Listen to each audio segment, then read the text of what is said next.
new edition of Insomnia, Maniacs Tarot with your host, Tropical Empress in Spirit. Hi, beautiful people. How's everyone feeling tonight? I hope everyone's had a wonderful, lovely Sunday. I can't believe I just said that. It's Sunday. It feels more like a Friday to me, but you never know. I get my days confused anymore, especially when I stay up for 24 hours or most of the day, it seems. So, but I thought I would get us started with a general collective reading. So, beautiful people, this will be for anyone and everyone who's here now and who all comes in later. Take what resonates and leave the rest. Hey, babe. How you doing? Hi, beautiful Courtney. Hi, Jeff. How y'all feeling? Are y'all having a good Sunday?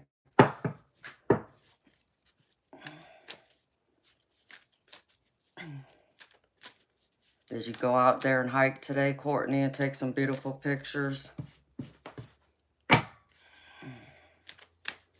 How you doing, Jeff?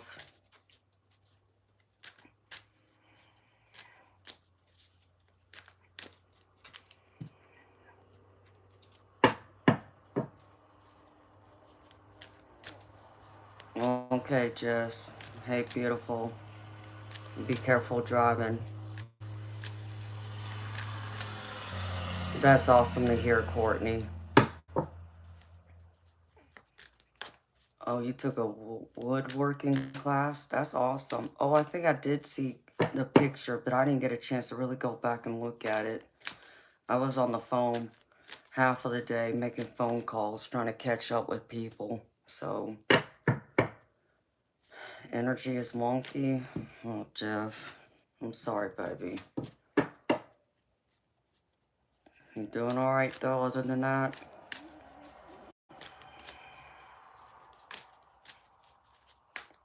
You feel good now that you're relaxing, Eternal? Well, that's good, baby. Alright, let me see. Yeah, my energy, I know, was kind of all over the place. That's awesome, Courtney. Well, Jeff, I'm glad you're here, baby. Thank you for all the emojis. Let's make this a better day for you, baby. How about that? Maybe Courtney can tell us some chicken jokes or dad jokes, as I know she's good at telling. You got any new jokes, Courtney? Let's see.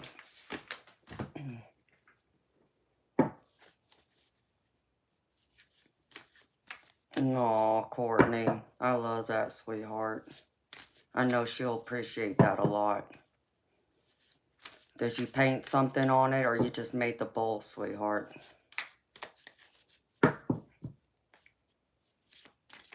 Like, did you put any kind of, like, pattern or anything?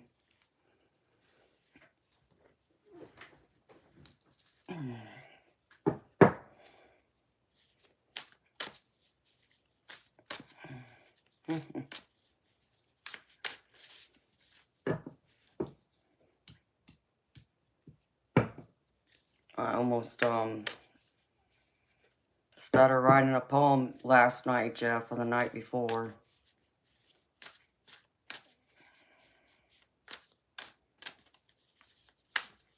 Oh, that's cool, Courtney. I know she'll love it, honey. Hi, beautiful Mora. How you doing, sweetheart?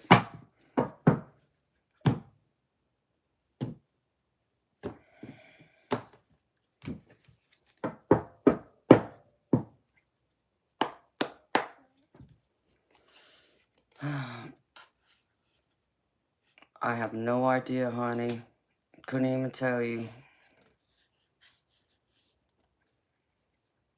Well, get me some food, Ange.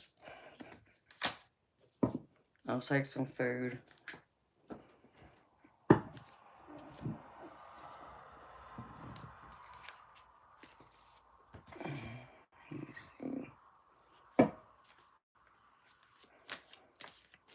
I'm gravy, Mora. I'm gravy, honey. Thank you for asking. I was able to make a few phone calls and catch up with people today that I've been meaning to. Okay, Ange, yeah, get some food, honey. Come by and see me and bring me back some food when you're done. Joe King, really? Wow. Nope, I didn't know that. Tells you how much I keep up with, like, movies and Hollywood and all that good stuff. I really don't. Like, if I hear something, like, if I come across it on the internet, if I'm looking or browsing, I might see something, but outside of that, I don't keep up with all that stuff. I always behave, Ange. What are you talking about? Alright, beautiful people.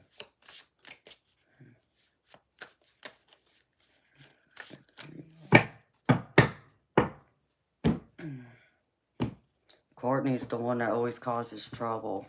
No, I'm just kidding.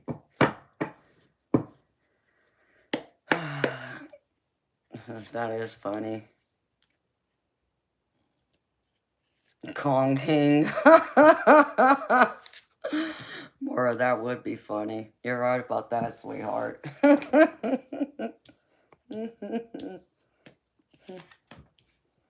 Let's see. Damn. Alright.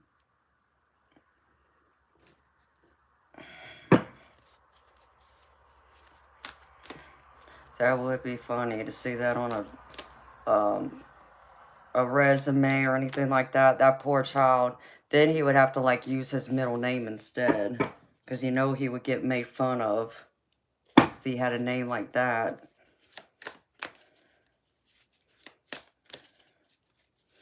Thank goodness my parents had some sense. I mean, yeah, my mama gave me a traditional American name, but where she got it from, I still find funny. I don't know why she picked it from a soap opera, but she did. At least my first name. And then my middle name, I was named after my great-grandmother. Alright, people.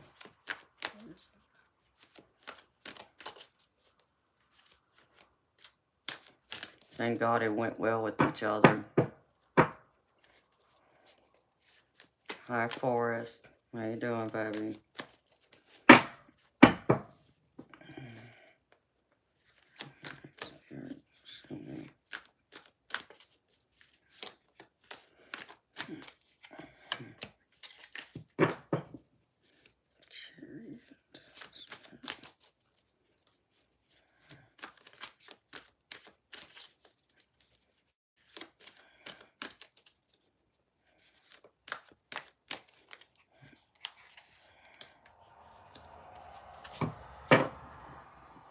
Damn, this has come up a lot. I'm pretty sure.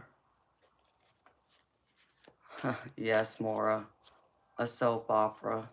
I kid you not, sweetheart. That's what my mama told me.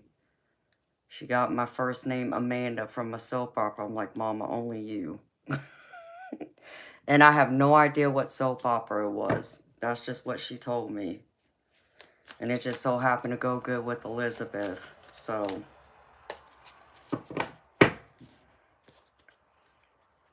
Six Pentacles.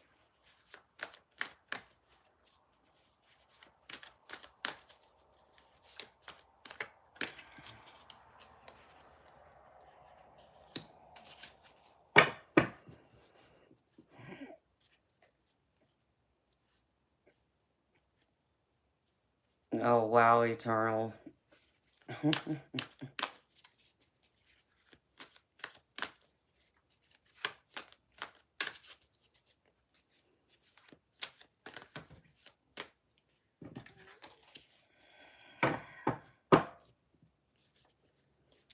Yeah, no, I told you that my,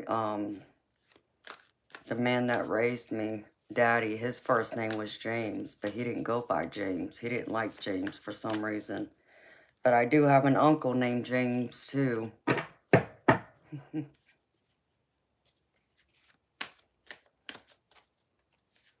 Hi, Alec. Hey, Canaho Pride. How you doing, baby? Alec, you mean the one from the other night that caused all the distraction, disruption? I don't think either one of them are here. I don't know if they'll even be back, to be honest. Surprise me if they do.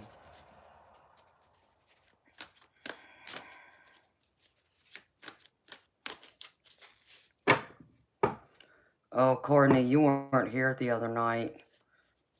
Liam, Master Guns, and John Savage.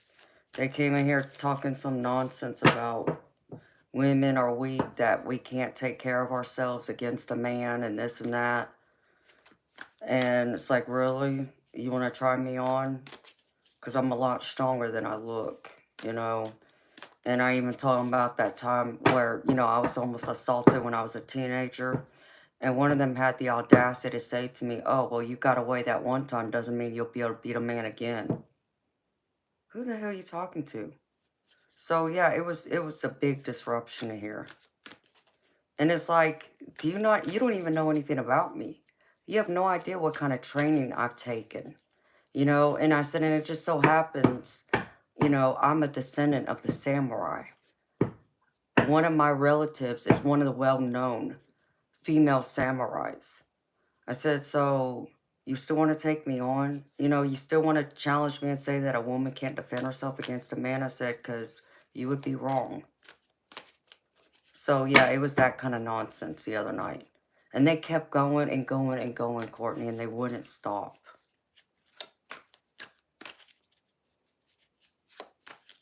I'm serious. If you were to go back and watch Friday night stream, oh, I was so mad. And in fact, they even went through and there was something else that got said, but it's like, oh, they were talking about how women emasculate men. It's like, I'm not emasculating any man. I'm just telling you that if I'm out there by myself, I know I can defend myself against a man. So, yeah, and I'm packing heat too. That's the other thing. It's like, and they wanted to argue with me. It's like, yeah, okay.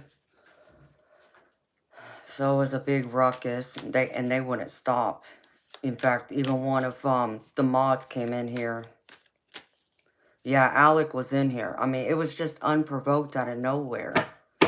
You know, it's like, what, y'all been drinking? Like, what is wrong with y'all to cause that in here? Of all things. And I still couldn't even tell you how it got started. I couldn't even tell you. It made no sense and it came out of nowhere. I don't know, maybe Liam was drunk that night. I don't know.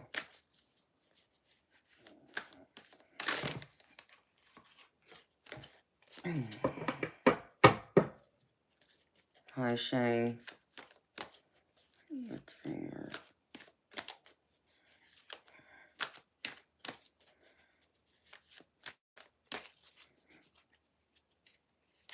But yeah, all because I'm a woman, they don't think I can defend myself against a man. It's like, no, I've done that on several occasions. You'd be surprised. I have no idea more. I'd like to know. It was Friday night, sweetheart. It was like in the early morning of Saturday morning.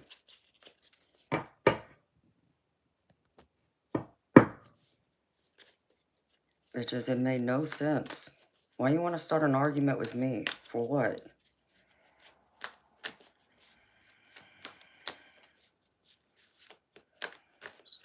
And they weren't listening, and they weren't getting it. It didn't matter what you said. They weren't getting it. Oh, Courtney, I'd love for you to tell him that. Because it's like, Liam kept saying he's a Marine, so that I couldn't take him on. And then David was saying because he's a former bodybuilder. Yeah, okay. And I'm still not afraid of you. But it was that kind of nonsense. I love them to death, but that made no sense. Like, I don't know, maybe they got rejected by a woman earlier that day and decided to take it out on me. I have no idea. Because both me and Jess were like, what? What's going on here?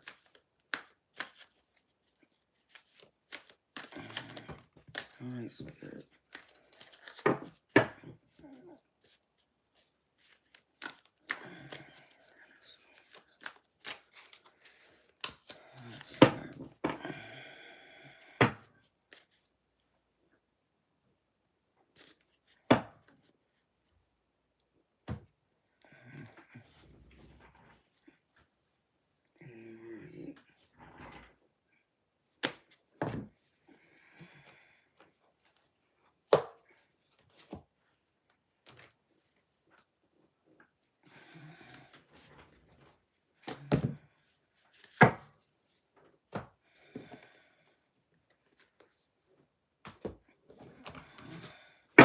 Spirit.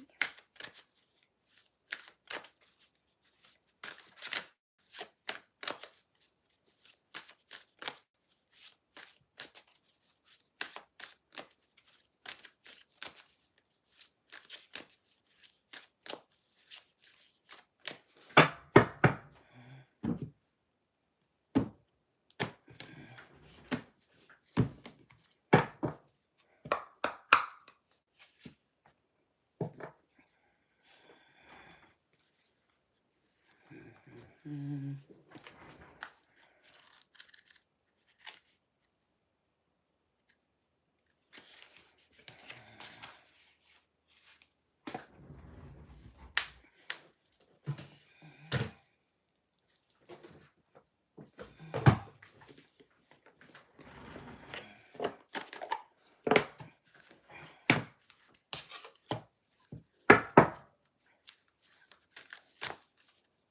Nothing's wrong, Steve. I'm fine. I'm gravy. I'm good. I'm focused on what I'm doing right here.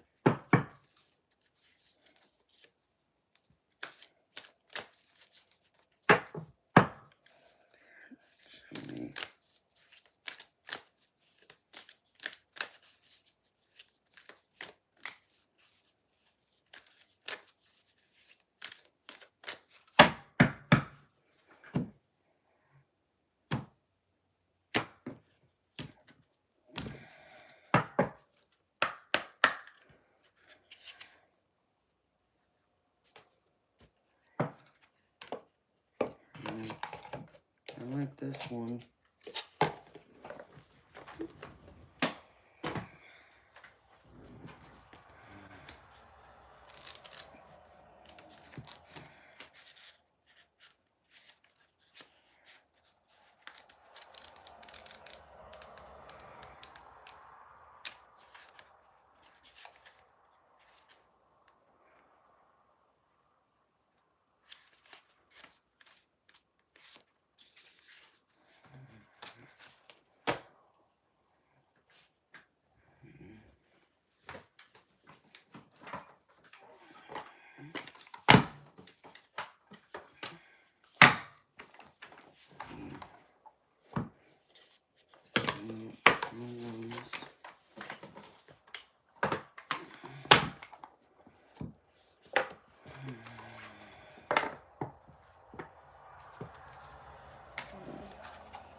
I don't know why you think I'm pissed off. I'm focused on what I'm doing.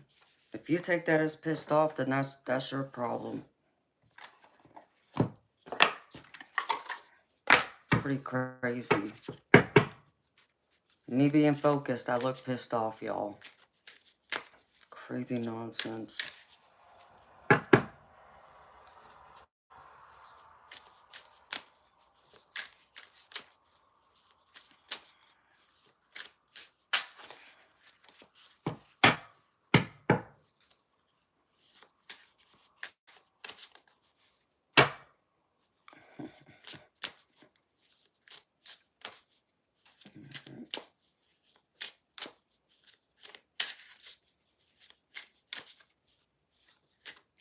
He obviously doesn't understand what I do to take it personally like that.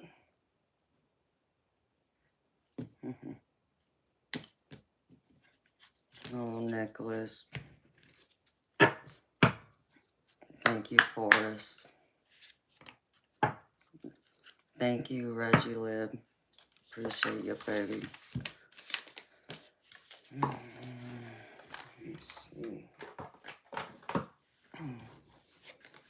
Oh, there was one other card. I'll pull this one out for you too real quick.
Alright, beautiful people.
Alright, beautiful people.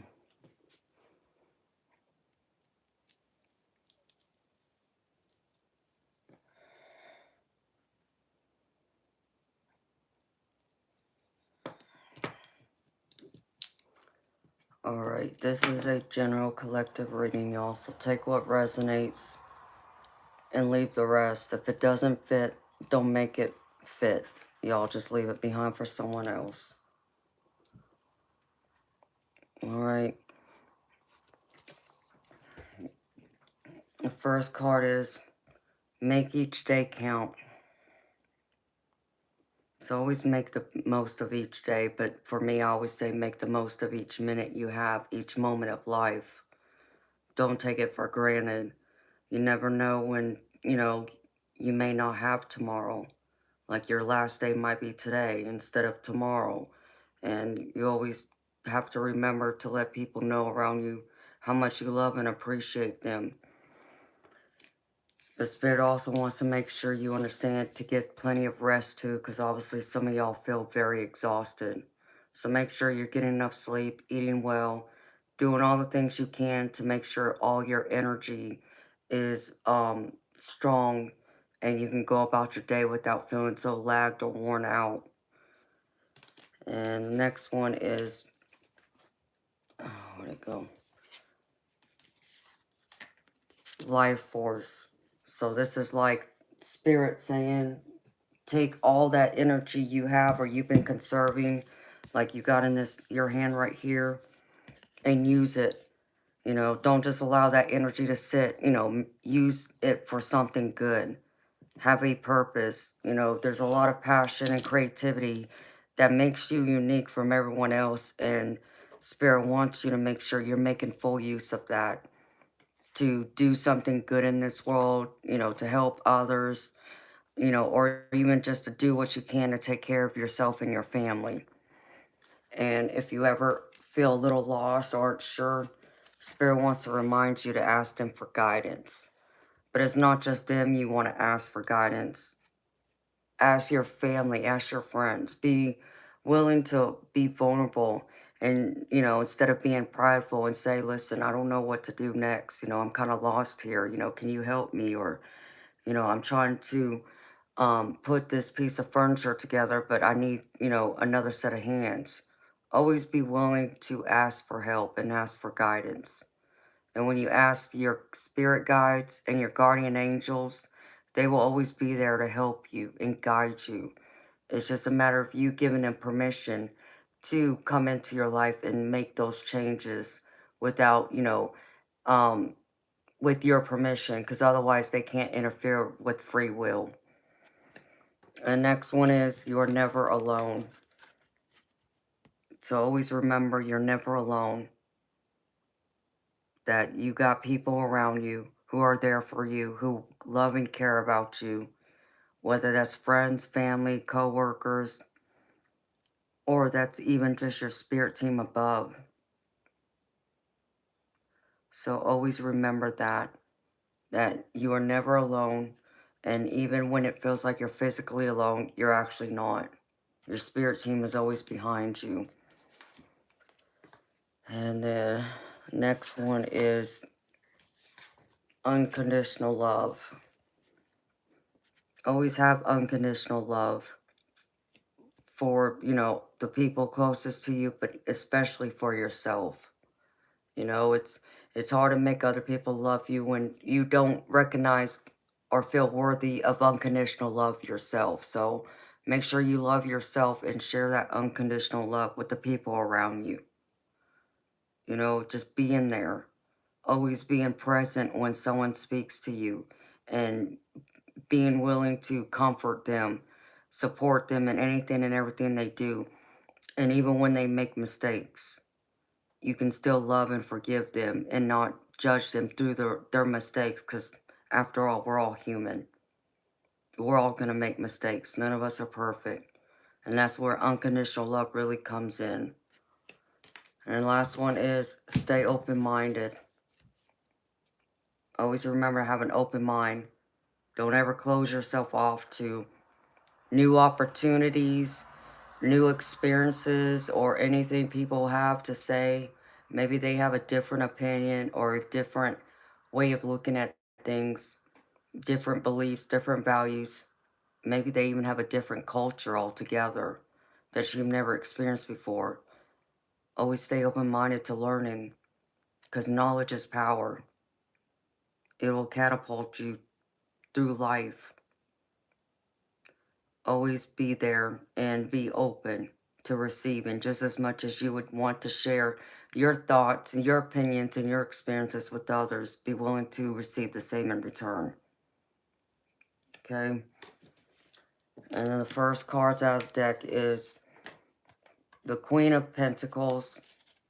And this card tells me that Spirit's wanting you to use your time now because you're like abundant. The Queen of Pentacles is one who has pretty much almost everything at her fingertips. She's in a career she's good at, she loves, she has a home, her family, and money in the bank. It's kind of like the Empress card, but don't pay attention to the gender. Even though it's a queen, it can be man or woman. It's just, if you're a man, you're just showing me more of your feminine energy.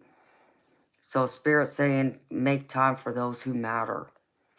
Give your time to those who may need it, or to your loved ones that maybe, you haven't been able to spend as much time with them lately. So be willing to give more of your time, your free time, to them. Or maybe it's like, it's one of those things where it's like, well, we normally go out with the girls, Friday night. Well, this Friday I'll stay home and I'll spend more time with my kids, my spouse or parents, whoever this is. Make the best of it, though. And Spirit wants you to pursue those dreams that makes you happy with it. Maybe it's time to plan a family trip.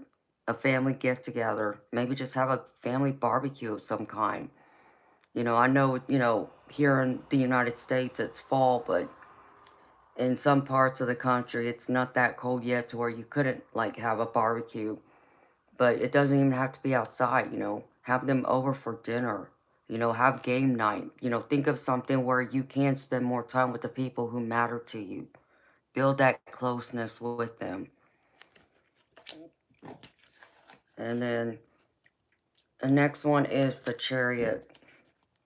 Um, I feel like someone is admiring you that may not have made themselves known yet, like a secret admirer.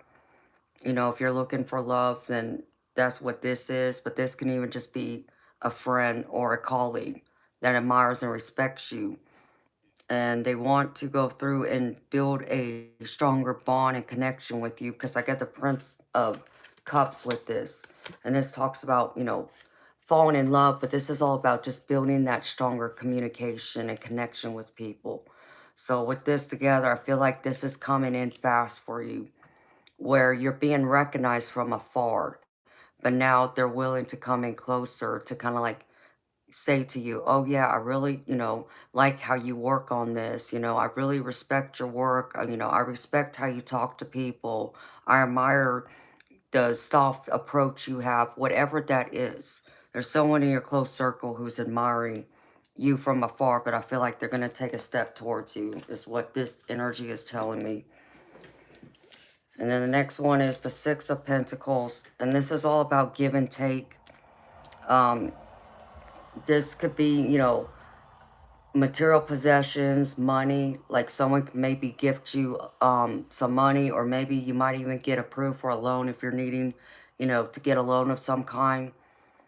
And I feel like that whatever this is, if you're in need of resources, someone's going to come in and want to work with you and help you with that.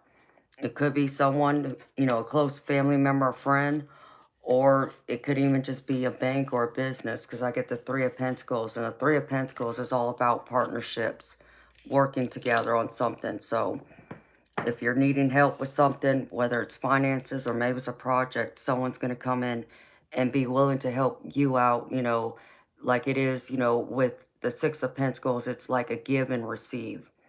And I feel like right now you're supposed to be on the receiving end of this, to receive something from someone that you're needing help with. Like I said, maybe it's finances.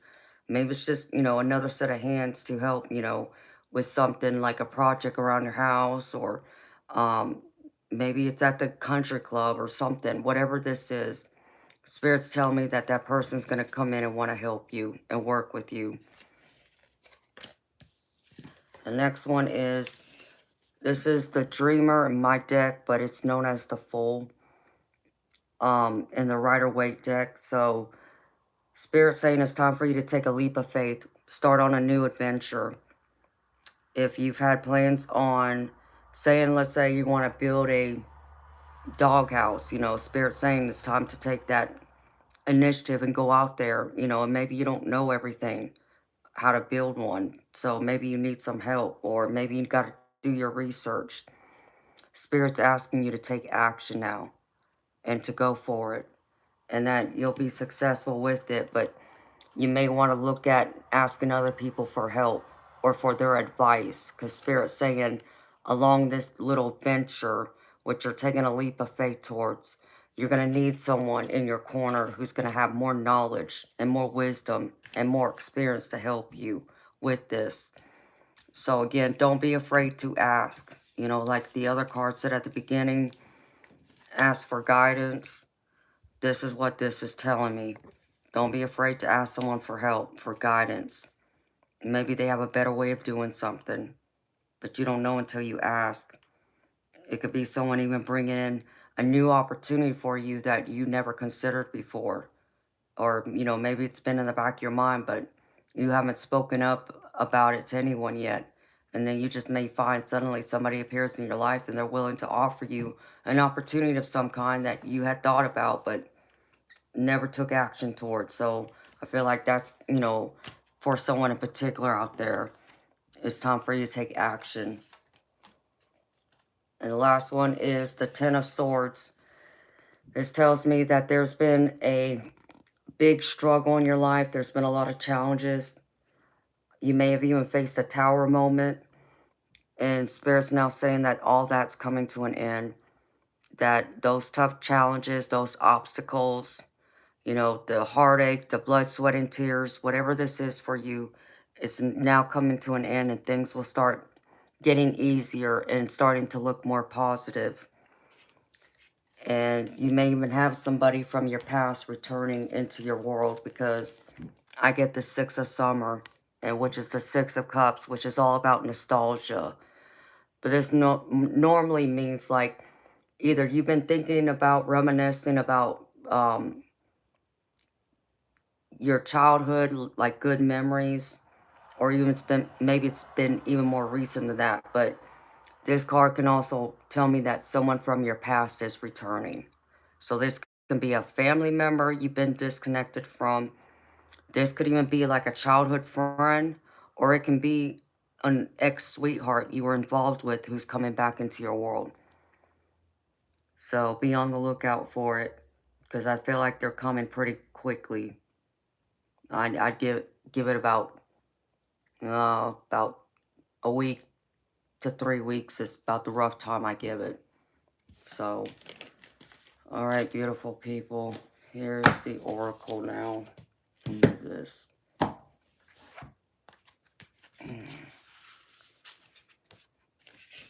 The first oracle card is from my Healing Spirits Oracle.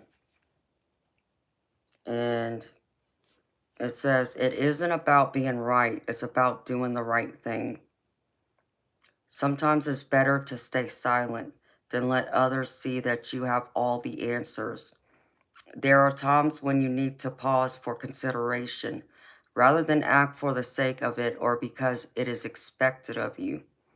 The truly wise spirit masters know when to speak and when to listen, when to act and when not to act. They are our greatest examples of how to behave in moments of uncertainty. Remember that wisdom comes from experience, not brashness, and being spiritual sometimes just means being.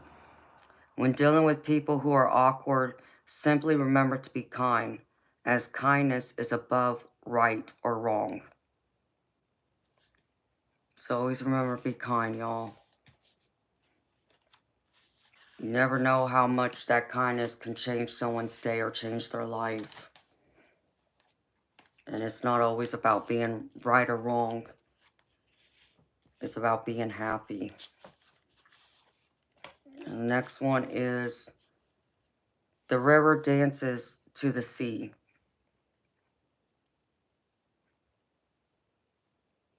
Movement and the continuous evolution of life is a given.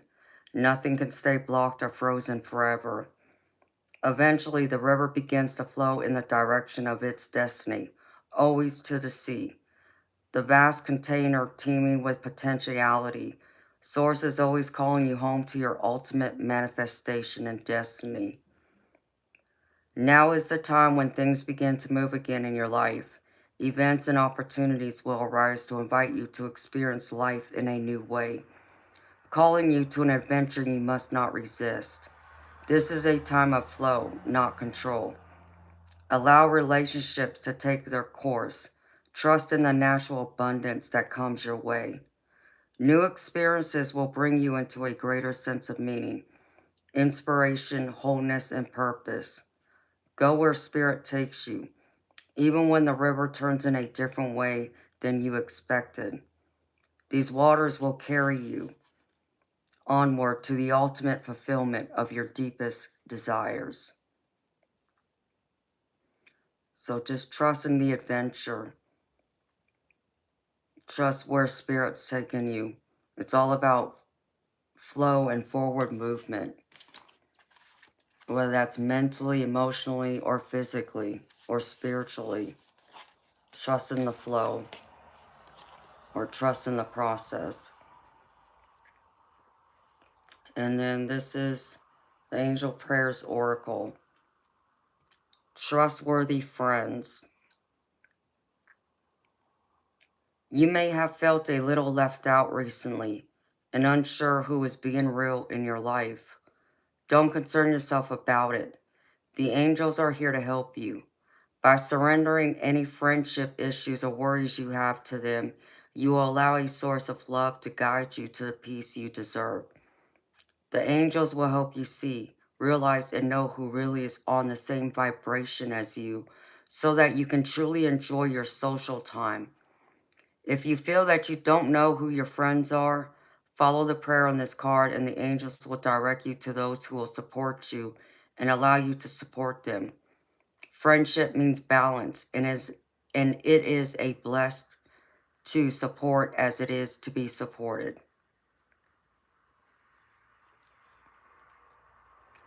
All right, beautiful people. And then the angel card number I pulled, which cracks me up because I remember I saw this earlier today and last night or this morning, is 111, intuition. Time to implement long cherished ideas. You're on the right track toward making your dreams and visions a reality. The right people, circumstances, and resources are being sent your way.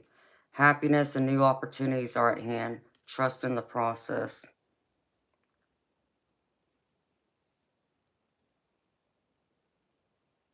So trust your intuition. Trust that spirit is working hard on your behalf to bring in the blessings and all the things that's needed for you at this time. So trust in the process of what Spirit's bringing forth.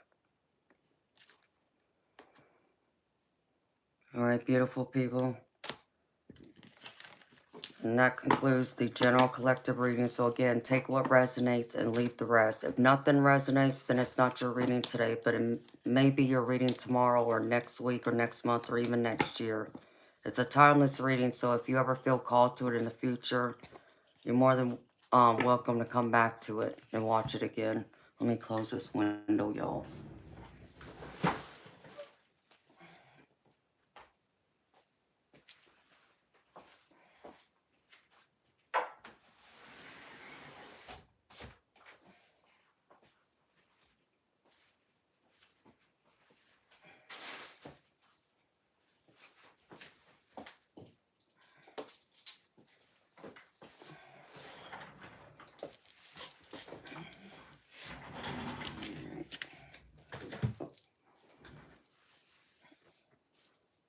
Okay, let me put these cards up.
Hi, PJ.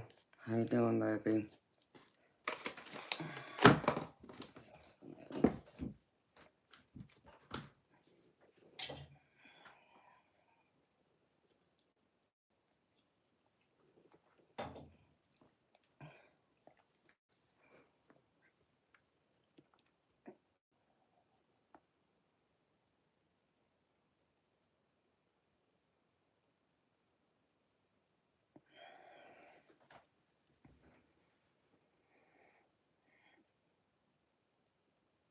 Okay. Arnell, are you here, baby?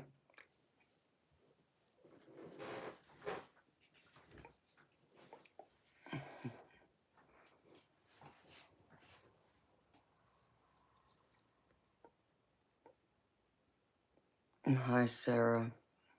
Hi, Fiona.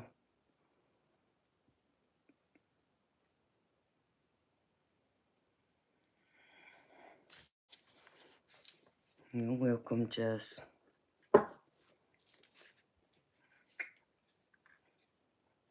Arnell, are you here?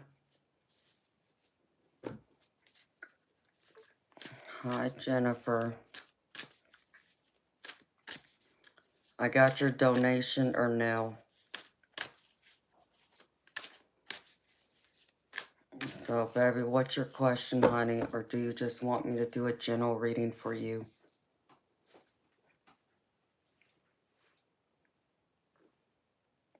How you doing, Jennifer?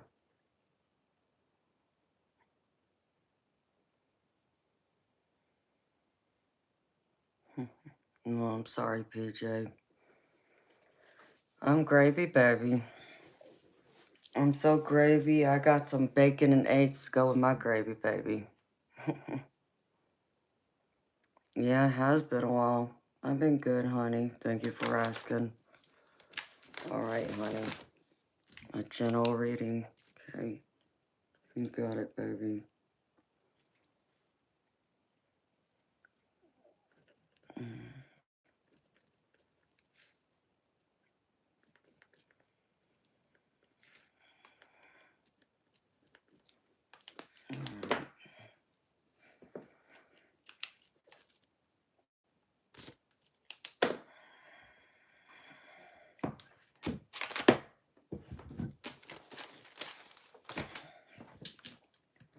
Yeah, look, Jess, I even put on my leopard print in case the, tigress needed to come out tonight.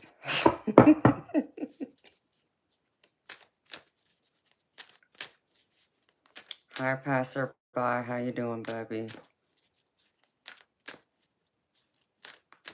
Hello, Christopher. How you doing, baby? Hi, Michael. How you doing?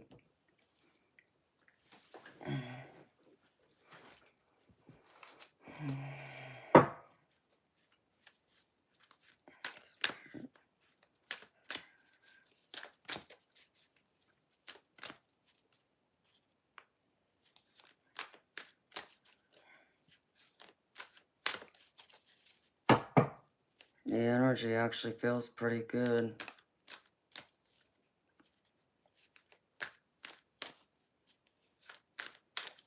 Does it feel good to you, Christopher?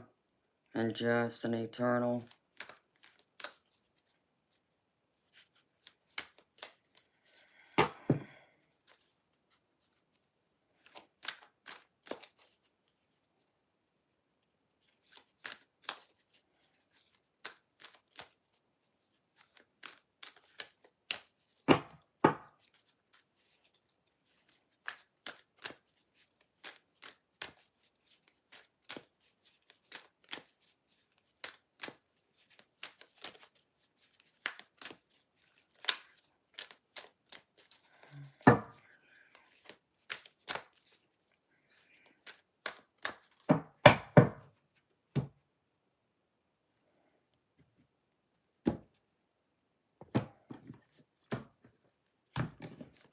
Yeah, I think so.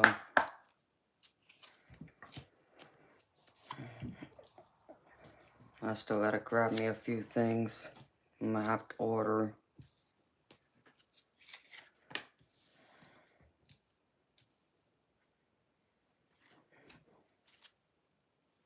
Okay.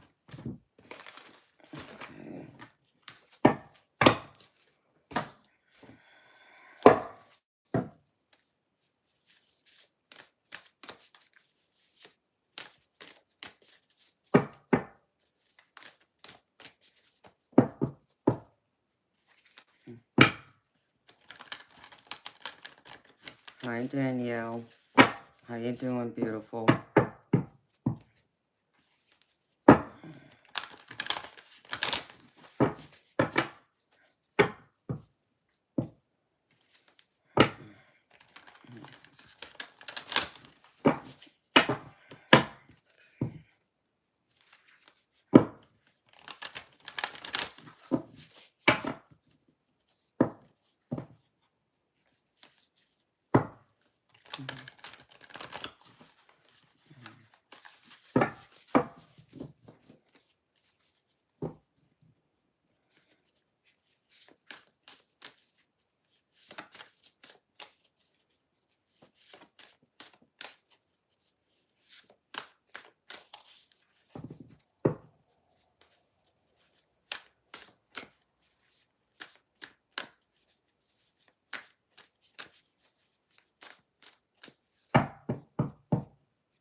Sweet.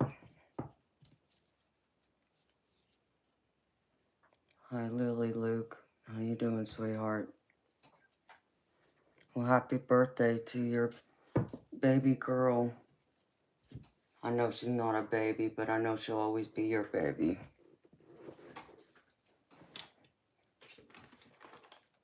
Never been to New Orleans.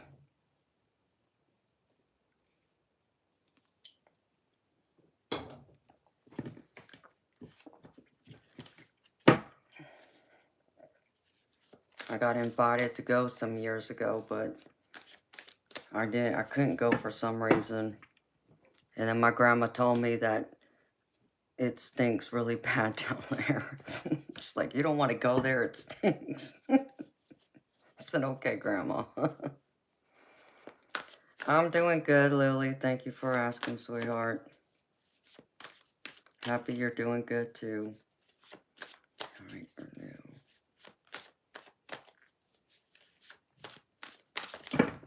All right, Spirit, that's not going to work.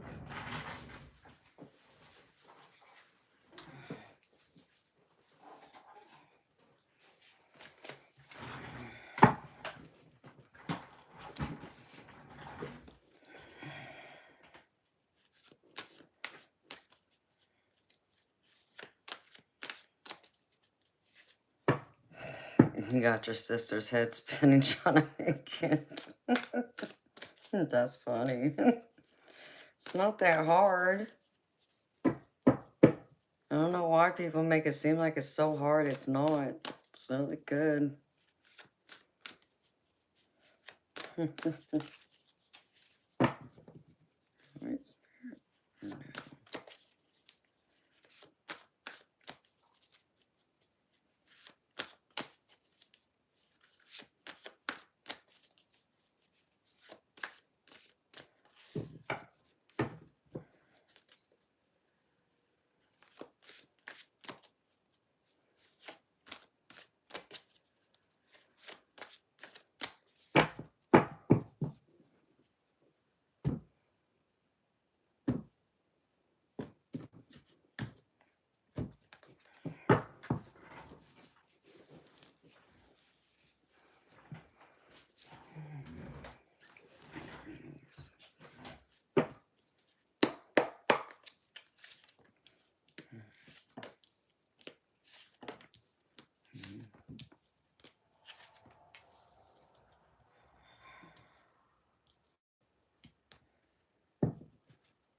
Well,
fucking cards left and right. Oh, Spirit.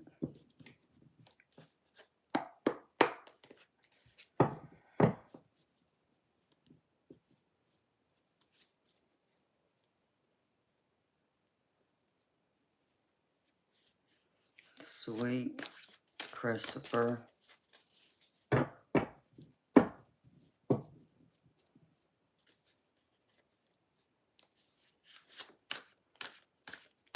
So you bought some decks, Christopher?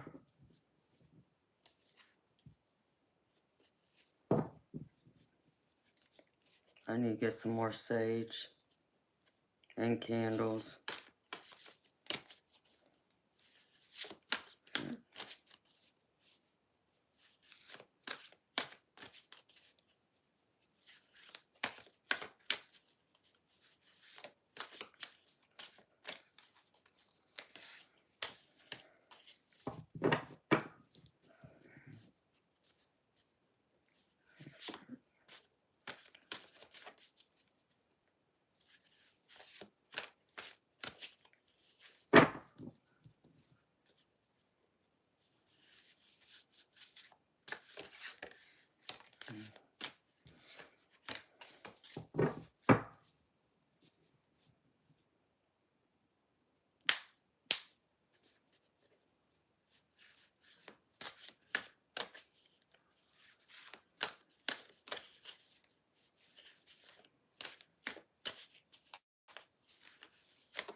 Okay.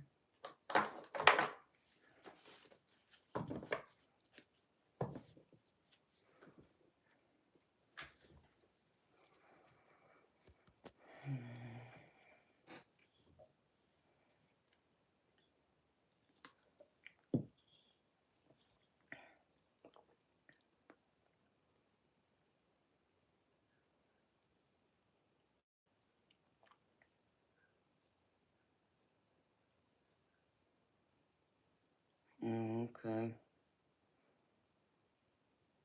Hi, Tim. I'm good, baby. How you doing?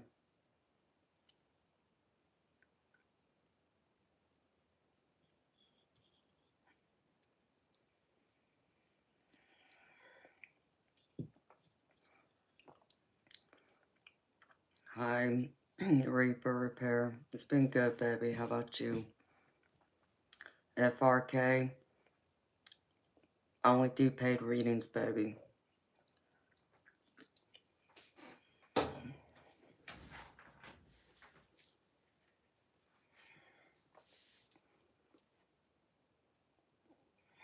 Let's see. What decks?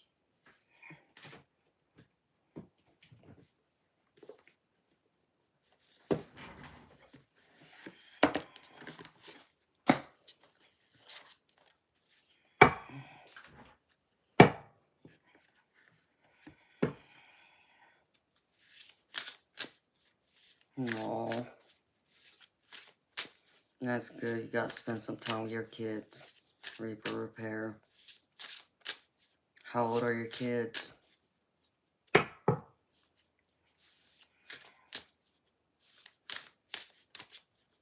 want to clean my house, Reaper Repair?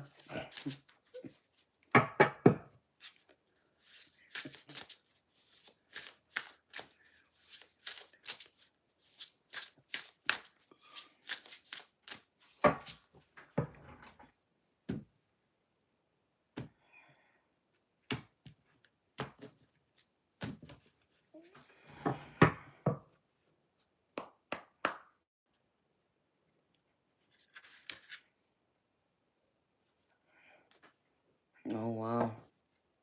Yeah, you got 4 little ones, pretty much. That's sweet.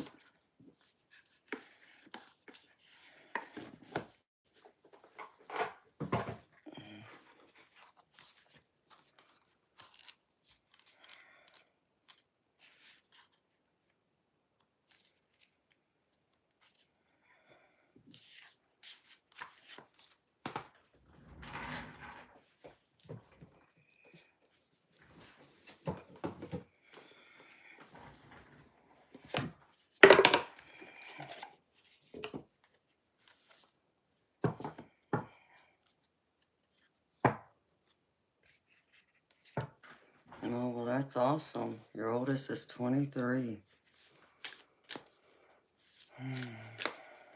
It's awesome she went to nursing school. I know you're proud.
Okay, Arnell, are you ready, baby?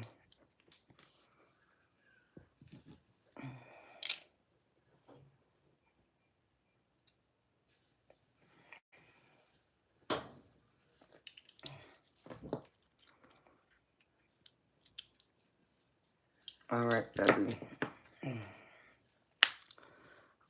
First cards I pulled out was out of my spirit guide deck. So these are like messages direct from your spirit guides that they want to make you aware of, or something to consider or think about, or let you know that they're watching over you.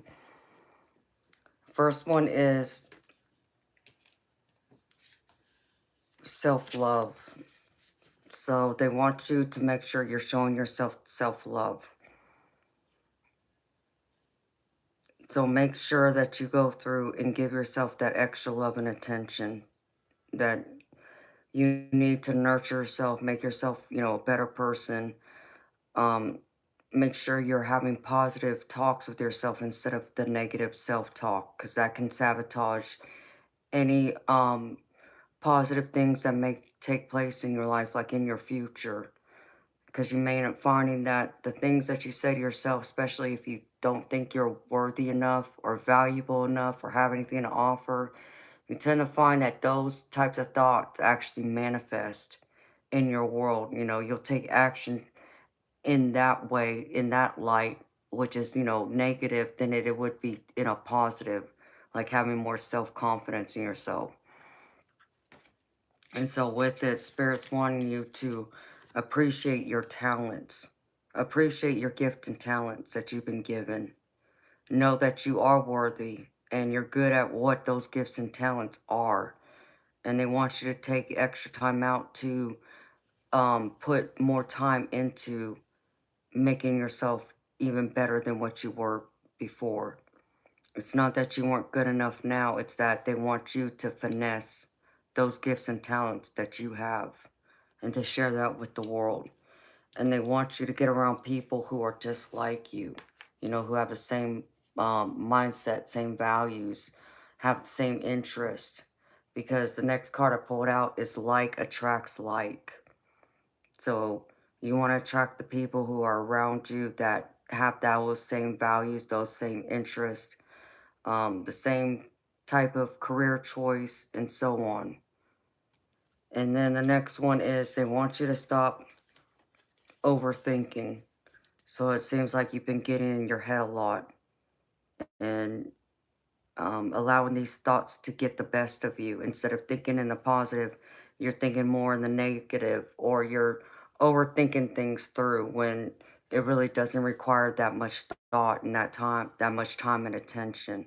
When you could be putting into action some of these ideas or wishes or dreams that you have for yourself and for your life, to focus on those things and focus on the positive. Stop worrying so much about the negative, especially when it's things you can't control. Because at the end of the day, the only person you can control is yourself and your actions. You can't control what anybody else says or does, or what the world around you does. It's the focus should be on you and only you. And the next one they want to remind you of is death is an illusion. So know that even though, we, are going to always, grow old, and people are going to, live and they'll eventually die, understand that that's just one phase of living. There's a whole new world out there that our loved ones go to, and they get to experience a different world than the one we've been living in. We live in the physical, they live in the spiritual, and they're able to do a lot more for us when they're in the spiritual world than they are here in the physical. Many people may not understand that, but as a psychic myself, I'm telling you, it's very true. Where my family knows things about me that they could not have known when they were here in the physical, because they weren't with me during the times that I would do certain things. But then since they're passing, and now that they're in the spirit world, they come through and they've told me about certain things that, they wanted me to know, or they'll tease me and laugh at me. Oh yeah, we know about you sneaking out the window, and, those types of silly things. So Know that your family and your friends are aware in the spirit world. They're not gone. Love is eternal. It lives on forever. It doesn't die when your loved ones leave their physical body. It's just it's a vessel for them, like a shell. But their spirit still lives on. So you can talk to them anytime you want. If you ever feel the need to reach out and talk to them, they will be there to listen. And the next one is life force. So when you go through and you think of everything that you possess, your passion, your desires, your skills, your talents, all these things, like it is in this person's hand, this is what spirit wants you to focus on, that you can go through and put all this into work and make it work for you, make it into a positive, kind of like how appreciate your talents. That's what all of this is. you know, Live your true passions and talents, birth them into life, give yourself life, give yourself those things that brings you fulfillment and happiness. So they want to remind you to keep focus on that, and also accept your struggles as lessons. Everything we go through in this life, that it's meant to help make us grow, make us evolve as people. As we age, we learn more and more, and we're able to take that knowledge and those lessons to not only apply it to our own lives, but to help apply it to other people's lives, like our children, grandchildren, nieces, nephews, for the younger generation, but even for our peers. So don't feel like any struggles you've gone through, don't ever feel like you're a failure. Okay? Because to me, a failure is someone who doesn't give up, doesn't get up and try. They get up and then they get knocked down, but they don't ever get back up again and try again. If as long as you keep putting one foot in front of the other and keep going forward, those lessons with those struggles makes you even that much stronger and that much of a better person to be able to adapt to all the different things, the different circumstances, different struggles, challenges, tribulations, and even your victories. When you cross the finish line, you always, feel so much better. Like, I went through all this hell, but look where it got me. It pushed me to be this person, and look at what I got now. That kind of attitude. That's what spirit wants to remind you of. And then for the tarot, the first thing I get is, let me pull this out. This is the Ten of Wands. And this is a card that shows me that you've been carrying a lot of heavy burdens, a lot of weight, a lot of obligations, maybe some yours, maybe some belong to others. And Spirit's saying it's time to put some of that weight down and let it go. That you've been carrying that weight for far too long. And it's time to change it and do something new and drop some of those burdens. And to where you can come in and actually enjoy life once again. Like investing the time you spend with your family, your friends, if you have a significant other. Spirit wants you to lay down those burdens to be able to live life, be happy again. Because I get the Ace of Cups with this. So I don't know if you're single or you have, a partner, but the Ace of Cups is someone wanting to come in and offer you a cup of love. Now, it could be romantic, but it can also be a new friendship, or it can also be even a family member. That bond just grows, stronger over time. And so Spirit's wanting you to take the extra time now to let go of your burdens and lean on others for help. Don't be so prideful that you can't reach out and ask for help, and spend that time leaning on others. Or if you're starting a new relationship, this could be someone new coming into your life. If you're looking for new love, I feel like that person's coming. um that, wants to offer you a couple of, but this could be a new friendship that grows. Or like I said, it could be an existing one and that bond's just going to grow more. But allow them to help you pick up some of those burdens is what Spirit is coming through and saying. So you don't feel like you're going through it alone, because you're not alone. And the next one is the Lover's card. This is about all your intimate relationships, okay? The Lovers, yeah, we always think of romantic, but again, it doesn't have to be.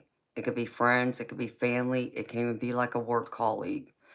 Spirit wants you to take the time to consider your relationships and whatever decisions you're wanting to make with these relationships. I don't know if you're considering about walking away from, a friendship or that romantic relationship. If you got one, place this where it fits. But Spirit is wanting you to reconsider some of the options you're thinking about making, ending it. Instead, they want you to kind of let go of some of the hurt or troubles that have come in that might cause problems in your relationship, because I get the Death card. And the Death card, in this deck, it's called the Release card. But in the Rider-Waite, it's a Death card. And the Death card is all about releasing the past and welcoming like a rebirth, welcoming the new. So in order for some relationships to work out, you kind of got to let go of the past, forgive, people for some of the things they've done, and let go of some of those hurts that, they have caused you, and vice versa. And it's also a matter of forgiving yourself, not just them, but also yourself. So Spirit's asking you to let go, release some of those hurts and those burdens, the troubles, whatever that is, whatever it is in the past, let it go. The only thing you want to bring in from the past is the happy memories, the people you want to keep in your life that matter, and the lessons you've learned. Everything else, leave it behind you. Spirit wants you to shed away that old life, that old chapter. It's time for a new one to start. And if you can do that, Spirit's saying you're going to have the world at your feet. You'll find yourself in great success and happiness. And you'll have that recognition that you're looking for, the peace, the serenity, the calmness, the joy. All of these things will be there. It'll be like a completion of a cycle for you, where you will find a lot of great happiness, and it will be successful. And whatever plans and goals you had planned out for yourself will come to pass, that you will be recognized and you will have reached your goals. And this is something that Spirit wants to acknowledge, that I get the Sun card with it. And this is all about getting that recognition that you deserve, your hard work, um, the struggles that, yeah, could have broken you, but it didn't. And you got to the other side of it. And this is also like your family and friends coming through and celebrating you, acknowledging you, giving you that recognition, and all of y'all just being happy, like one happy family is what this tells me. So anything that's in the past, baby, just release it.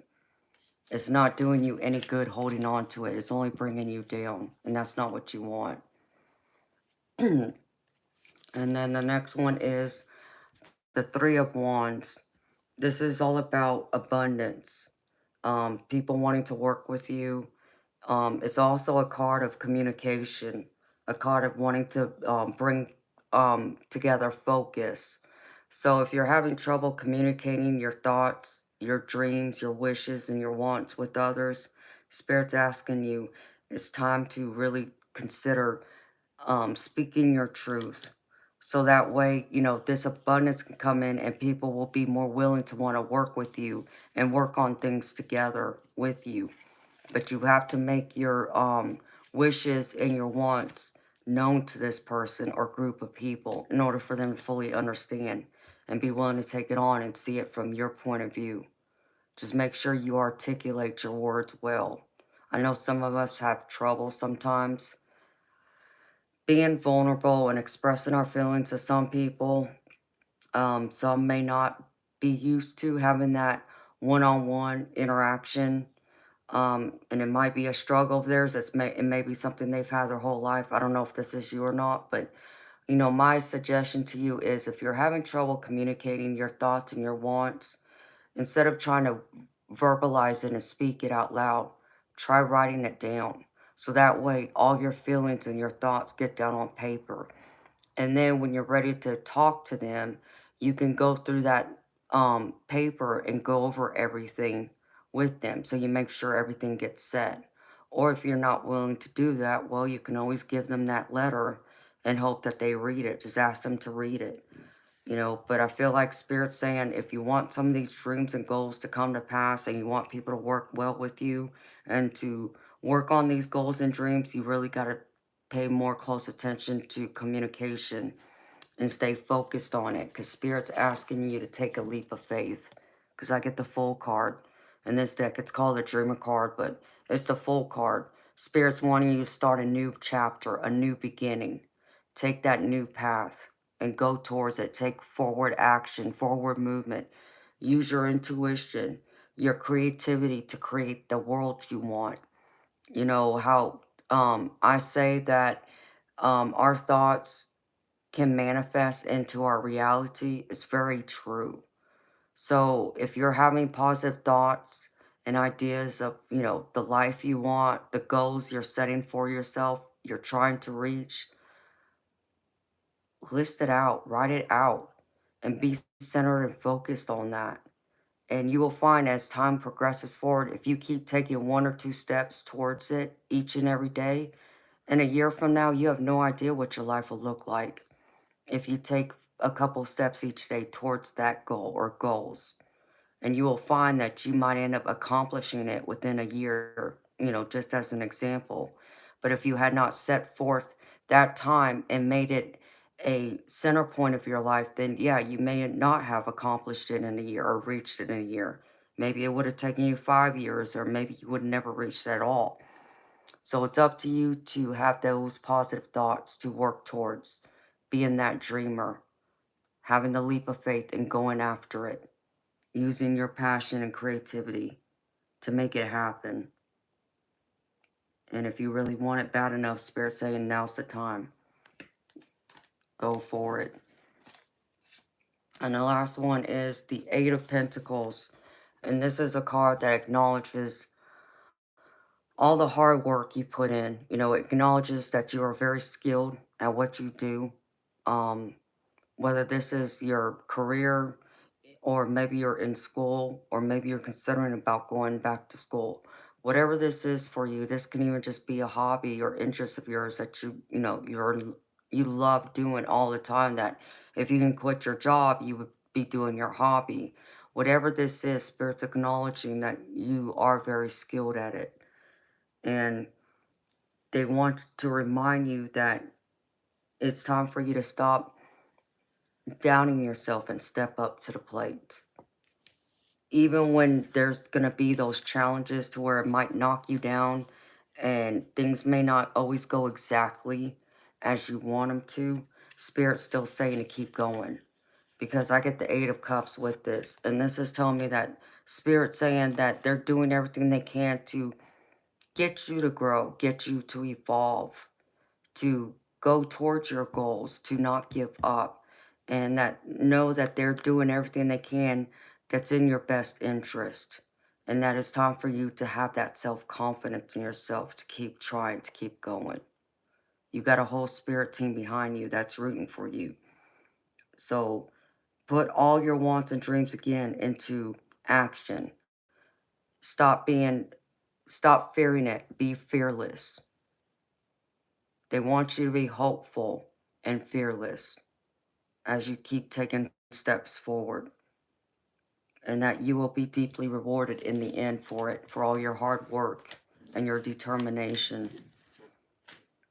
And then, let's see. I pulled these oracle cards for you. Let's see. First one is share the gift. It says you have healing ability within you, and you know this because you can feel the pain of others. Spirit healers and helpers are always working with you when you use your special abilities for yourself and others. There will be times when you will feel their power and other times when you will feel the power is coming from you.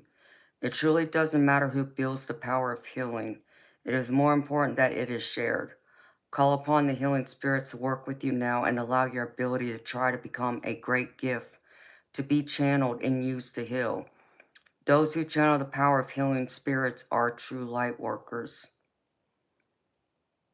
So I don't know if you're a light worker or not, but whatever your gift is, your gifts and talents, is something that Spirit really wants you to share with the world and share with the people around you. Because whatever it is you do, it provides some great healing for others, but I feel like it also provides healing for yourself too. And the next one is all the time in the world. Natural time is a fluid state of being, capable of expanding and contracting according to the person who experiences it. Our earliest ancestors knew time through the cycles they observed in the natural world and tracked their life by the cosmos. That said, through our rich human imagination, we discovered many variations of describing the years, days, and minutes, and built systems around them. But if you allow the modern calendar and ticking clock to dictate your experience, you'll impose unnecessary restrictions on yourself, maybe rush things along and miss important steps. Time is not running out for you. Your heart knows this truth, but your ego demands that everything happen right now. You have all the space in the world to complete things, achieve things, and experience the success of your intention. Timelessness is actually the truest nature of time. Your only task now is to surrender the clock and be fully present to what you're doing. There is more to be done, so be right here, right now. Time is on your side, and all is more than well. So Spirit wants you to understand you're not running out of time. But if you put restrictions, if you put time limits on yourself, then that just helps to hold you back and restrict you. And then you might end up missing something along the way. And Spirit's saying you don't want to do that. Because sometimes it's not just about the big steps or the big moves we make. It's about the smallest ones that make the biggest difference. And the next one is Metatron and Dolphin. This is a sacred connection. Synchronicity, divine connection, understanding lessons. Everything is working out for your highest good. All the information and experiences that are coming to you now are bringing you a greater sense of connection and understanding. Be open and aware of the signs and synchronicities that are occurring at this time. For these are miraculous reminders that there is a force beyond your human comprehension that is helping you be your best self and live a life filled with purpose and meaning. If you feel stuck or unsure where things are going, you are being encouraged to see your situation from a higher perspective. If things aren't going according to your plan, it doesn't mean that things aren't going according to the divine plan. A power that is greater than you but also within you is working to help you learn from your life experiences and understand that you are interconnected with your source and co-creator of your destiny.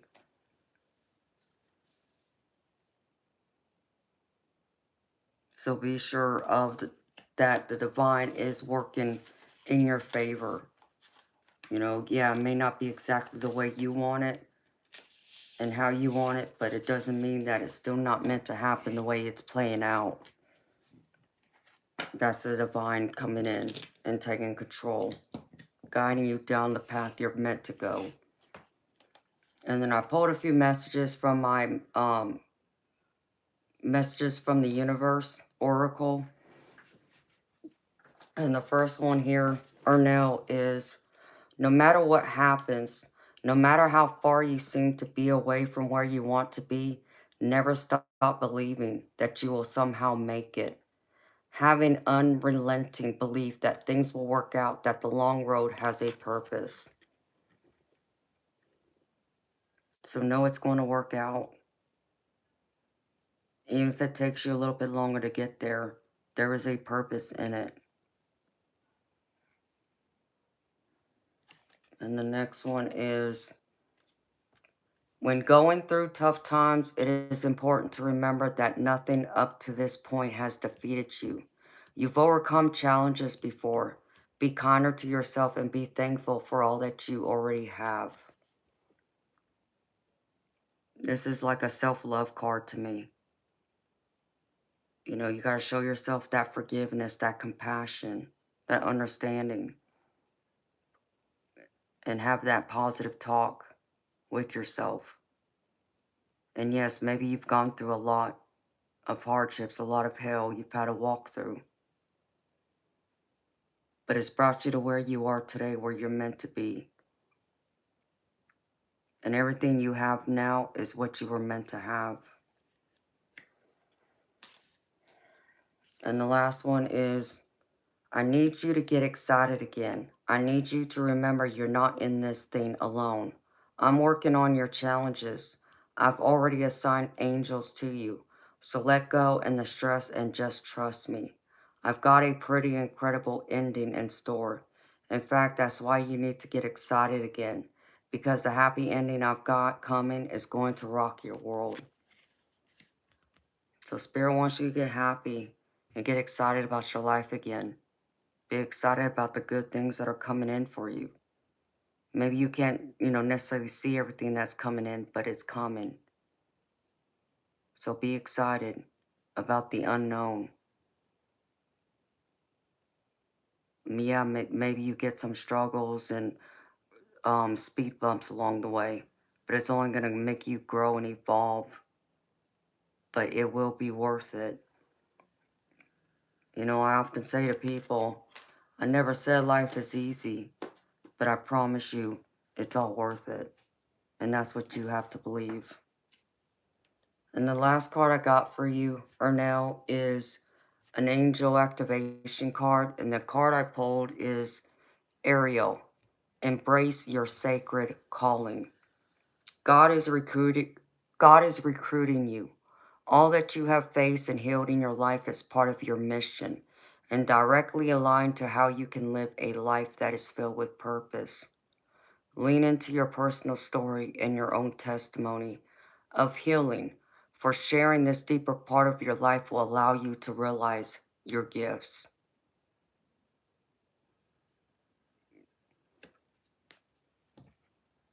So I feel like for you, Arnell, you've gone through something that took a lot of healing, a lot of time for you to heal from.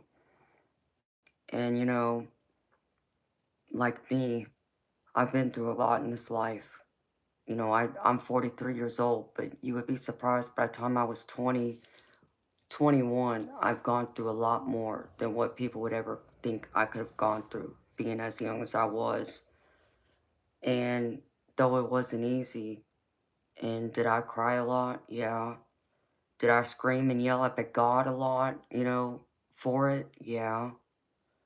But I found myself to be stronger going through it all and coming out at the end of it, being a better person and being farther along in my life than I had even ever thought I could be.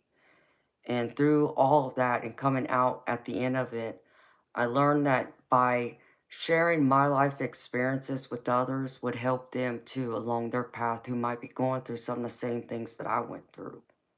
And they're unsure now, how to pick up the pieces to get back up and keep going and so on. So I feel like that's what, you're being called to do. You have a life experience that's unique, that's not common, or your perspective of going through it is a lot different from most. And I feel like that's what you're being called to do now. Share your testimony, share your experiences with others who might be going through the same thing right now. And they're looking for some guidance from someone who understands and knows and who can relate. So I feel like that's what Spirit is asking of you to do now. So I would open up and do that. But that's what I have for you. I hope this reading has resonated. I hope it's helped answer any questions you had about your path, your journey in this life. And I hope it's brought you some peace and comfort, you know, to validate any feelings you had or to give you that comfort to know that you're not walking alone and that you're never alone, because you're not. So thank you for trusting me to read for you, sweetheart. It was an honor.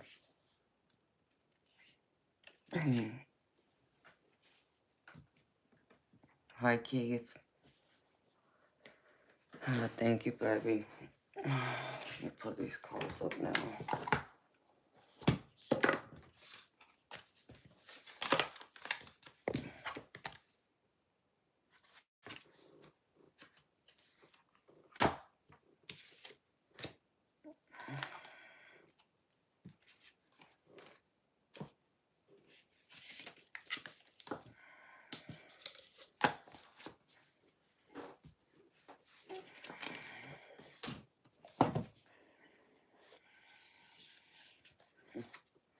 Oh, you are so welcome, honey. That is very sweet of you. I'm glad it was amazing for you, honey. Thank you so much. All right, Spirit.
Hi, Roman.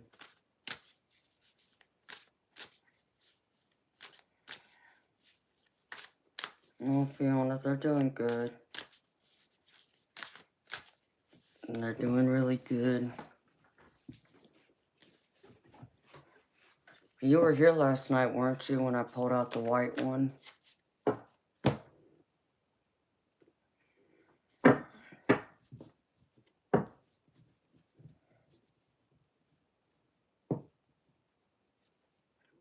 I can't remember, but I thought you were here last night, Fiona, weren't you? when I pulled the white kitten out. That's what I thought. Yeah, they're doing good. Thank you for asking.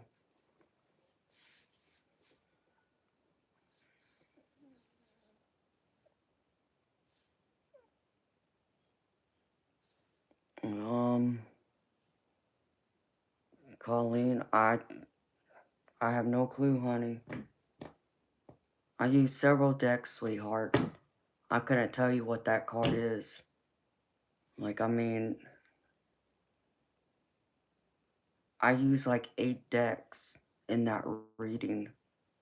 So I'm not sure which deck you're talking about, which card it is.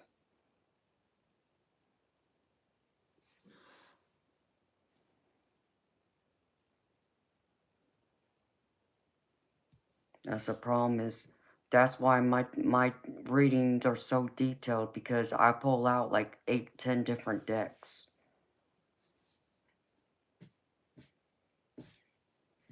Hi, Michael.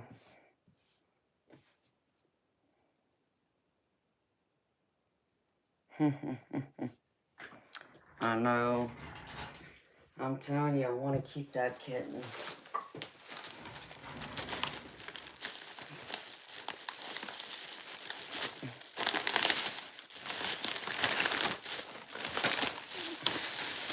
Might have to keep him. I don't know. Have to wait and see.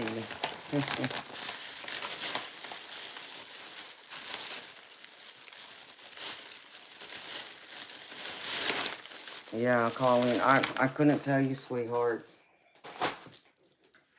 Because, I mean, I used like 7, 8 decks. And that's typically what I use in a reading. I pull from 7 or 8 different decks. Sometimes more than that. I got a lot of decks. So it's not like I'm using the same decks every time. Some of them, yeah, but most of them I switch up. It's what Spirit calls me to use at the time.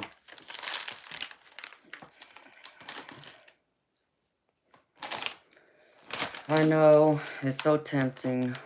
It's very tempting, Fiona, I can tell you. It's tempting to keep him.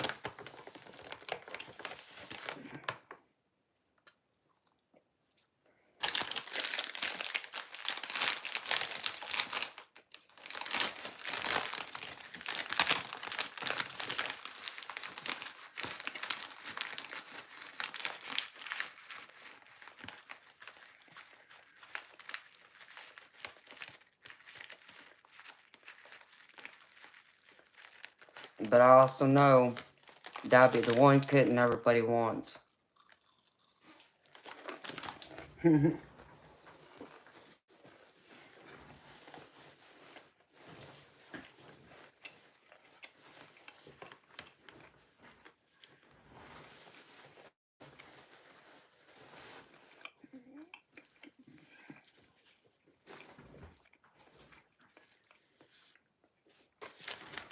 The gentleman. Who you talking about, Christopher?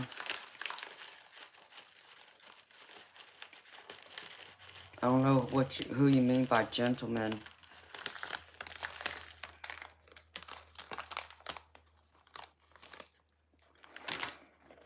Mm.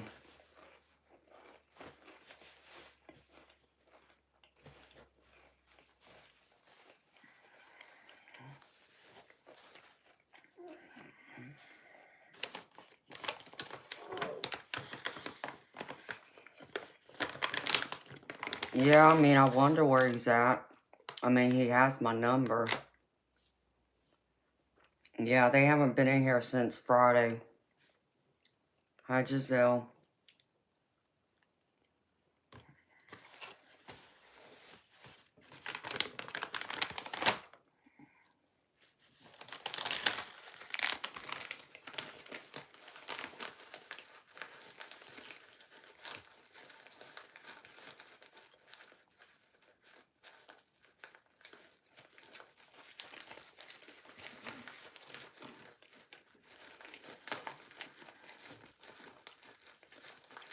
That sounds good, the glorious content.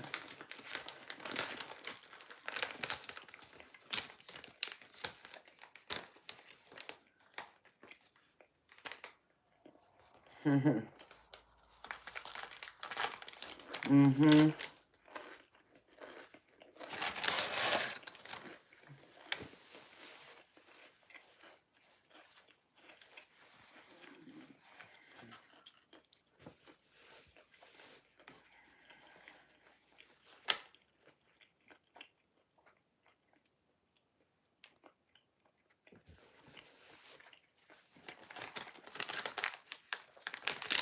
Yes, Fiona. I do. There's a few of them who made themselves known that I know about.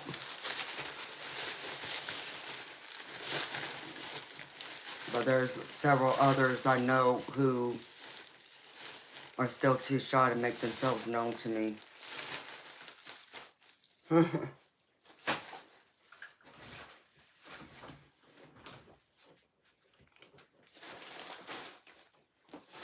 What you mean, Christopher?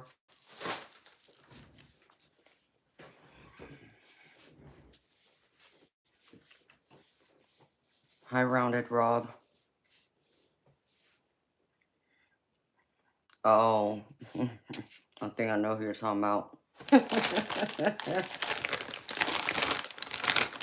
Yeah, I like chicken, but I prefer beef.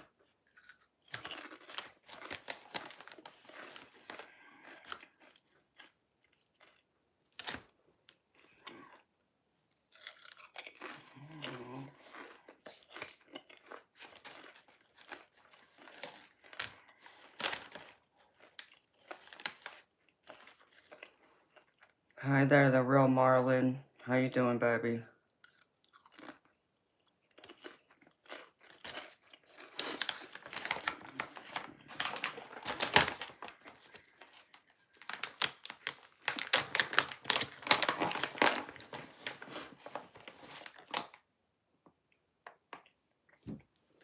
I'm so addicted to this beef jerky, it makes no sense.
It's smoked, Christopher.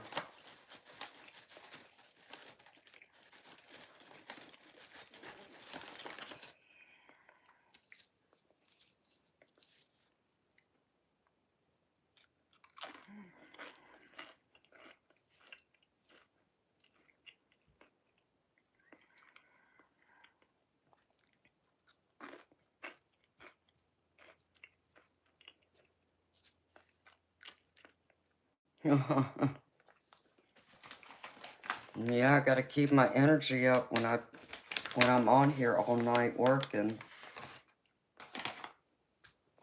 You eat a lot of salmon, Fiona?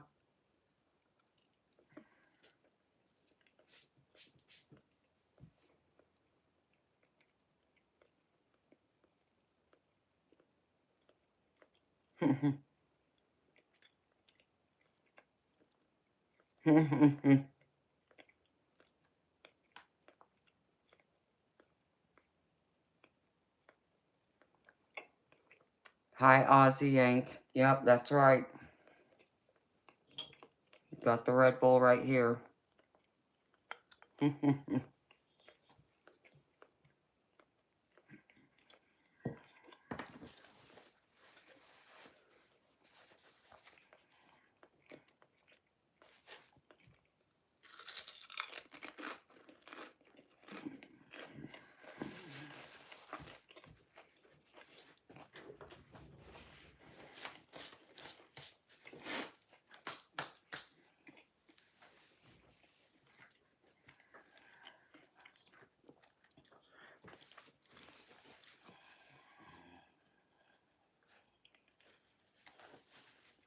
Okay, honey.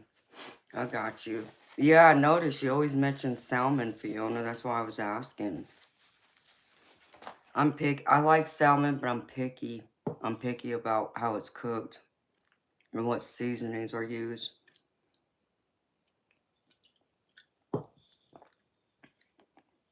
Like, I mean, for me,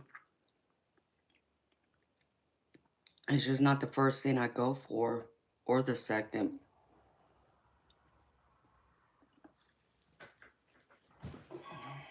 I always have to get red meat because of my iron deficiency. So I always go for steak first. Which in the next day or two, I'm probably going to have to go to steakhouse and get me a filet. Because it's been what? It's been well over 3 months since I've had a steak.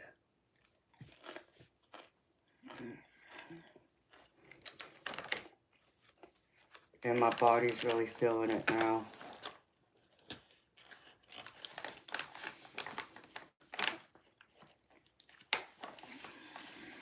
Hmm.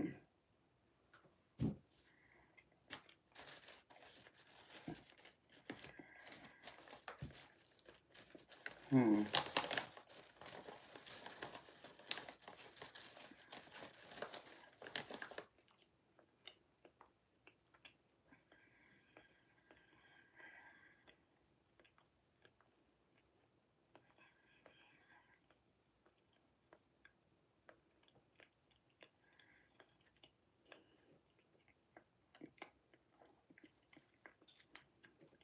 Yeah, I'm not a big seafood person either. Hi, Darby.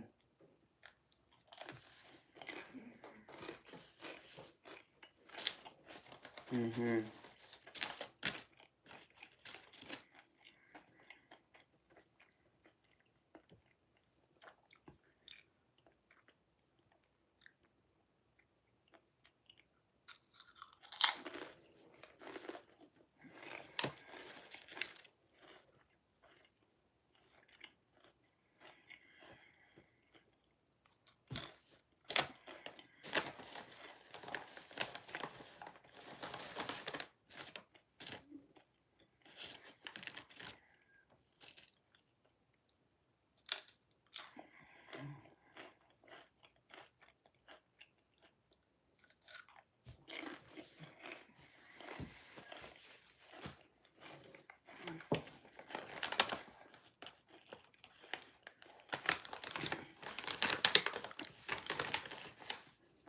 See, and Fiona, when I bowl a lot, like when I used to bowl 3, 4 days a week, I needed a lot of red meat to keep my muscles from, deteriorating, so my muscle would keep building itself.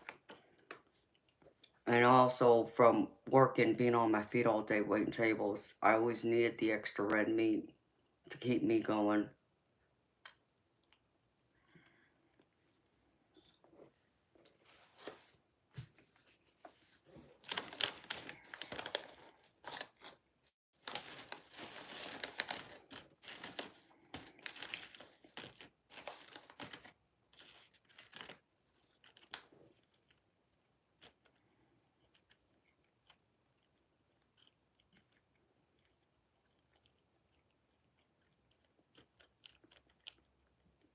Mm-hmm.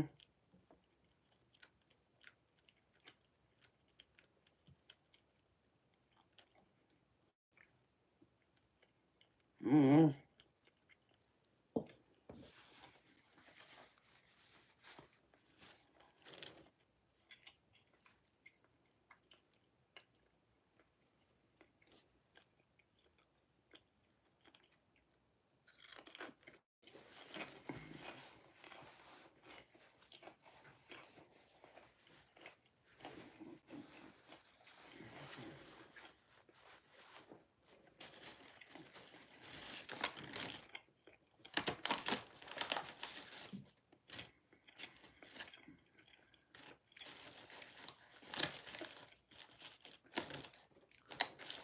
Yes, Fiona, besides shooting pool, I'm a bowler too.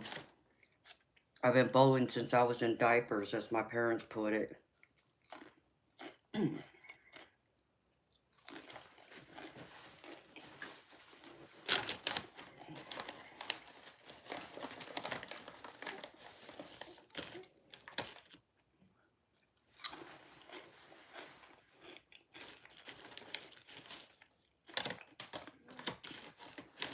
Just like I have my own pool cue, I got my own bowling ball and bowling shoes too.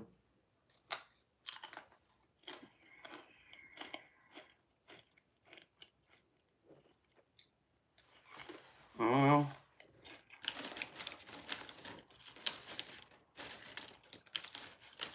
I know Ange was in here earlier, but she needed to go eat.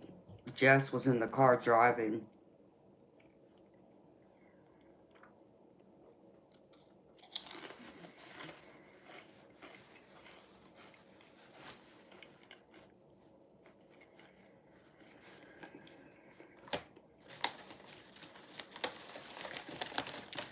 You know, the other thing I want to learn how to play is golf.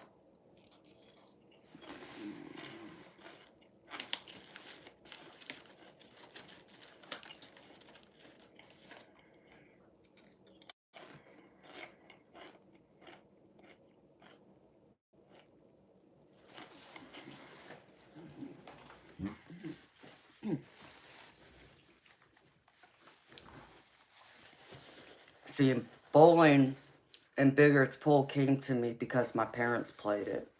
That's how I became so good at it. Because it's in my DNA. And now, Daddy, which is my stepfather, he also golfed. So I always wanted to learn how to play golf.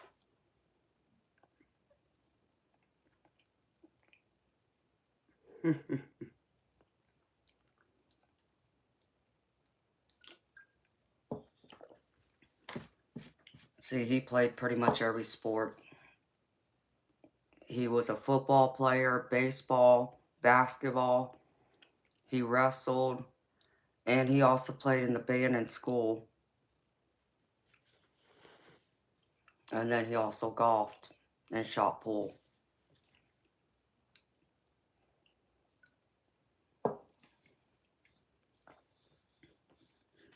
So, yep, that's where it comes from.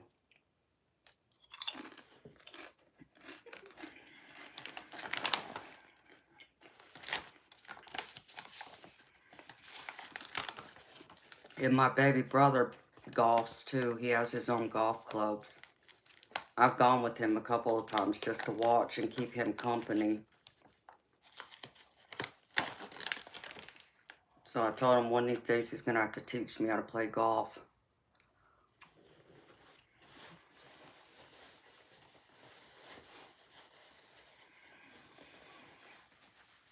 Yeah.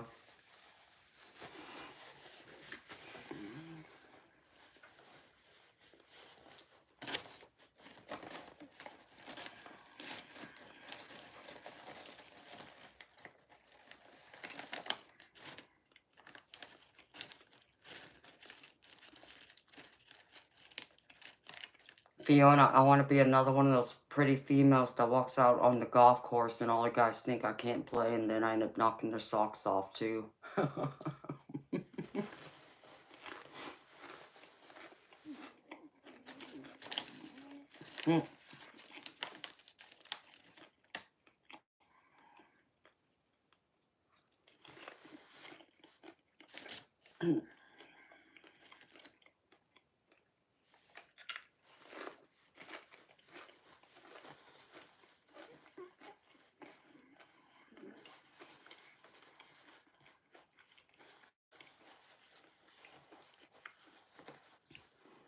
I'm good.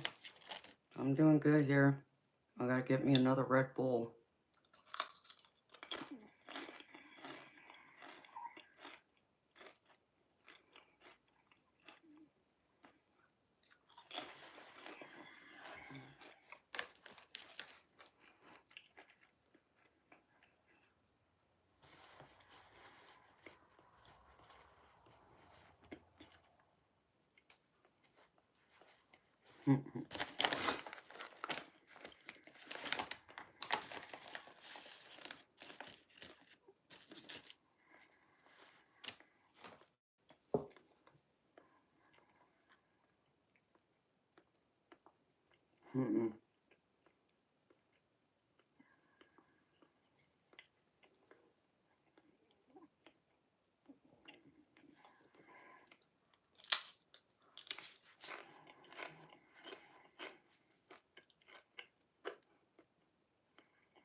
Yeah, Eternal, I've always heard golf is that one sport you either love it or you hate it.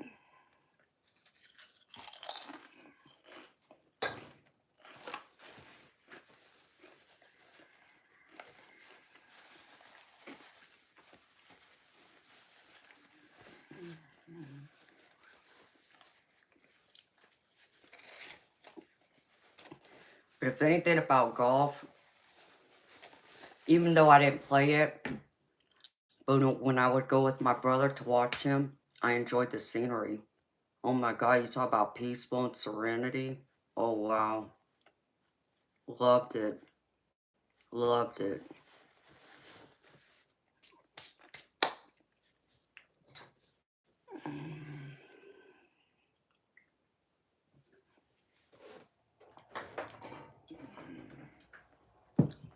So me and my brother are gonna have to go again.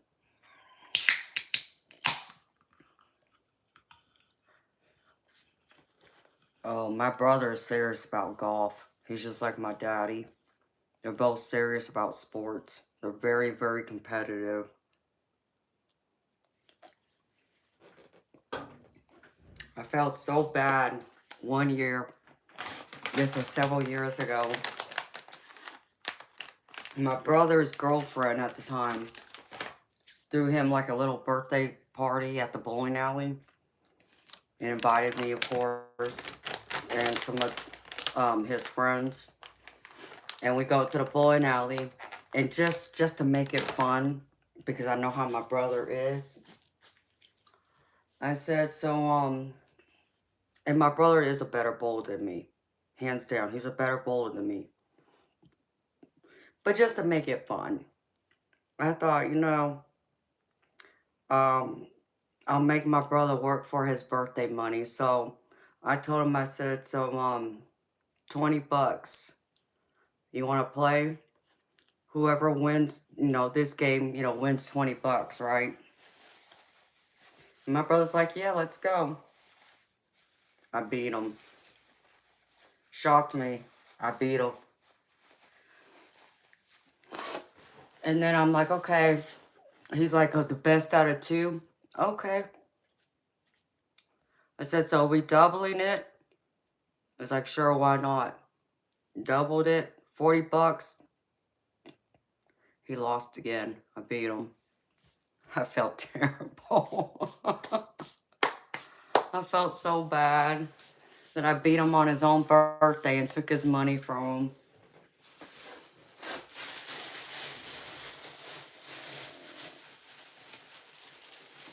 So, especially knowing he should have won. He should have beat me, but he didn't. Not that day. Hi, Nate.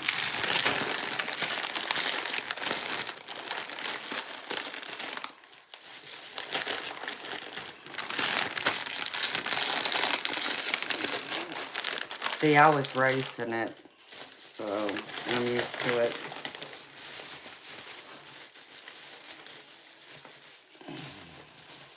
Yes, Fiona, on my brother's own birthday, I did that. Hi, Nate. Hi, Ashley. My day's been good so far. I wish it was busier, but it's not, but it's alright. How y'all doing? I gotta go brush my teeth now and get me another Red Bull. I'll be right back, y'all. I gotta grab me another drink and brush my teeth.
Oh, he was a adrenaline junkie. Sounds like me. Excuse me.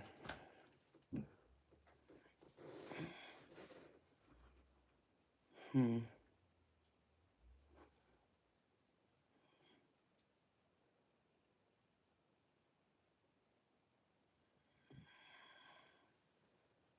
Damn.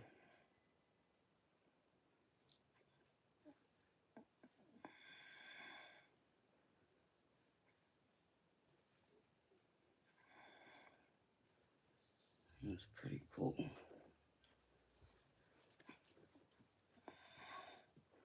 Hi, Gratitude. How you doing, honey?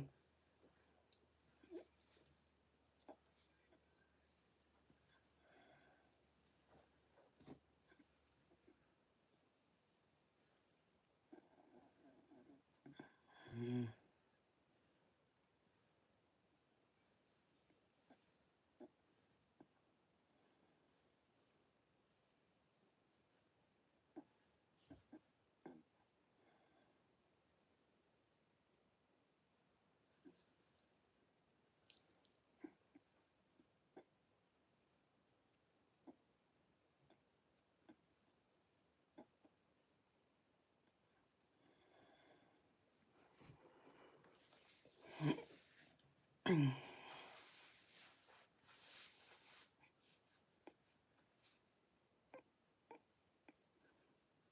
Yeah, it's been good. I just worked all weekend. That's all I've done.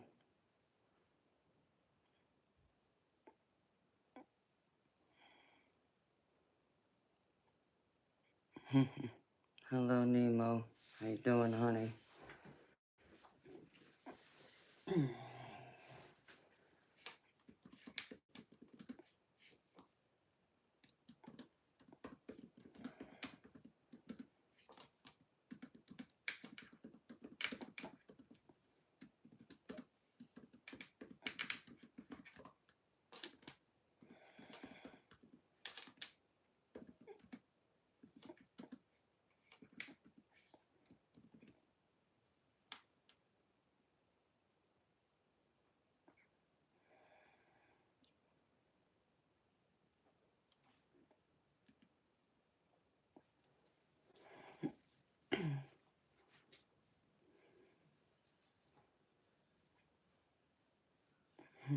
No, you're sweet, honey.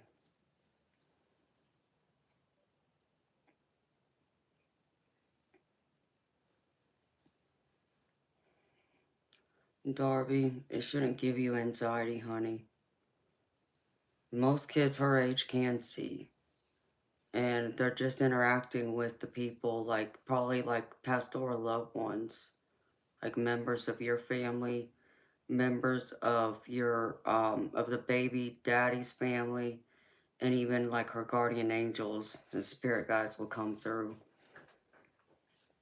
I wouldn't worry about it, honey, because kids are more in tune, especially at that age. So if it was anything evil or bad, you would know. She would start crying and throw a hissy fit. So if she's not crying, I wouldn't worry about it.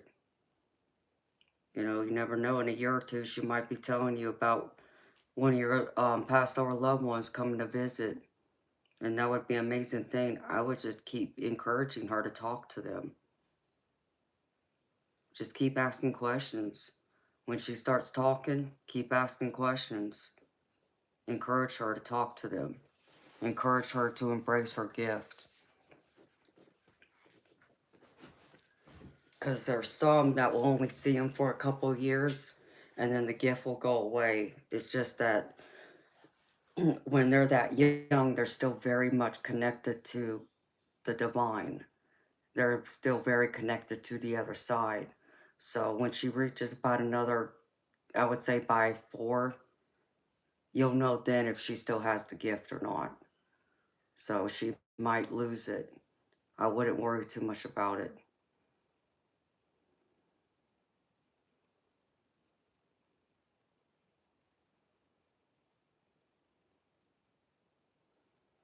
Yeah, I get that for a mom. I understand that.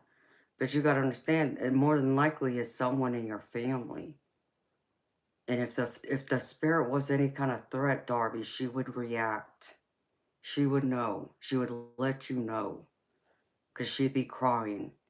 And she wouldn't want you to leave her alone and so forth. So that tells me it's someone that's in your family.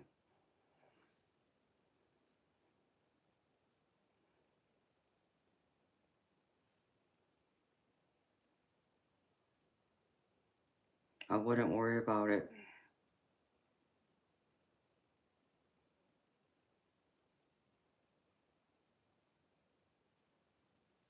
I mean, if you keep doing the spiritual cleanses, if you keep burning the sage and all that, that should tell you right there whether it's good or not. Because anything evil, especially if you command anything evil or negative to get out of your house, the sage and Palo Santo should help with that. So if they're still around, that tells you even more that it's someone that's not evil. That means her no harm.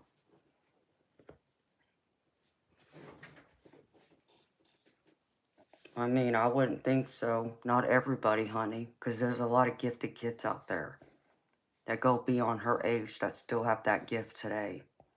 Many of them, it does disappear, but it depends. Depends on what her life purpose is.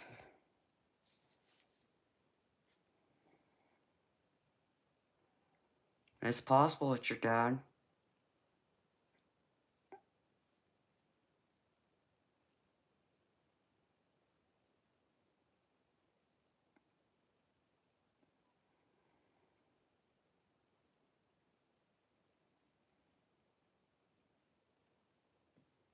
You know, give her another year. She just turned 2. Wait for her to start talking. She'll be able to tell you who it is.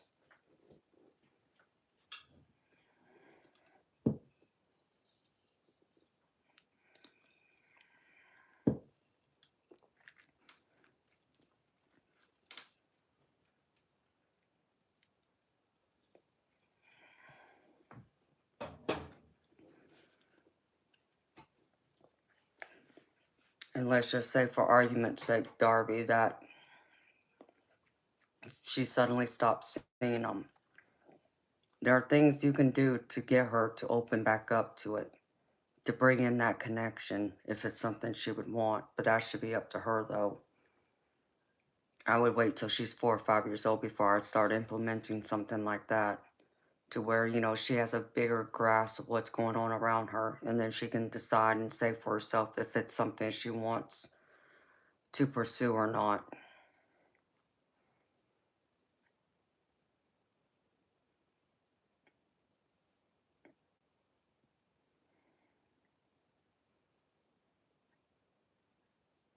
I believe it will. And if you're keeping up the spiritual cleansing, that should tell you, Darby, it's nothing evil or negative then.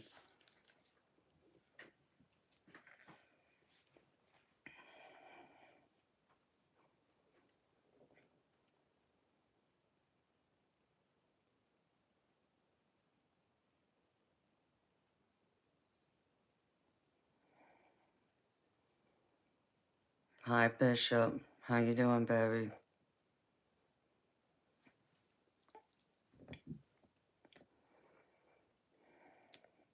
I mean, Darby, look what happened to me. I didn't speak of my gift to anybody until I was a teenager. But my gift stayed. It didn't go anywhere.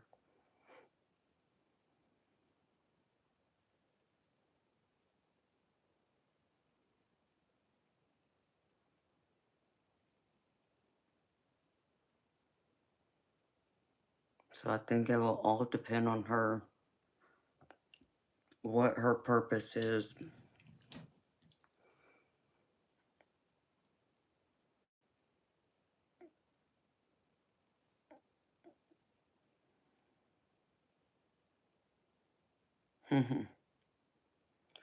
No, Nemo, I'm not. I wish I was still in my 20s. Nope.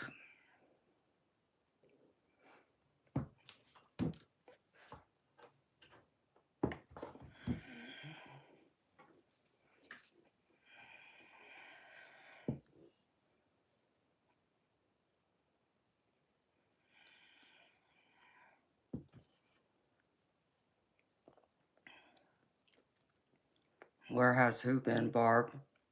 If you're talking to me, honey, I've been here. I've been here every night.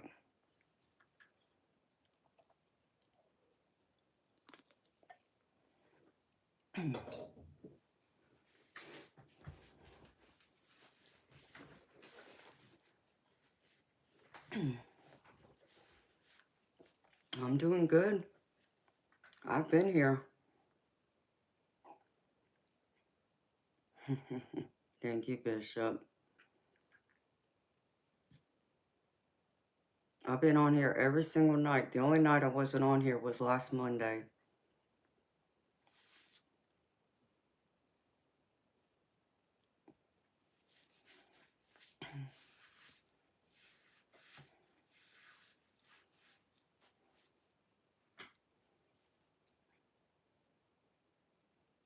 Hello, Nathan. How you doing, baby? So I'm good, Barb. Just working. My usual.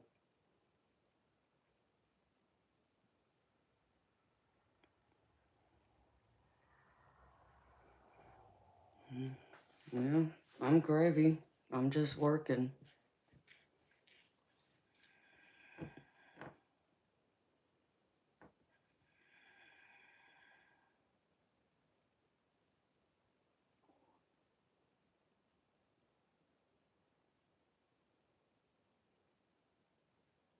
Yeah, Fiona, I believe it. Those things will happen.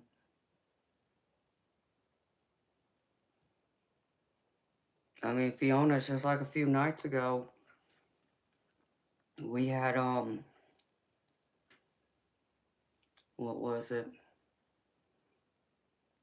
In the video, as it was streaming, as I was talking, you could see like a smoke cloud come by my face, and I didn't see it. But you could see it on the video footage. Everybody who was watching saw it, except for me. And then you can hear a voice talking into the mic. It was a man's voice saying something like, I need help getting out of here or something like that. And you can hear it clear as day. Nathan, I'm a psychic and tarot reader.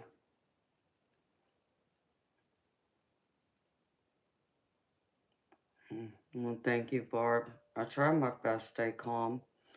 I'm normally calm until someone does something to irritate me, then I'm not so calm like everyone else.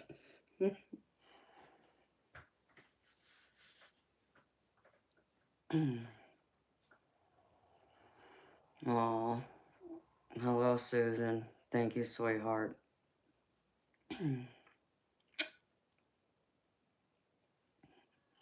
You could use some of my energy. I don't know what you mean by that, Nathan.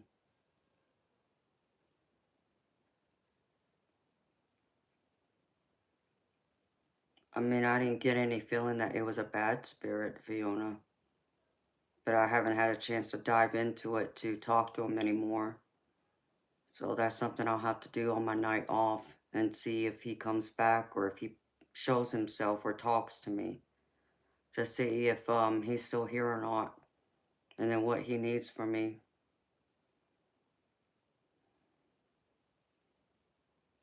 Hello, Booger 12s.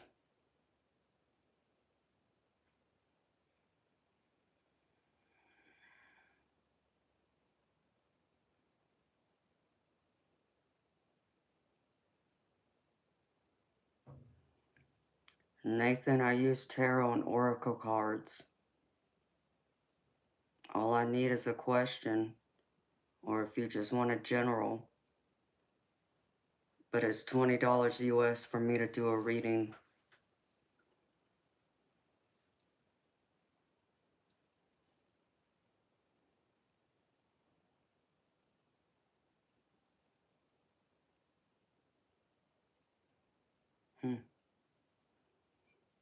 Yeah, I can imagine.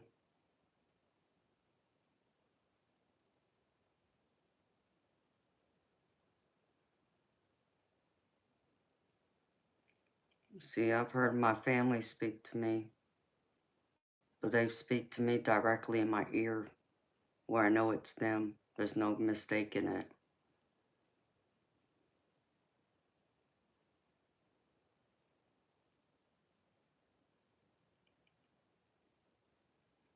And it's always an amazing feeling, because it lets me know that they're still here. It lets me know they're still watching over me. And it was also very healing for me.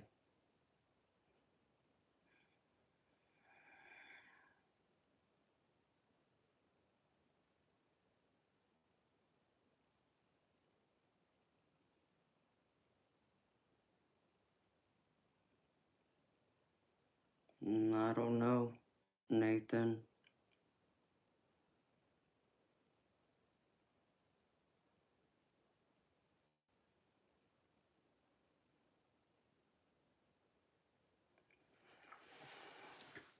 Fiona, I mean, it's hard to say, honey. You gotta understand, because I'm psychic. I'm like a lighthouse to spirits, because my aura shines a lot brighter than others who aren't connected like I am. So they naturally are attracted to me because I look like a big ball of light to them. So they always come towards me in that way.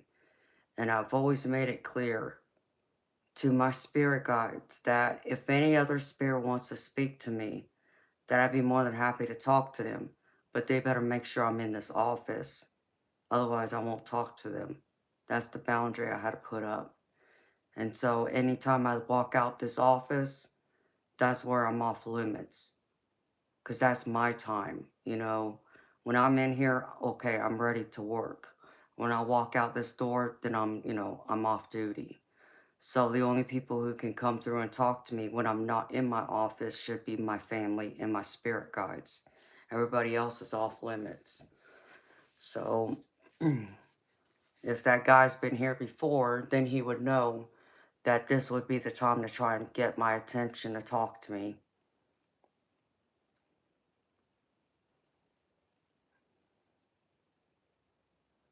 Thank you, Barb. You too.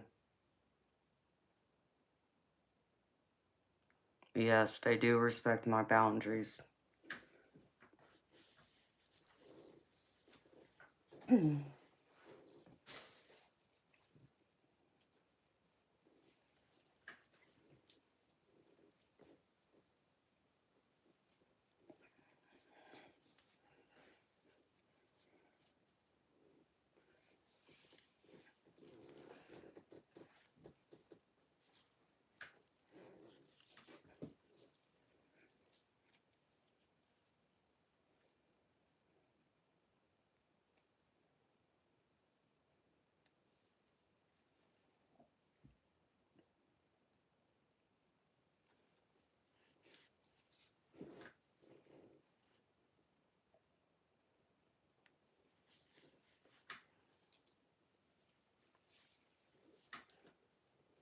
Good night, Barb. See you next time, honey.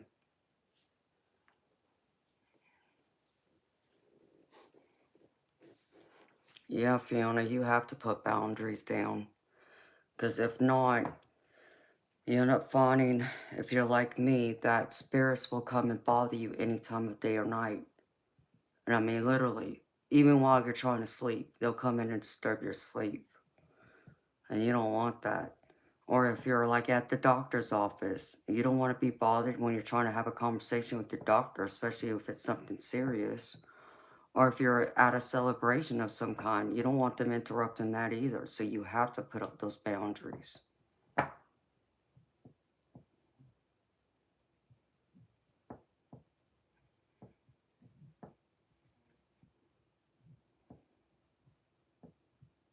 don't know what you mean, Nathan.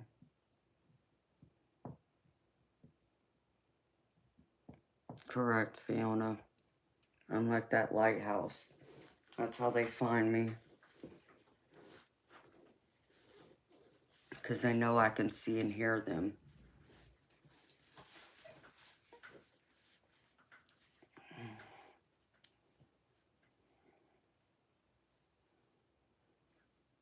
Nathan, I'm like the wrong person I think you should be talking to, baby. I don't know if you're religious or not, but I would probably look at a church.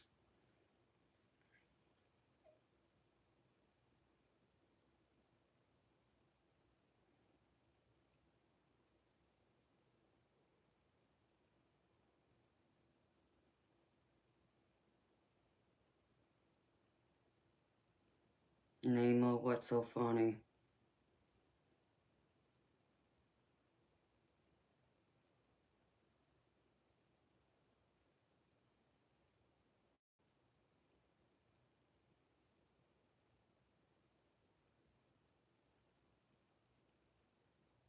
Nemo, what makes it so funny? What did I say that's so funny to you?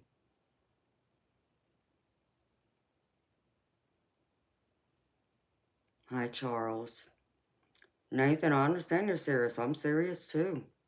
If you truly think there's something demonic, you need like a preacher or a priest to come in there.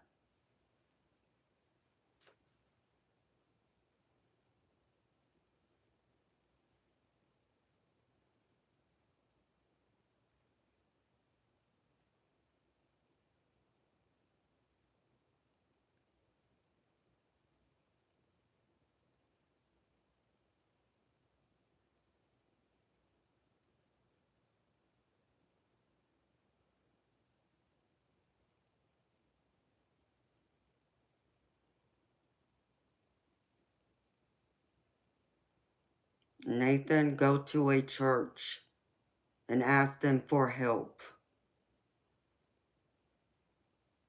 Well, go back, find a church, that one that will help you.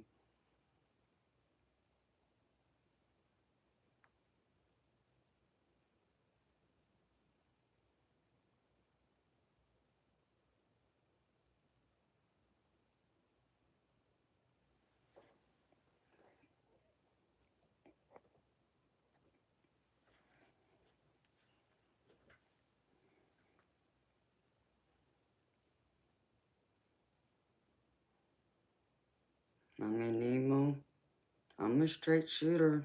Yeah, I am.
Oh, thank you, Nemo.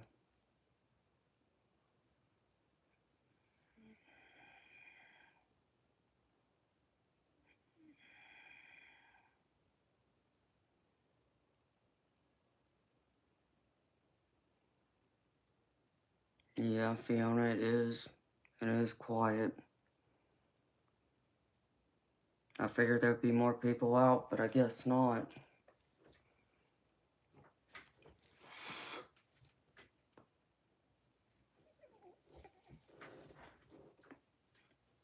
Trying to decide if I'll come tonight or not, work.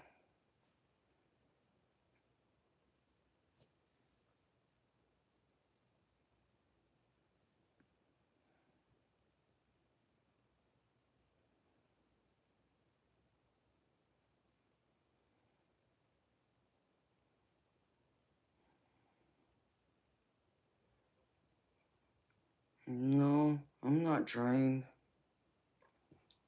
I mean, I did get some sleep today. Yeah, I know, right, Fiona? We hadn't reached that time clock yet. Of course, it seems like it doesn't matter what time it is anymore. They come in here any time of night. Hi, Diane. How you doing, honey?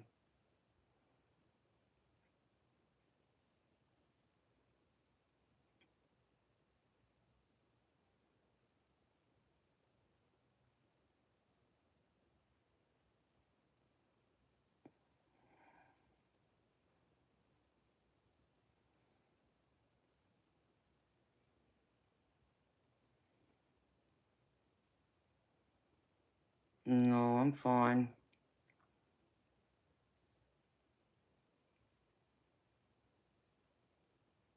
May have to do an energy check. Diane, how does the energy feel to you, honey?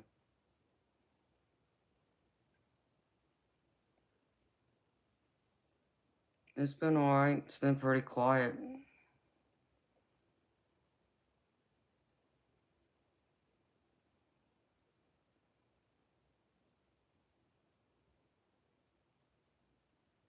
Okay.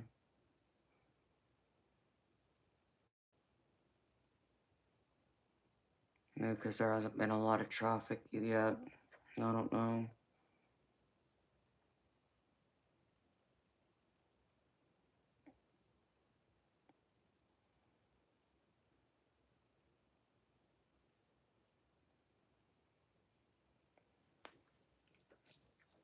Eternal light, are you still here, baby?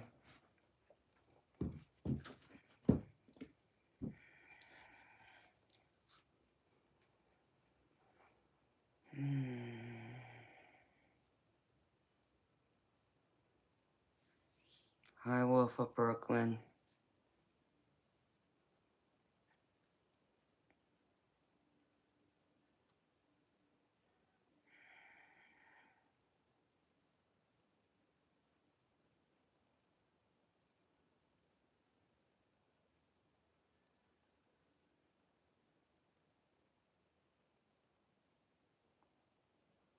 Yeah, that's amazing, Fiona.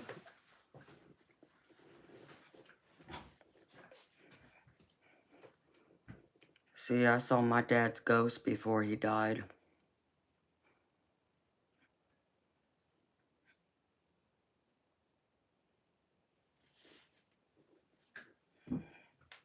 And then my stepdad kissed me on my forehead right after he died to say goodbye.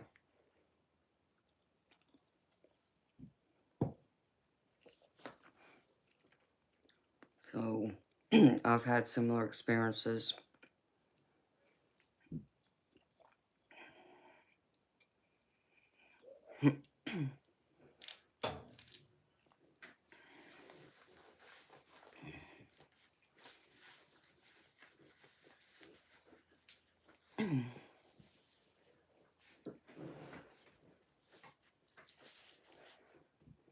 Because I actually felt my stepfather after my brother called me to let me know he passed away.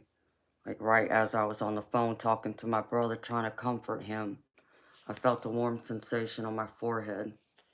And it felt like he kissed my forehead to say goodbye.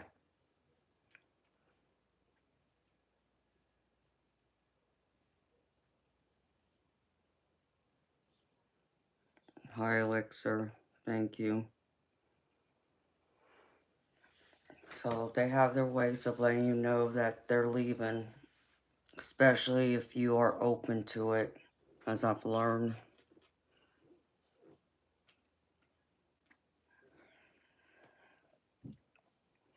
Even my mama let me know she was getting ready to go before she died. I just didn't listen to it then. I was in denial.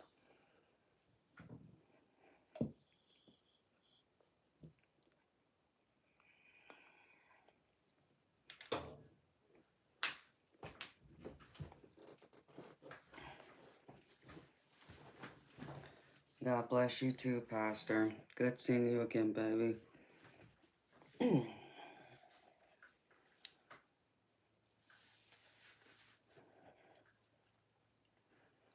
And then after my dad passed away at the hospital, I went home. I went to my family's house where I was staying. after I got the call he was in the hospital. And that evening, I was in the bedroom and I just sat up on the edge of the bed. I sat up on the edge of the bed. I don't know if I was looking at a phone or what, but as I'm sitting there, the bedroom door opens and I hear footsteps in my room. Excuse me. So I knew that was my dad coming by to pay me one last visit.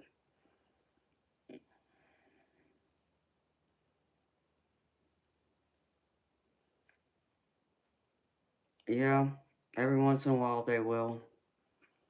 They'll come into my dreams. But most times they just end up showing up and I feel them. Or they send me messages to let me know they're here. Like it was funny, just like a week or two ago, I had I was on the stream. I was on YouTube one night during a live stream and I stepped outside to reground myself. And my mama came out there to tattletale on somebody. Cracked me up. And sure enough, she told me someone was over here getting high. It's like, oh really? Oh, okay, mama. I laughed at her.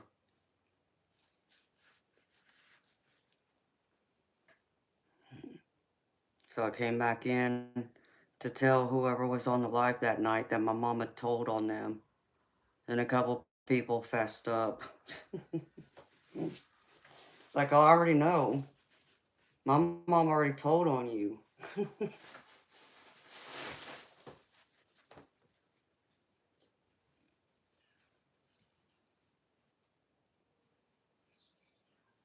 So they have their ways of communicating with me. Pastor, you're very sweet.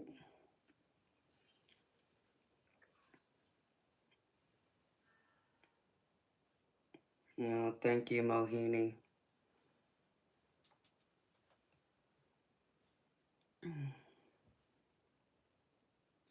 And she'll let me know when she's around, in case I'm not sure.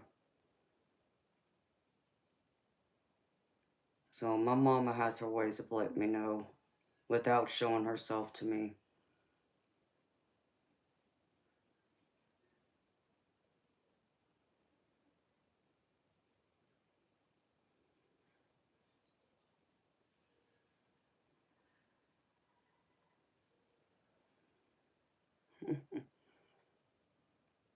Dang, Fiona, you spoke too soon, honey. Stand up. Sure, I'll stand up, alright. Let me put my high heel up your behind.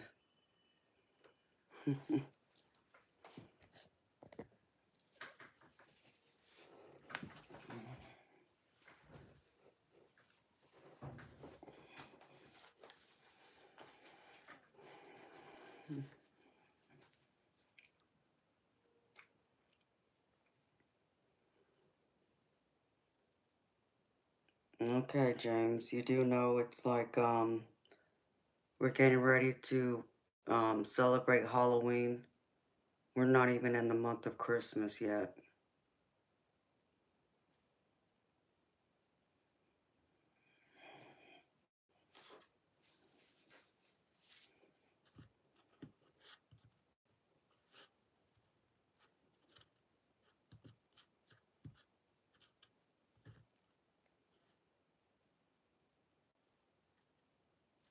It's pretty strange.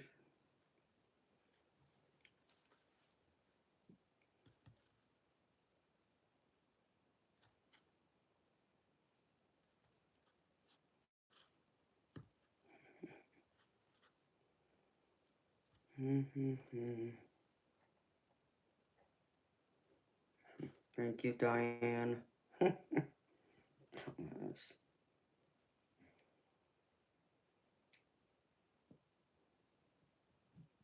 I don't understand why some of these guys come here and ask some stupid questions like that, like they think I'm really gonna answer them.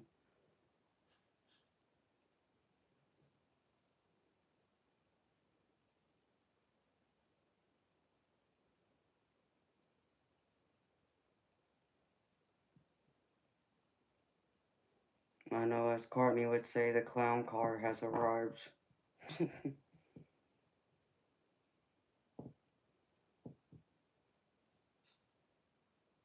It's almost like, you know, they wait till a certain time before they start showing up.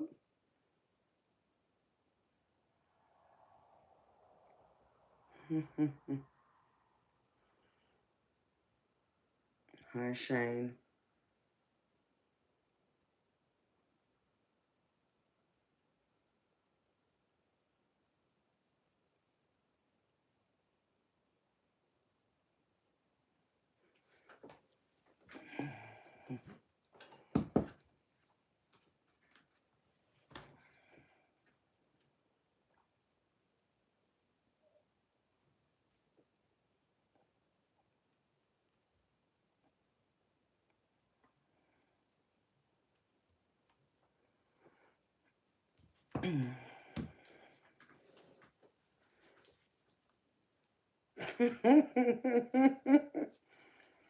I know, Diana is fast. She is fast.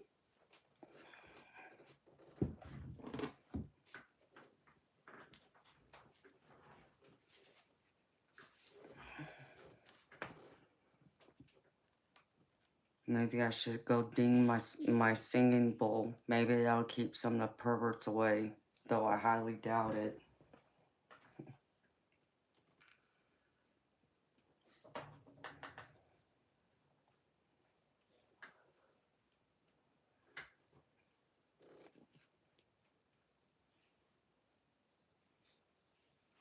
You'll bite them, Christopher.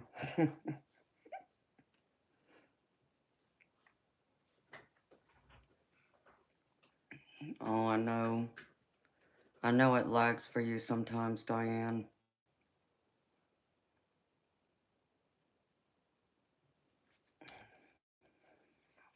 I'm surprised it doesn't lag for me more, but I guess maybe because I'm still in like that 4G area is why it doesn't.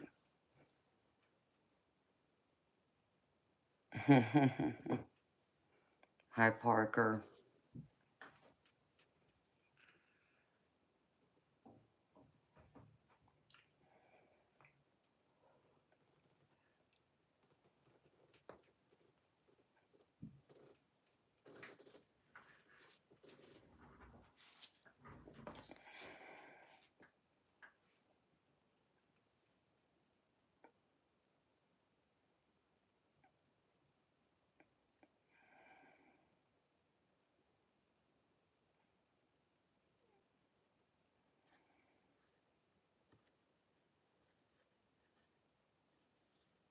Oh, yours lags too, Christopher.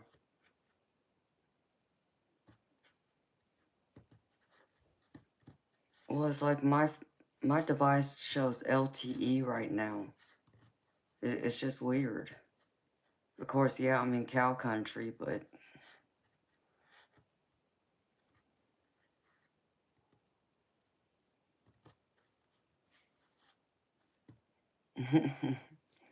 is it? Well, I could tell you that my area, it's not all that great either. I even struggle to get the radio station I like on my radio in my car.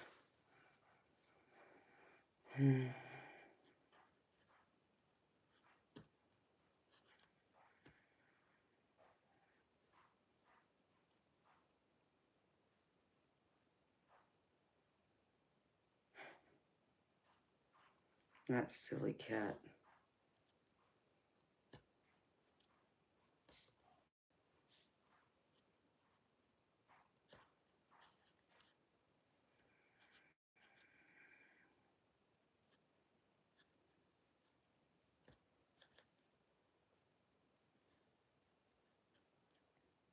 Fiona, did you ever look into that psychic shielding I mentioned to you the other day?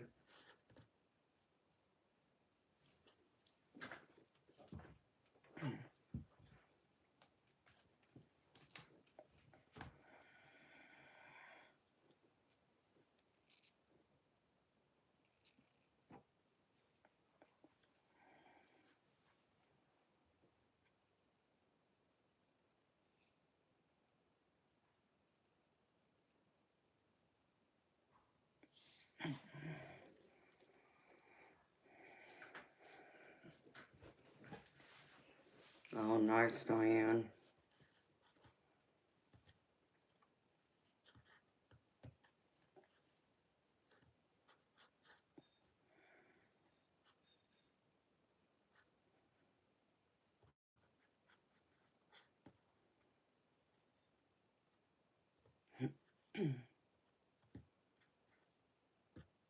That's a special gift you got, Diane.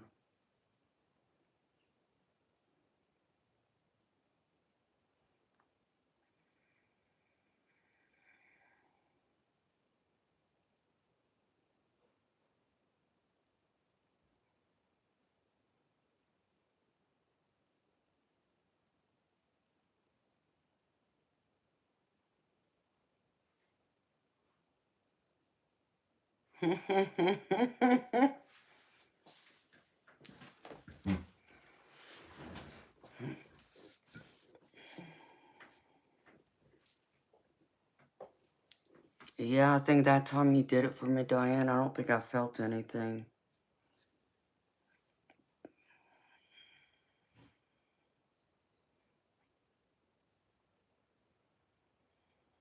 After the way the last few days has gone, I probably do need a clearing, though. Especially with the nonsense that happened the other night.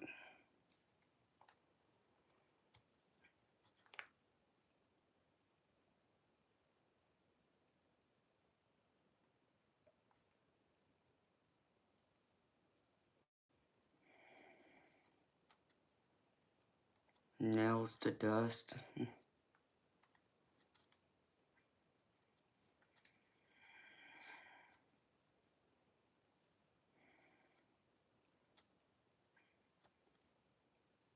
Oh, okay. Well, thank you. Fiona, about how you put up a psychic shield of bubble around you. And you just envision yourself in a bubble. You can pick whatever color you want that bubble to be. But you just say out loud to your guides to not allow anything evil or negative to penetrate that bubble.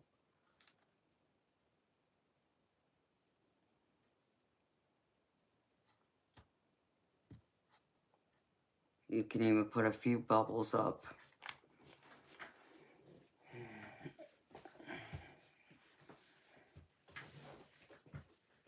And then I would even pretend I'm surrounded by mirrors. Like I'm wearing like a mirror outfit. So anytime anybody comes towards me, I won't absorb their energy. Instead, they'll see themselves in a mirror and it'll reflect back onto them instead of it coming towards me.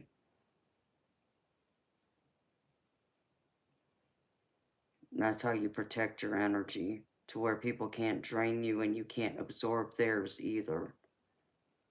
That's one way psychics have to handle that. But you would have to tinker with it. Because what may work for me may not work for you and vice versa. We're all different.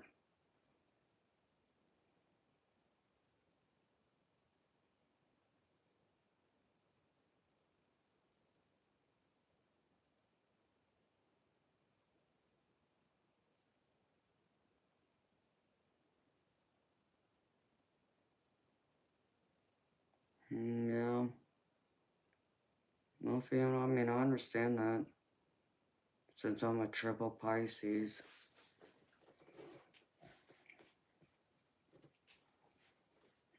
But I think I got enough fire and earth to kind of balance it out.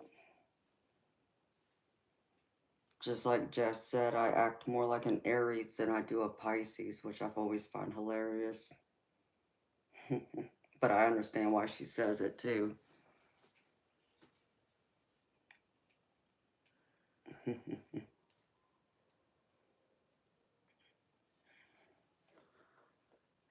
Dwayne, you know, I'm gonna be funny here for a minute. You know, they say, telling me I look tired is a nice way of telling somebody they look like shit, right?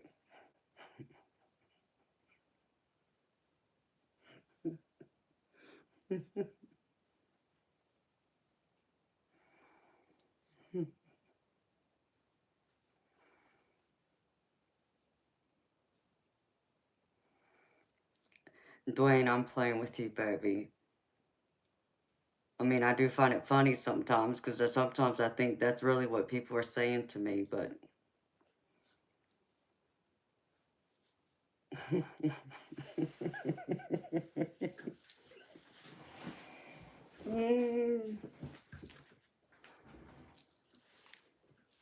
But if you stop and think about it, Dwayne, doesn't it make sense to you, though?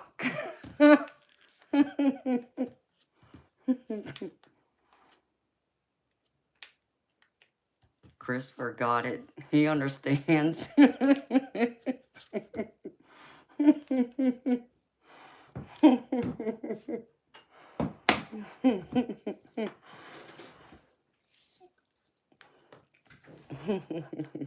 Even Diane got a kick out of it.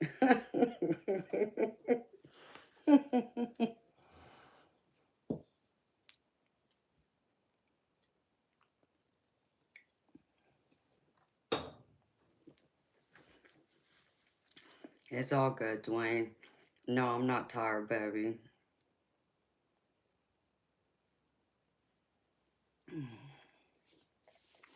I mean, could I use a few extra hours of sleep? Sure. Especially since I don't get a whole lot of sleep as it is, but nope. I'm wide awake. And I got Red Bull and Mountain Dew to help me, so. And energy shots.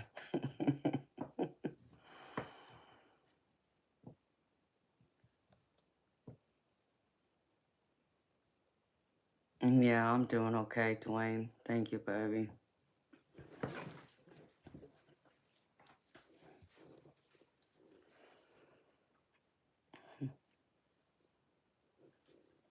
It's just pretty quiet in here.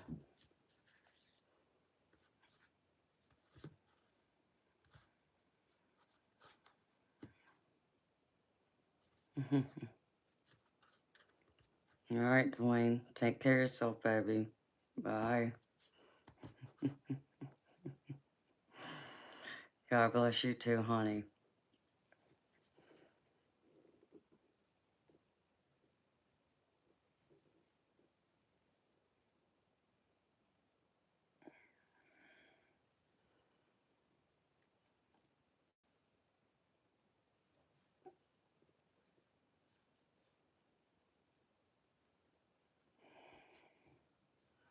Short and sweet.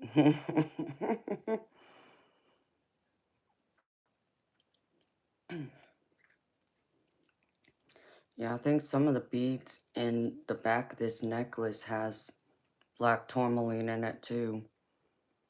I was kind of looking over it earlier because the only thing y'all can see is like the front of it, but there's parts of it in the back that look different from the front.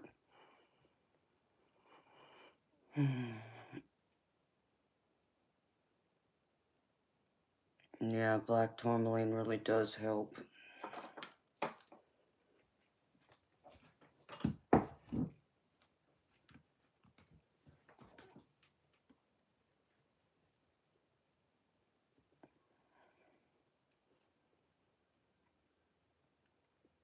Eternal light, what kind of crystals do you use, baby?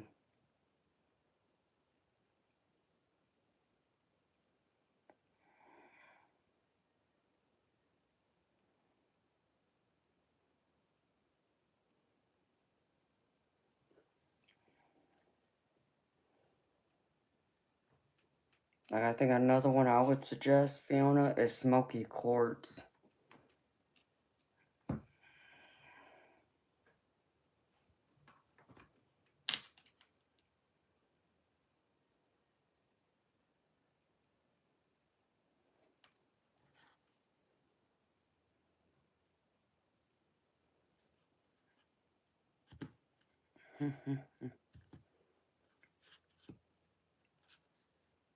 Hello, Beetaloo.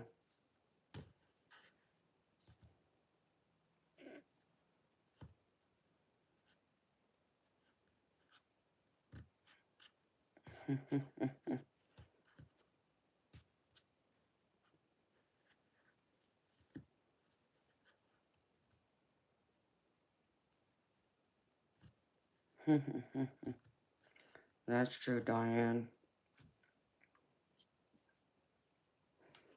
Oh, did you talk to that coworker, Beetaloo? I'm just curious. Fiona remembered it. Now I'm curious.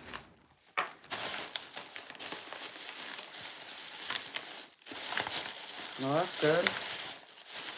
At least they didn't say no.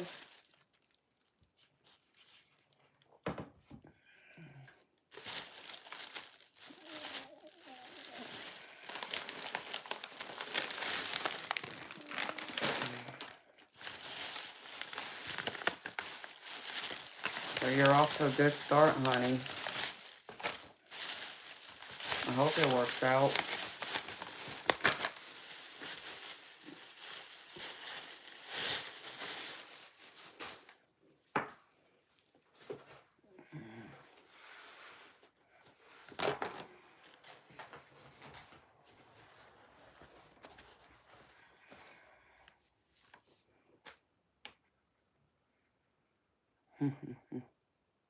No, you're welcome. Well, I'm glad it helped you.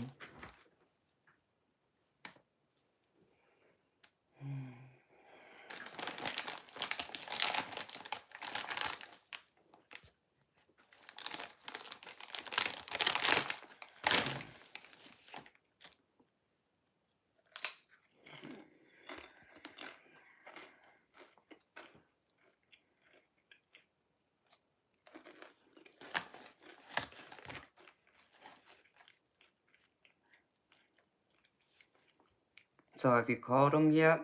Or are you still waiting for them to call you?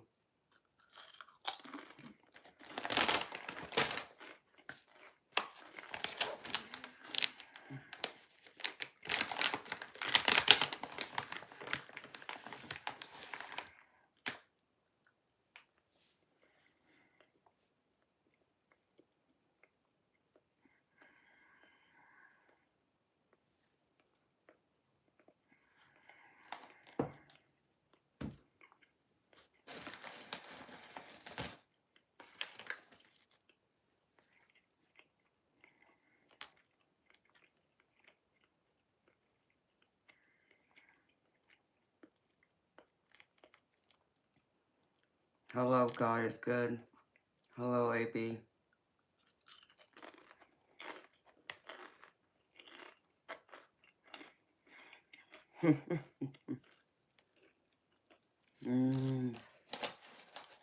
Here we go again, Diane and Fiona.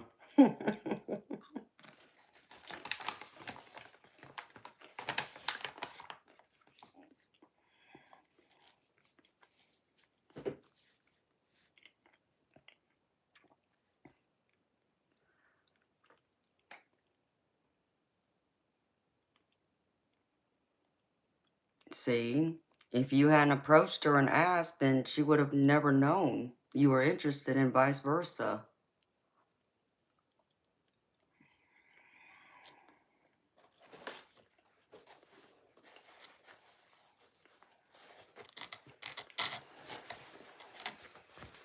Christopher, selenite is used to charge crystals.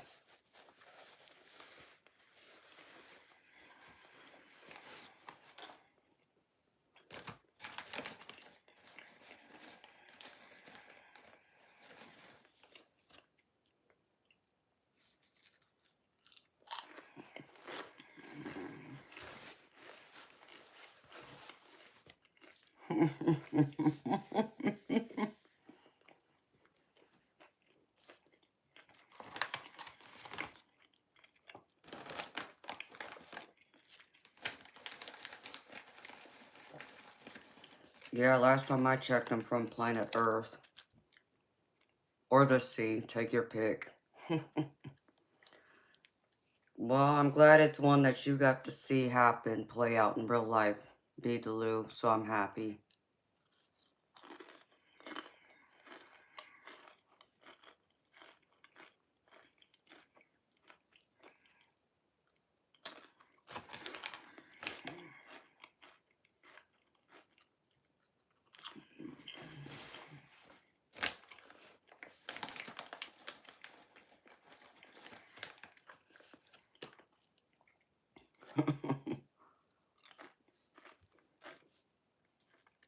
Hi, Blunt Saggy. How you doing, beautiful? It's been a while. Yeah, White Wolf. What's it to you? I gotta eat. You don't know how skinny I am.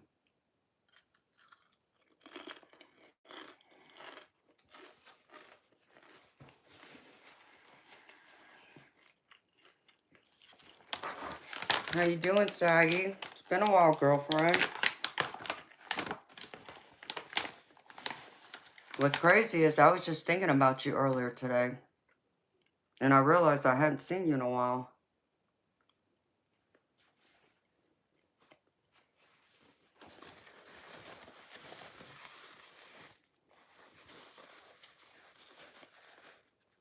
I'm good here too, beautiful. Thank you for asking.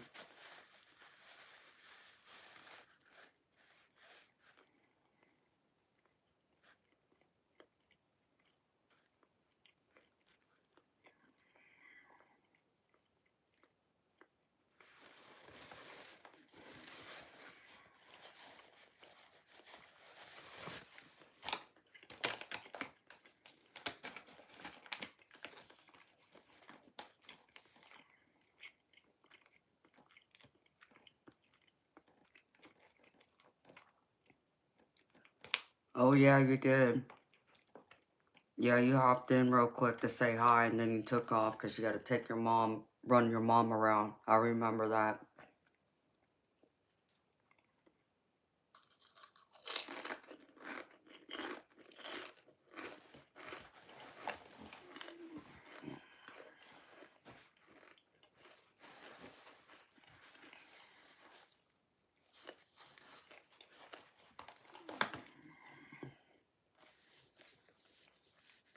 I don't know, Diane.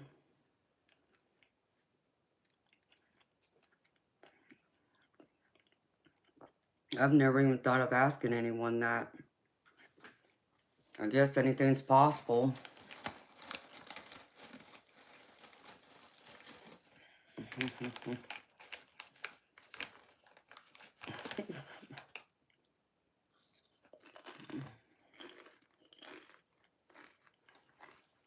Hmm.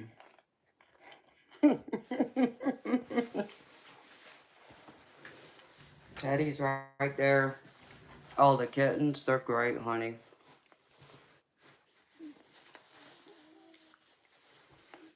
I actually got one that's white with blue eyes, and he's a beauty.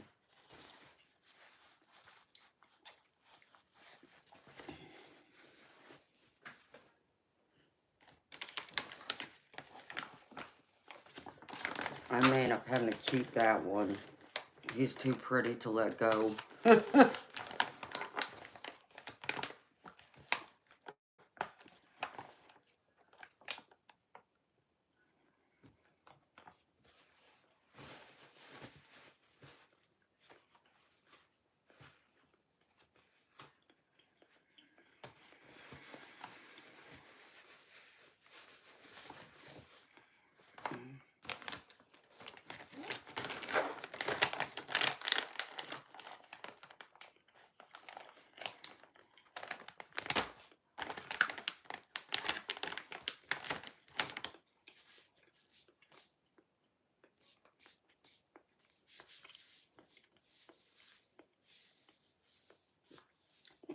I'll actually go get him in a minute if you want to see him, Blunt.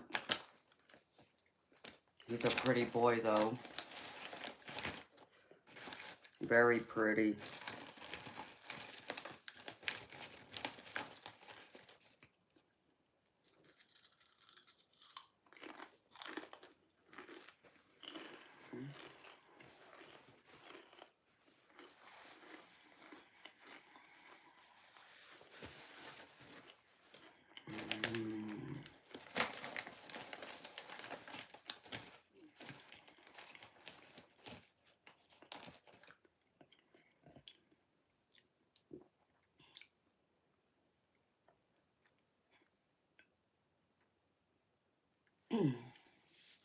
Oh, they're getting big, Blunt. They're getting really big now.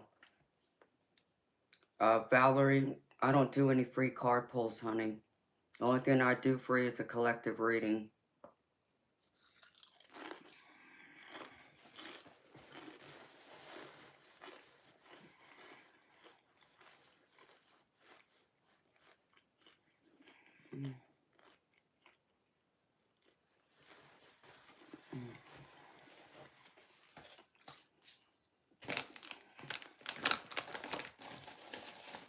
No, I wouldn't have told you off. Now, if you had asked me without asking me nicely with manners, I probably would have, but no.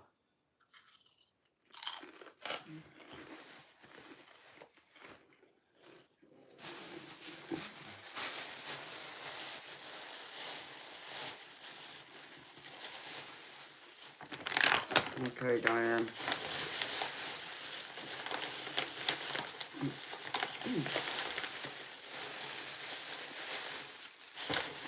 What's up with all these bags that got rips and everything else in them? Oh, one mother's so cheap, I swear.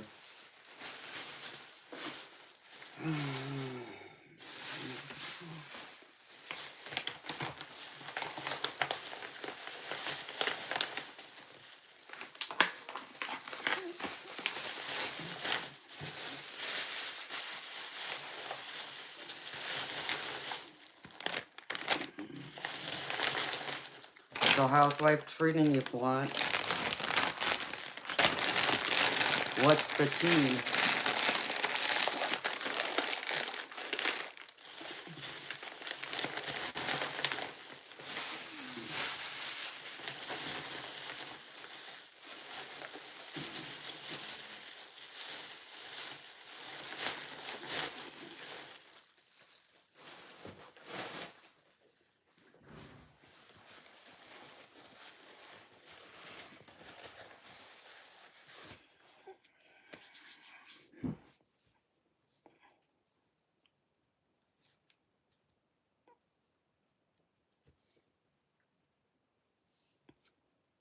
Oh, Blunt, you missed it the other day. There was like a smoke cloud that appeared on the screen. It went right by my face, the right side of my face, but I didn't see it. But you could see it clearly on the camera, on the stream. And then you also heard a voice speaking to the mic, asking for help. It was a male voice.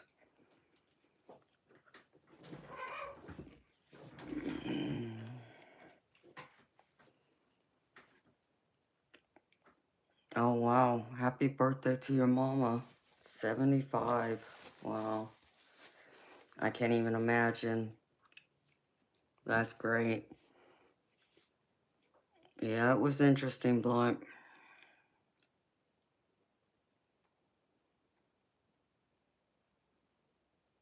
Yeah, I mean, it's one of the streams, honey, so you can go back and I'd have to pull it out to see, like, about what time it was, but I think I could find it pretty good.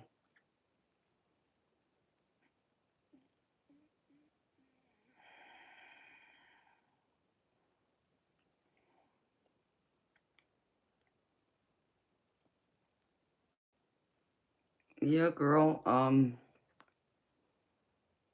to figure out. I don't know if I can email it to you or what. I don't know. I mean, I guess I could always adjust the stream, save it so I can go through and adjust it down where you can see it and hear the voice.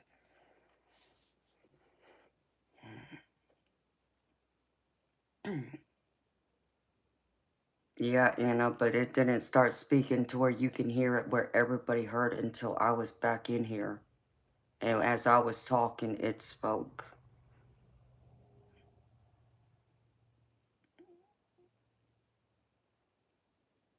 Yeah, that's what I'm thinking of doing.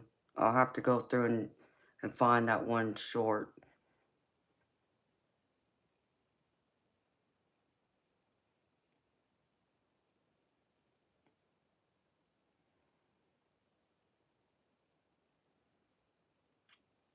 So, so as I was sitting here talking, blunt, it spoke into the mic.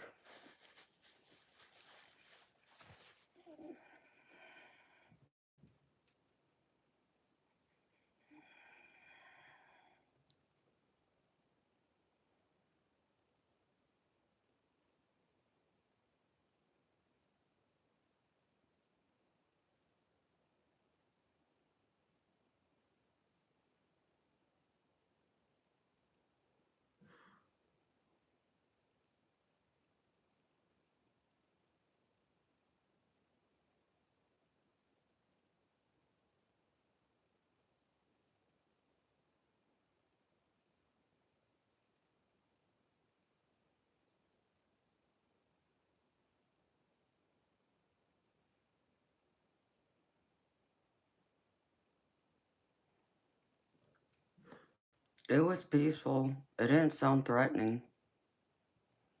It didn't sound threatening at all, blunt. It sounded like someone sincerely asking for help.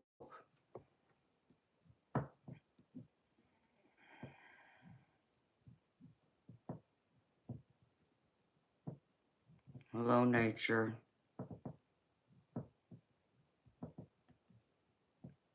Who cares? What do you mean, no reading? You know, instead of asking a question, you know, don't you come into, when you talk to a person at first, a stranger, don't you normally say hello, how you doing? You didn't even do that. Instead, you just came here and asked, said no reading. Where's your manners? I know your parents raised you better than that to have some manners, courtesy, and respect.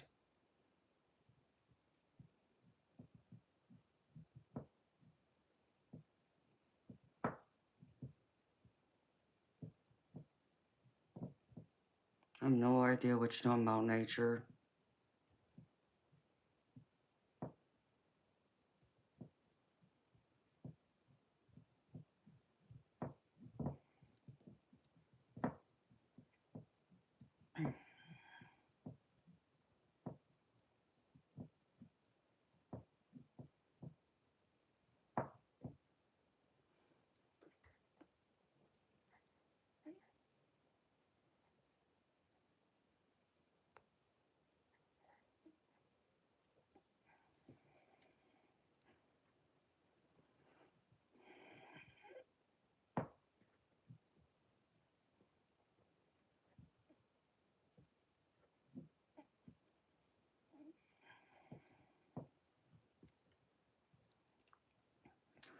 Oh, blunt, it's been a lot.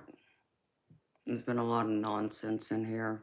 There's so much I gotta share with you, girlfriend, but that's like something I would need to share with you on a private email.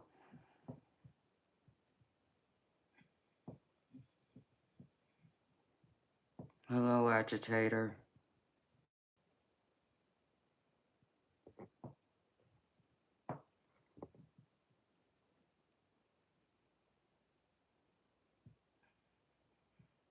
Apparently so, Christopher. Apparently people forget what respect is when they get online for some weird reason. Don't ask me, baby.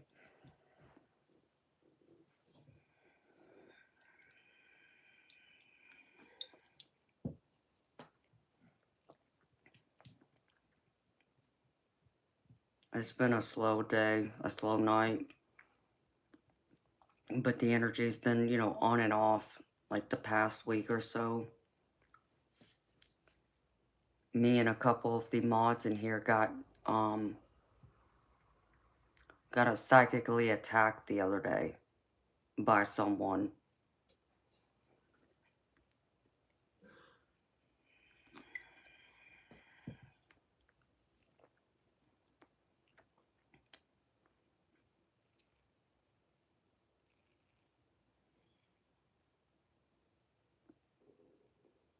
I don't know, Fiona. I really haven't been able to spend that much time with the kiddies lately.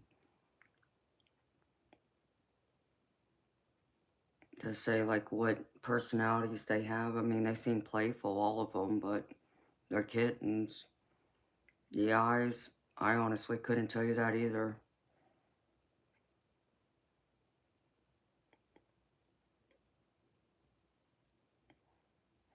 Yeah.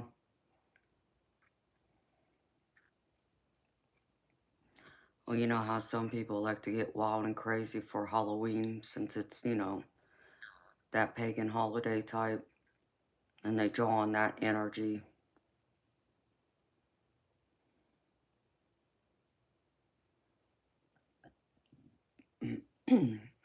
So, someone came in here Tuesday night, I think it was, and said something. I think it was something about, oh, you're feeling pain. I got your picture. And suddenly me, um, Christopher, which is, Topaz Justice Flame, and one of my other mods started feeling pain. Like I felt like someone took a metal pipe and busted me outside my head. And I knew exactly what had happened. Someone threw a psychic attack on all three of us. That's what they were trying to do. But yes, girlfriend, I'm dead serious. This happened, I think it was Tuesday night. And my natural reaction, me being me being the protective bear that I am, I told him to leave my friends alone. If they want to take someone on, take me on. That I'm not afraid of them, which I'm not, and I never will be. So, but yeah, girl, it was something else. It was something else, Blunt.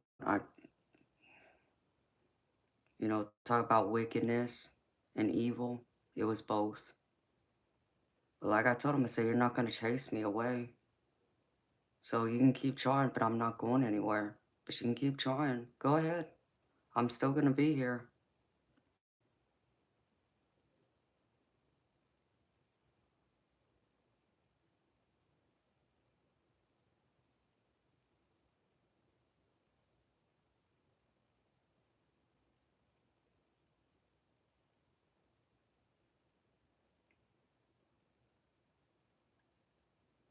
Crisper, it was that night you got hit, too.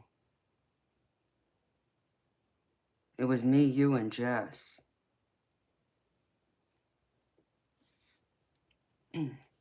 No, agitator, we haven't, baby, but people want to come in here and start nonsense.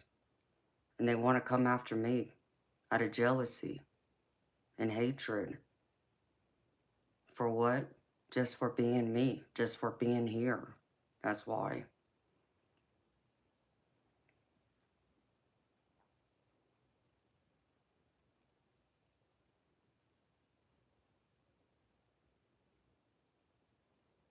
Yeah, I know, honey.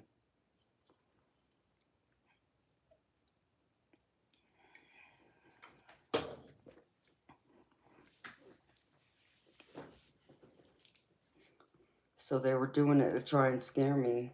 And like I told them, I'm not scared of you. And I'm not.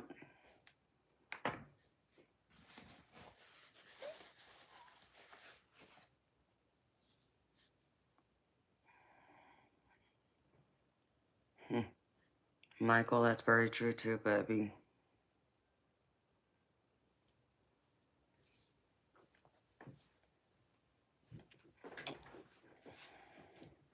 And that's how I sum up some of those people that acted that way the other day with me.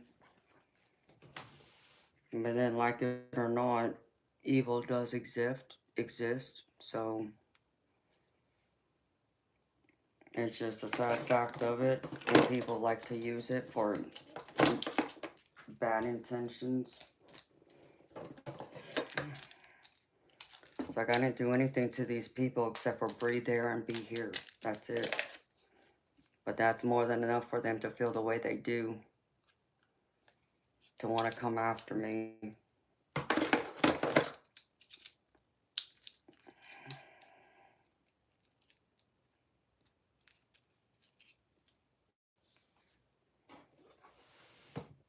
I mean,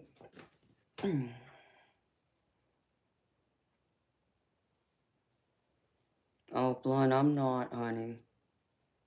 And Michael, yes, I do readings. And they can't dull my light, and that's what they don't understand. They keep trying, though. They don't seem to understand. They can't dull my light, and they can't scare me away. No matter how much they want to or try, I'm not going anywhere.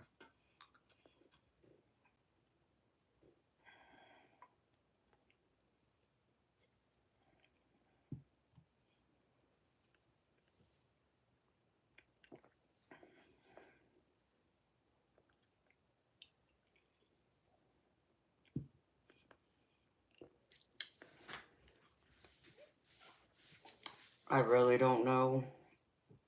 And it's hard to say. It could be. I'm sure some of them work in a group. But then others are just ones that act on their own.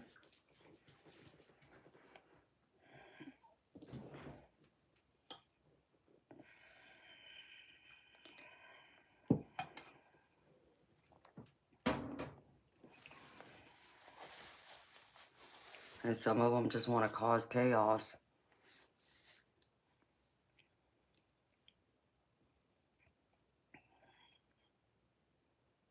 Yeah, because they want to see me fail. That's what they want.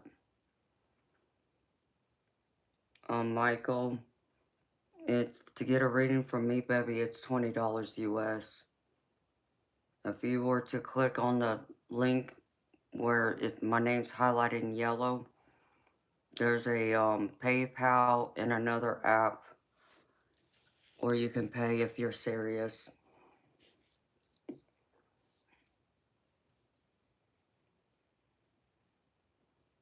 That's right, girlfriend. It's never gonna happen. Like, Blunt, I don't think they understand. It's like I told him. It's like, you can't stop what is divinely purposed. What is my divine purpose? And what I'm being guided to do.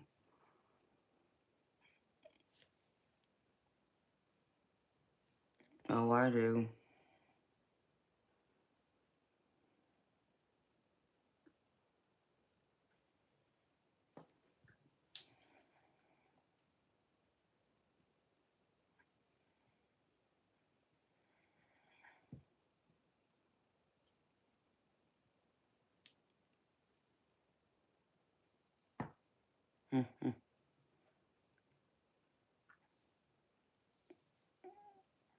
Yeah.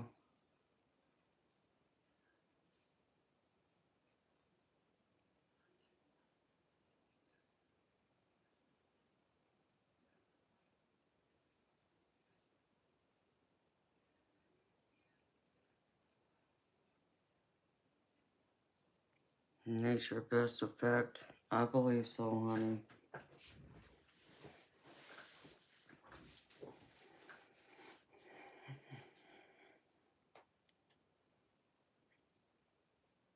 Hello, Eddie White. Thank you. Hello, Hannah.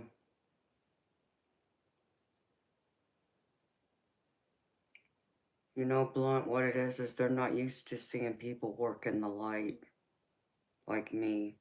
You know, they're so used to working in the dark that they don't know what the light is.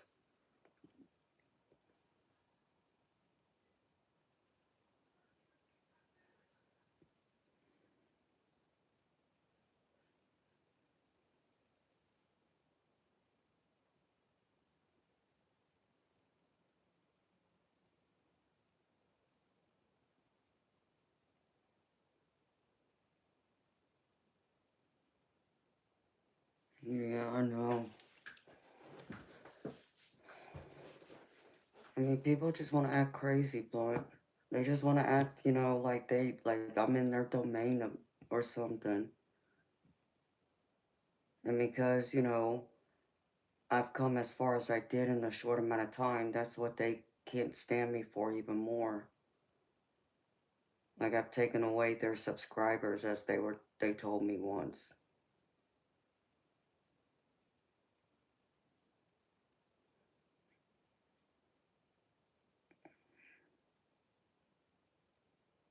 Yeah, I know, nature.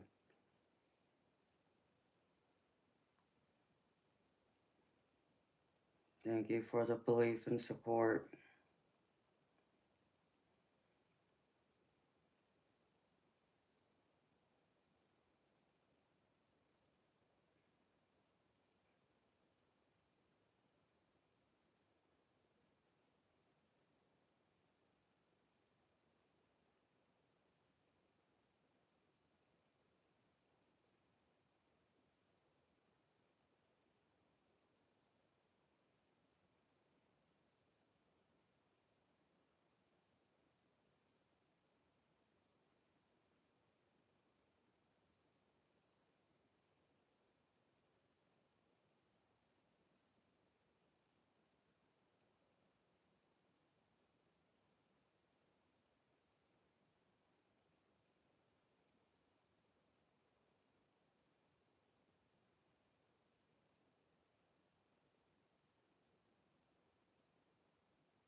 Okay, Eddie White sounds good.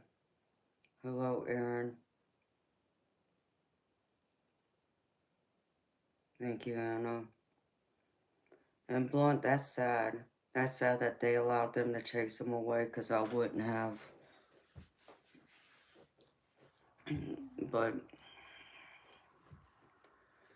I don't know.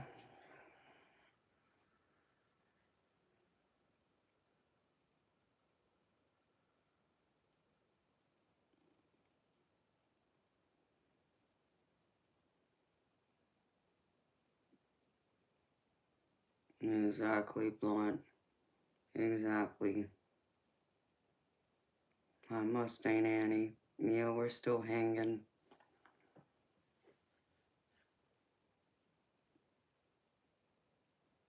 That's right, Blunt. That's what I told them too. They won't chase me off.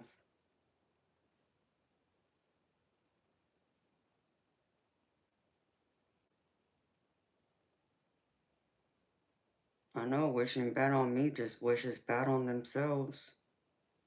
I don't think they realize that though, or maybe they just don't care.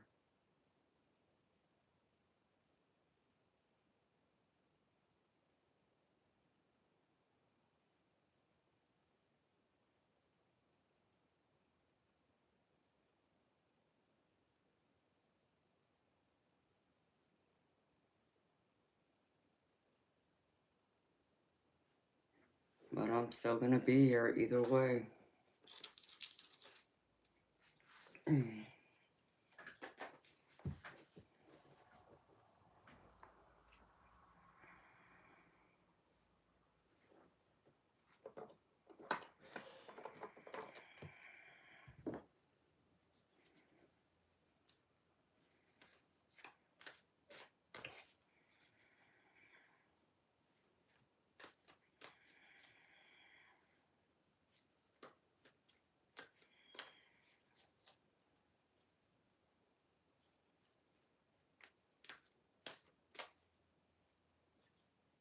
Oh wow, Christopher.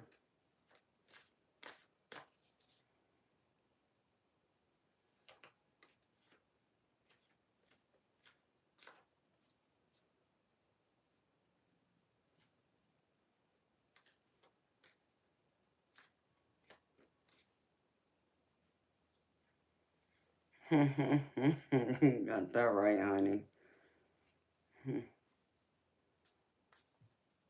Hello, channel name goes here. How you doing, honey? That's what they pretty much all are.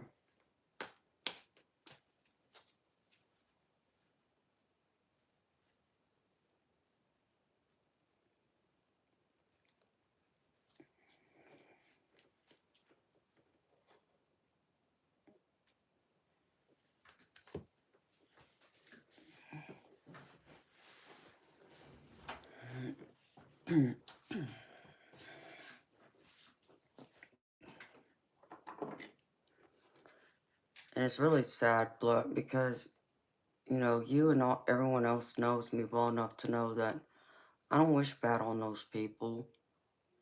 You know, no, I don't appreciate and like what they did. And yeah, I would stand up to them again, but in the same token, I would also still want what's best for them too, you know.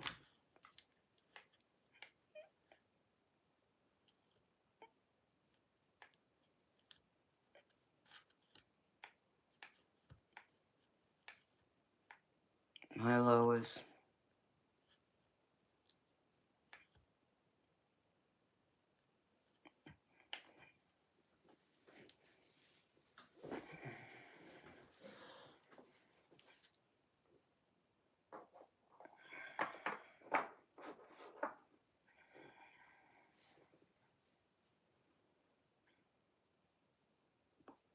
Okay, Christopher.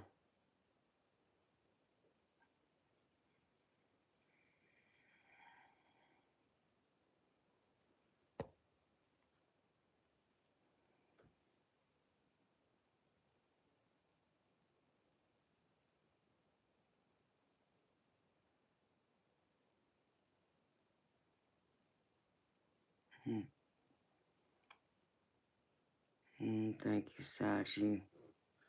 Yeah, I'm not into all that.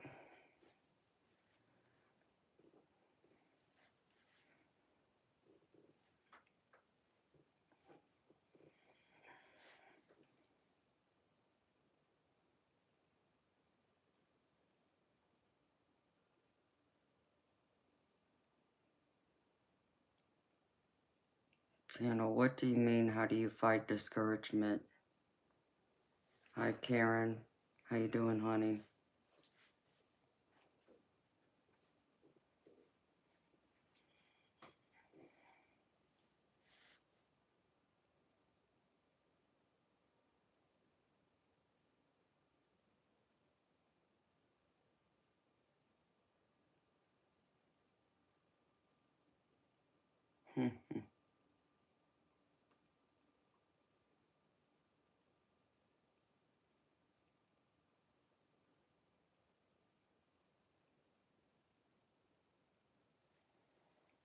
I mean, it's like, that's weird.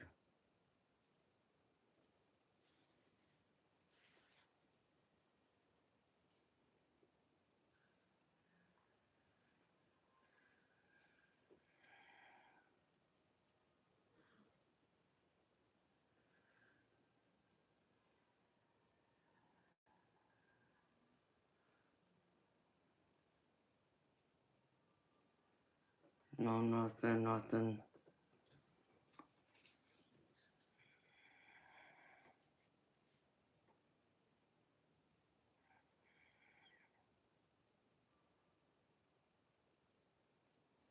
I hate to hear that, that they're getting bullied. This world is so cruel. And now with the internet, it doesn't get any better, it just makes it worse.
Is that right, nature?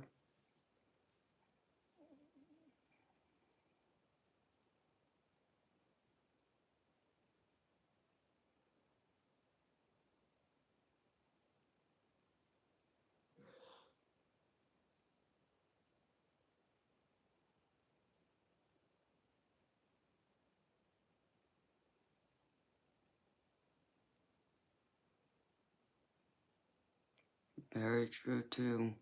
Channel.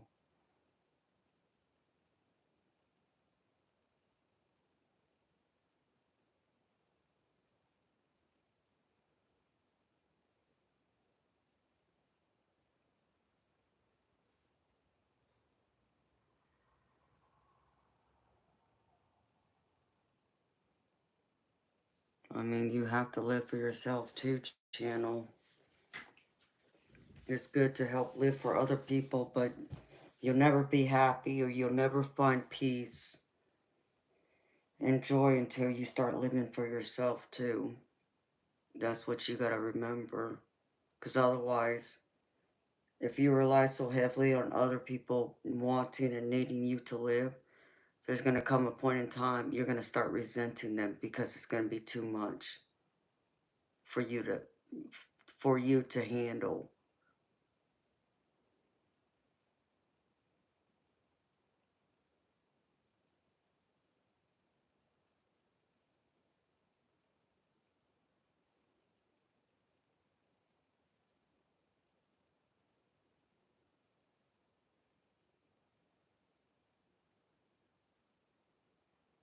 Yeah, Mustang Annie.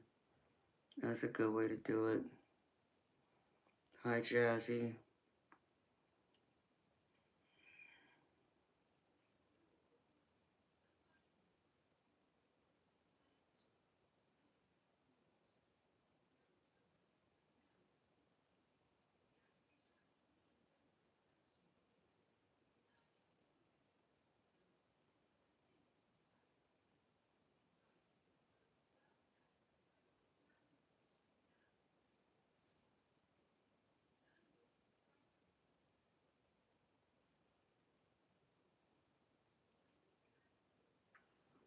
Well, channel, you need to stop giving up on yourself, honey.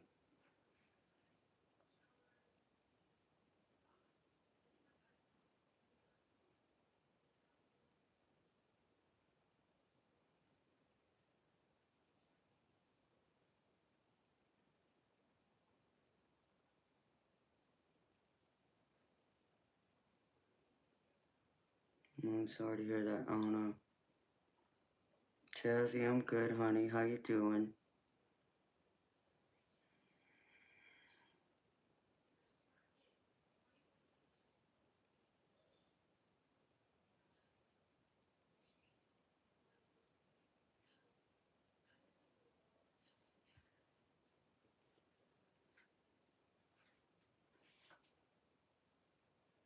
I think we all should take a day off just for our overall mental health.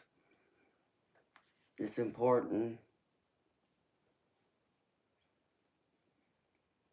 You got to in order to keep yourself going.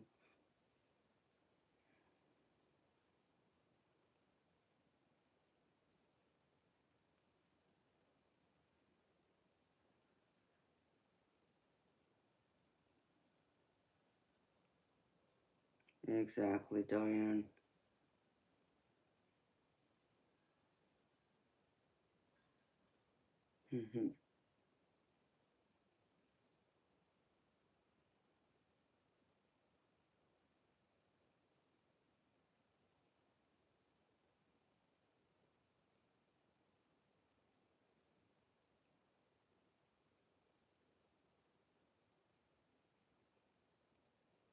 That's exactly right, Blunt.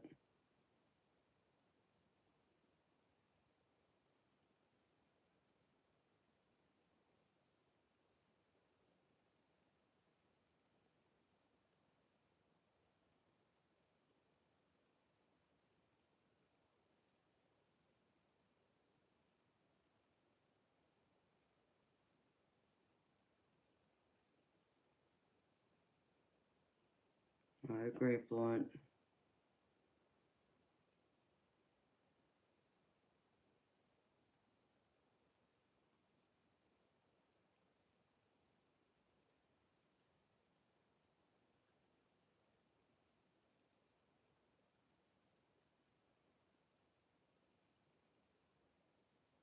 Thank you, Blunt, for posting that.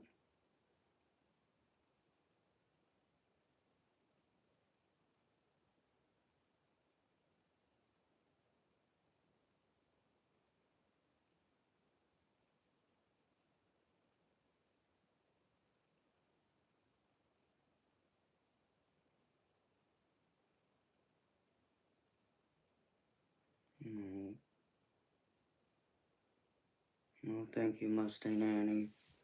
I'm glad it is, sweetheart. That's what I wanted.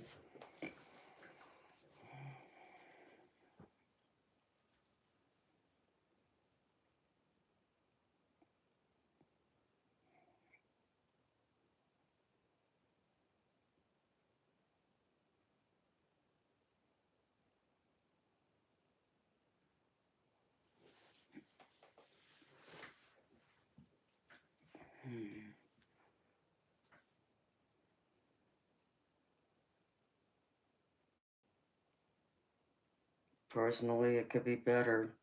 Nature. Professionally, it could be better too. But I'm not gonna complain.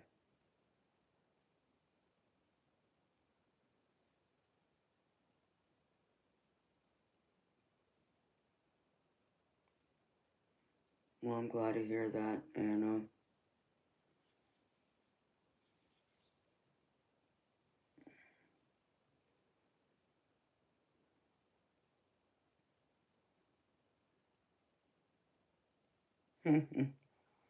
Blunt, I think they leave their courtesy and respect at the door when they come in here.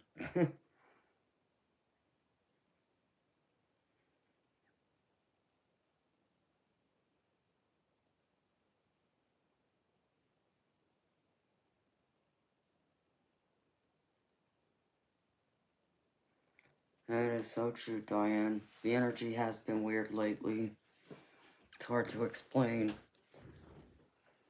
but I do know it. It's been weird, on and off, and it comes in shifts too.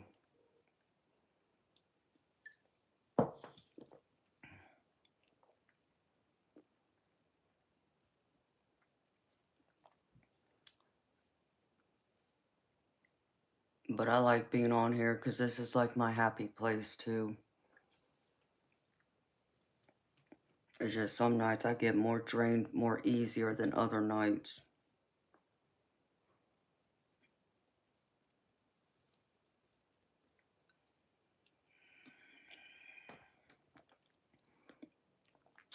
Oh, Blunt, you missed it the other night too. If you had been in here, oh my goodness gracious, I can only imagine what would have gone off in here because I think you would have popped off on somebody. Mm-mm.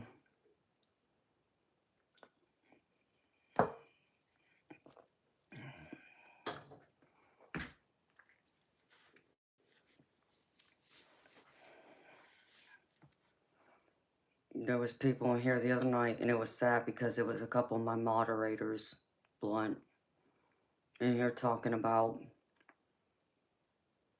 how women are not as strong as men are, and how we can't defend ourselves as easily as men can, and this and that.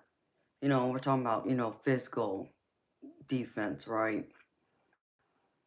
And so I told him, I said, really? I said, you should never judge a book by its cover. I said, you really think just because we're women or we're smaller that some of us can't actually, physically defend ourselves against a guy? I said, you better try again.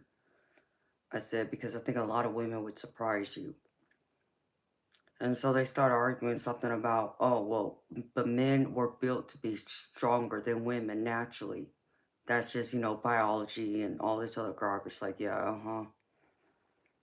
And so I went through and told him, I said, yeah, I said, yeah, I guess you don't think I'm strong enough to be able to defend myself against a man. I said, so how about I share a little story with you? And I shared about one of the times when I was almost assaulted when I was a teenager. And one of them had the audacity to say, oh, well, you got away that time, but it doesn't mean you're going to be able to get away and defend a man again. He did not just say that, but he did. It was something else in here, Blunt. So they were both pretty much dogging us women that we can't physically defend ourselves. Oh, and how dare us if we do speak up and argue with them that we can. Oh, we're emasculating men. What are you talking about? I mean, Like, do you not think that some of these men out here who were actually fathers in their daughters' lives actually raised them and taught them how to defend themselves? But you want to sit here and assume like you know everything about us, all us women, when some of us were actually raised and trained to physically defend ourselves. You know, it was crazy blood. No, they both left the other night, but they haven't been back since. I don't know if they'll come back, to be honest. It was something else. And it didn't matter what you said to them. They weren't having it. And they wouldn't hush up about it either. And they kept going on and on and on. And even a few of my subscribers in here tried changing the subject. And was even defending me and trying to tell them exactly what I was saying. They still wouldn't shut up. And one of my moms, she messaged me. She's like, you know what, Amanda, you might as well just shut the stream down because they're not going to listen. They don't get it.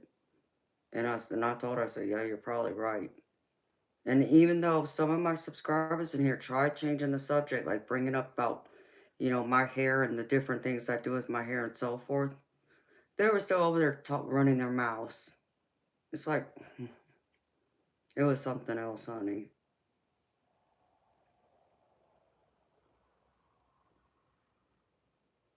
No, I haven't seen them. The last couple of nights they haven't been here. Hi, Tony. How you doing, baby? Because one of them wanted to say, well, I'm a Marine. And the other one's a former bodybuilder. Yeah, and? Like, that's supposed to scare me? Because it doesn't. So it was something else.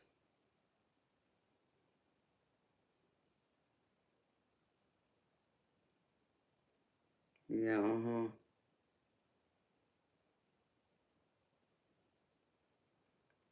Well, which one stopped, Diane?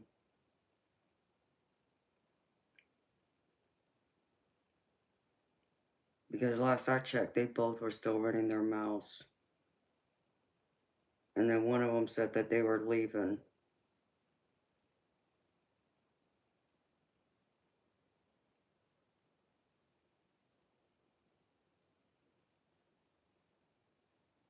Yeah, I think so, Anna.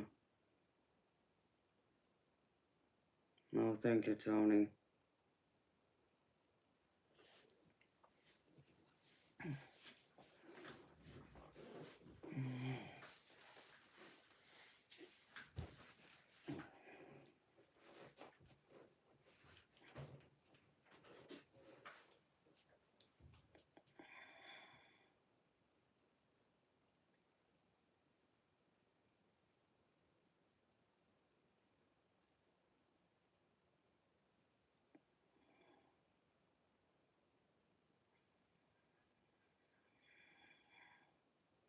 Exactly, Blunt.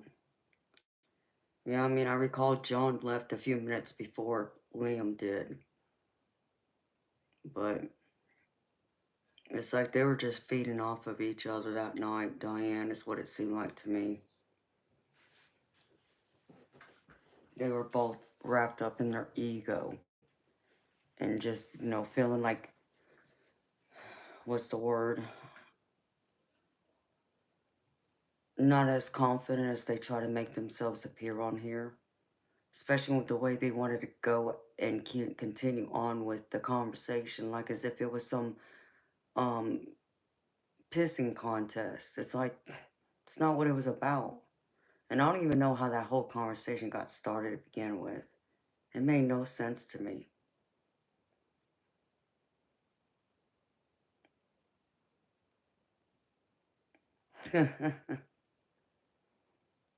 Absolutely. It was just crazy. It was beyond me. So one of them said they would never come back. It's like, okay, well. Oh, and then got mad at me and said, oh, this channel's changed and blah, blah, blah. No, the channel ain't changed. You changed, apparently. Because this channel is still the same channel. It's just that you didn't realize how strong I am, that I'm not going to put up with your nonsense. And when you want to go through and um not threaten me but challenge me. You just thought I would just sit here and take it. Yeah, you learn real quick. I'm not one of those type of women who's just gonna sit here and take it. So,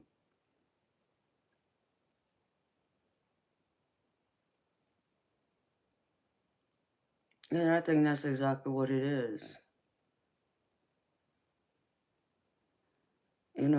It's like,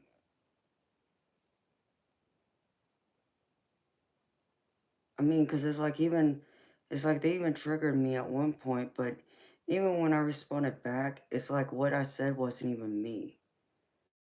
And that's the best way to describe it. It almost felt like it was my daddy who took over. Like I channeled him in and he spoke and told him to pretty much shut up, that, if they wanted to take someone on, to take me on. So it was just crazy.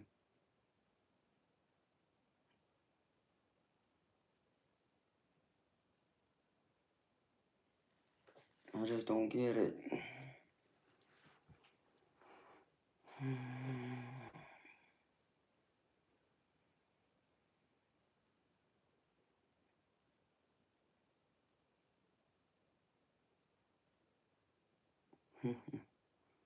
No, thank you, Blunt.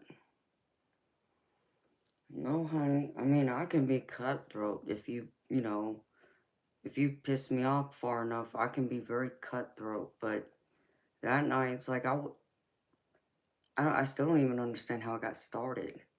Like how it ended up where it did. It's like I couldn't even tell you, Blunt, like what was said to get it all started to go down that road. But it was crazy, and I think they do, and in some ways hate themselves.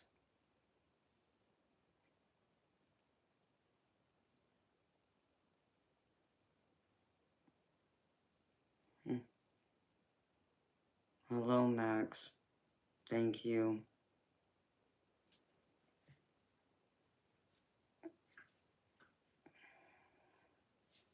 So. So yeah, we had that in here the other night too, Blunt. And like I said, I think you would have pumped off under that, Tim.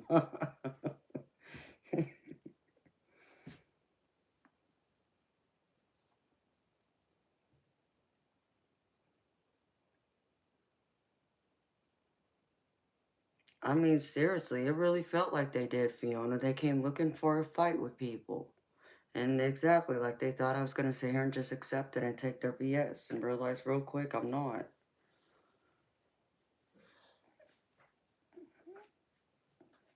And I wasn't going to allow them to act that way towards me or any other woman in here. It's like, no, you're not going to act that way towards females and think that we're no good, we can't defend ourselves, that we're not strong enough or we're not capable enough, because I got news for you, we are.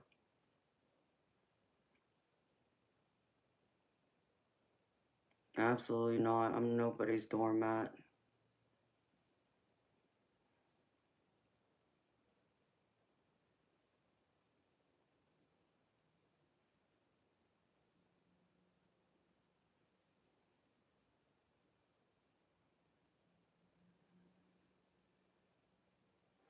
Yes, Diane, I agree.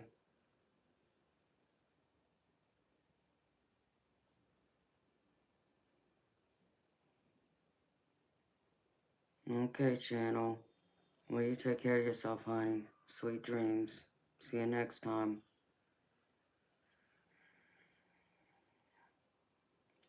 Exactly, Anna. I thought the same exact thing. Like, of all people, why would you come at me that way?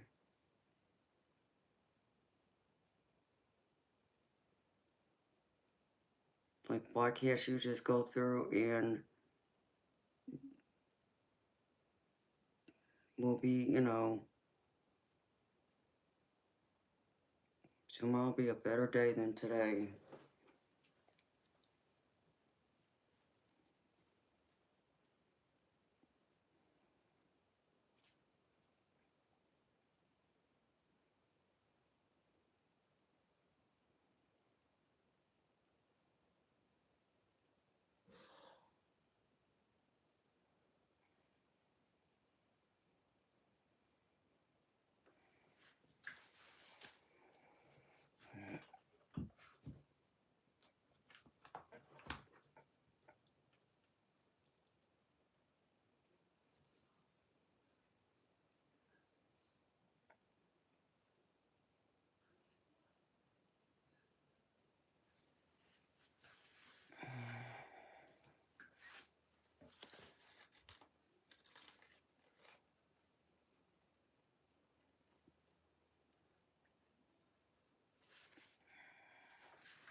Priya, you can read the chat and figure out what we're all thinking and talking about, honey.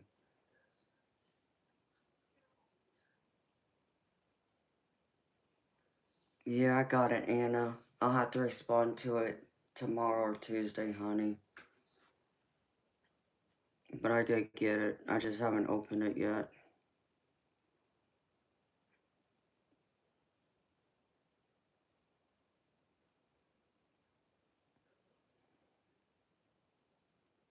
You going to sleep, Annie? Okay, honey. You have a good night. And see you later, beautiful.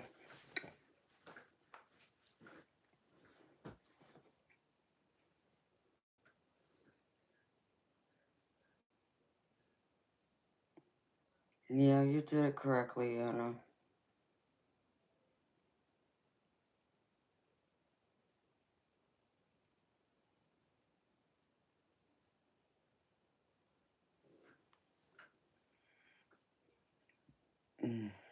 I gotta go brush my teeth again. I hate when food gets stuck in my teeth. It drives me crazy. I'll be right back, y'all.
8 beers.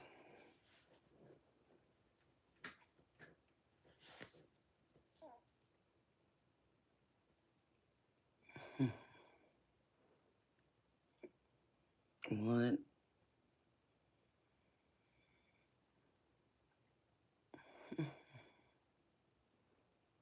You look crazy.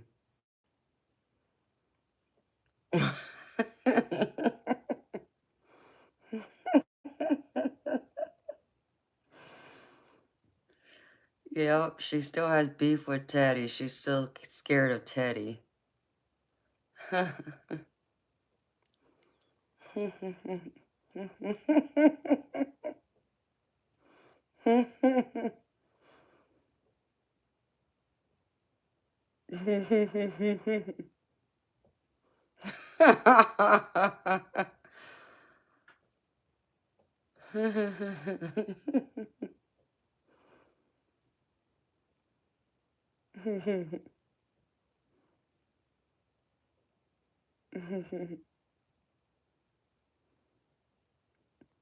Yeah, Blunt loves Teddy.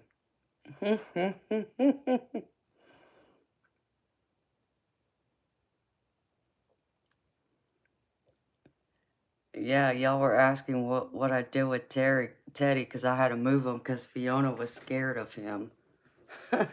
And so I moved him back, and it's like, well, Fiona's just gonna have to deal with it. He's staying right there now.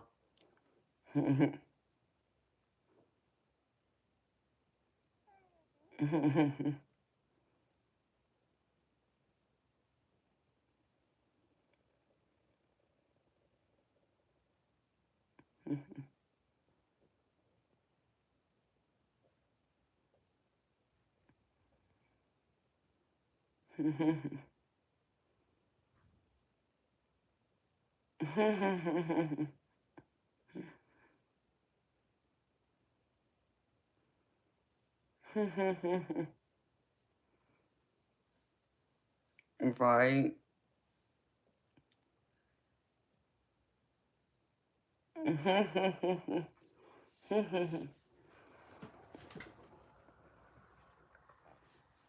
Yeah, he does block the window when he normally sits the other way.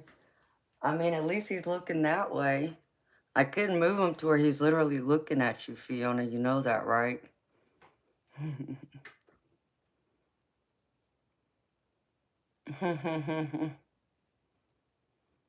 Teddy talks, all y'all be running.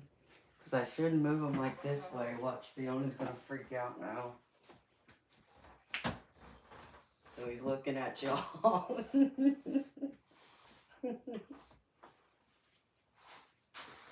I had to move him out of the way for a reason.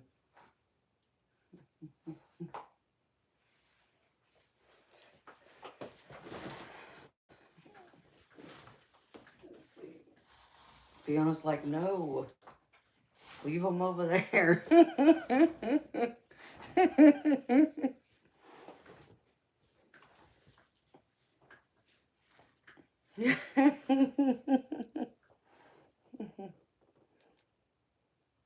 Teddy's sweet. He's my protector.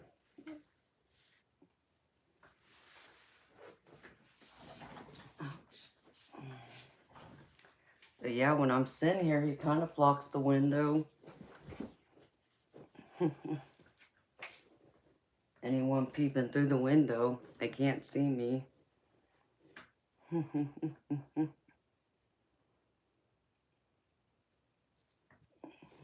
see.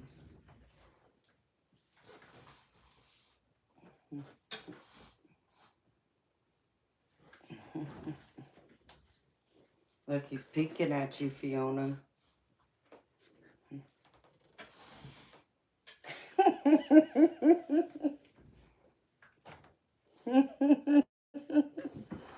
Fiona's gonna hop out of her chair and run.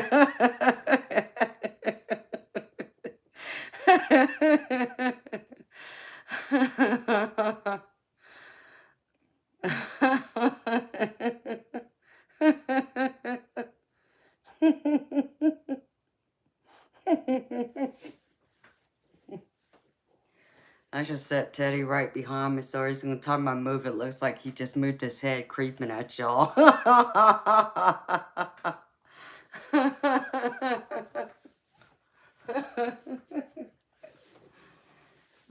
Poor Teddy. Teddy's like, I'm as sweet as they come. Why are you messing with me?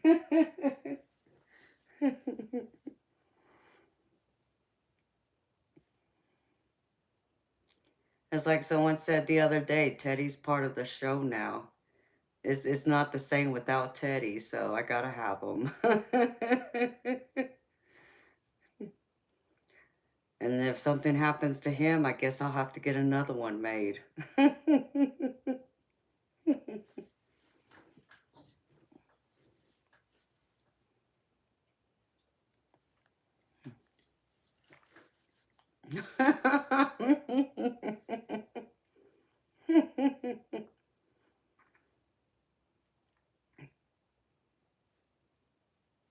I know, exactly, Blunt. That's what I was wondering.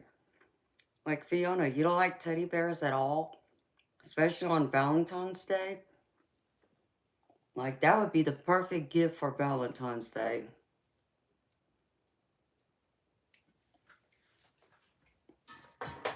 If you're into teddy bears and all that kind of romantic stuff like I am.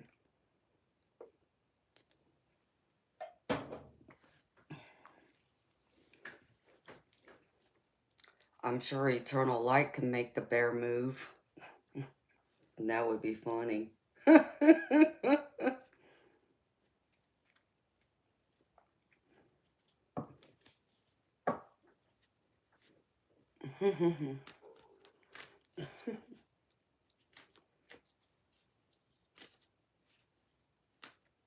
I know, Fiona, you just broke Teddy's heart.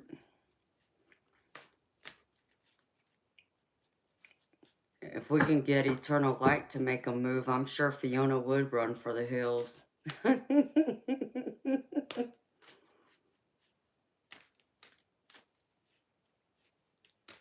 No, she's seen too many horror movies, Diane, is what she said.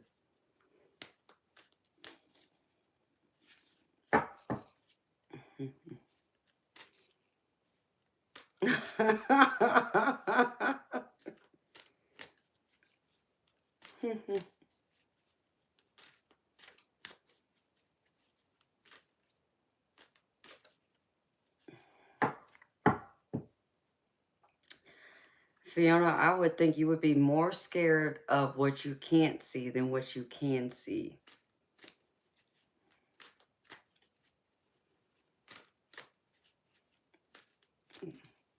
Hello, Henry. I'm good, honey. How you doing? I just would have thought you would be more scared of what you can't see than what you can see. Hi,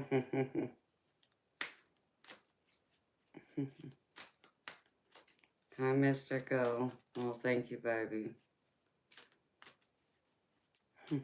Get him a security guard outfit. I mean, Fiona wants him to have a monocle with a top hat.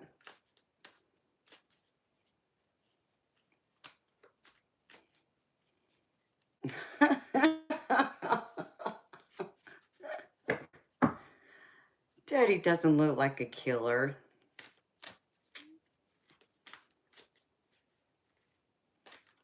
So what happened to the teddy bear you got as a kid, Fiona? What did it do?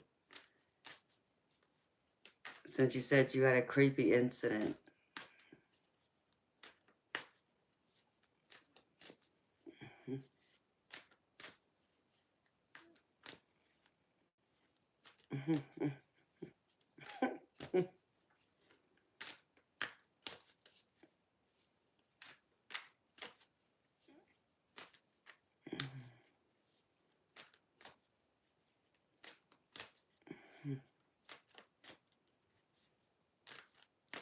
It moved on its own.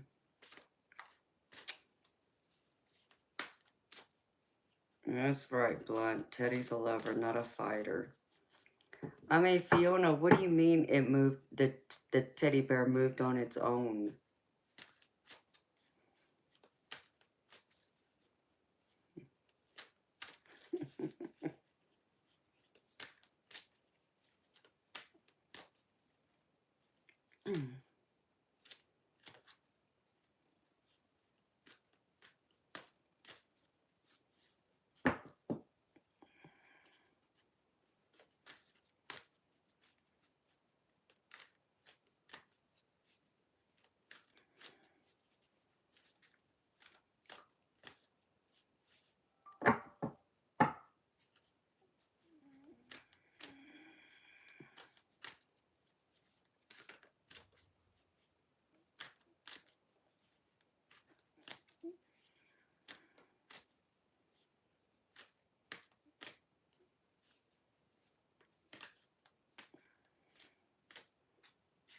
I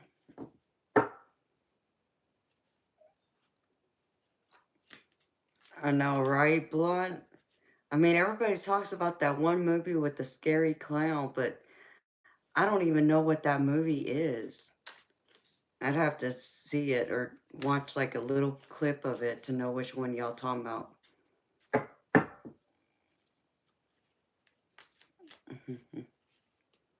Oh, thank you, Christopher. Because I, I, I got a relative who's scared of clowns. I mean, deathly scared of clowns. She doesn't like clowns at all. I have no clue. I have no idea what the name of the movie was. I just know it came from a movie. Deathly afraid of clowns. That's all I know.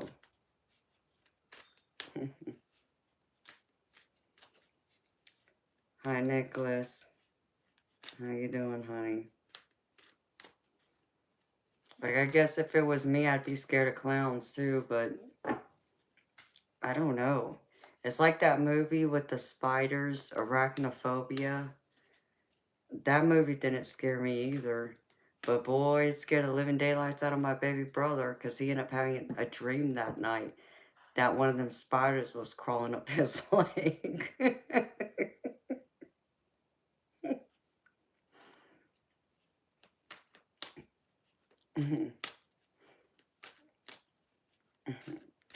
Okay, honey. Like, I mean, I would think like,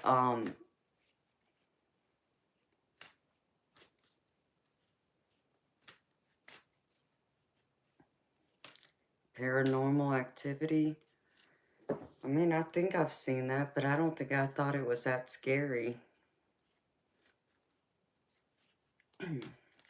I think the only one I've seen that I really thought was scary is like your old classics like The Exorcist.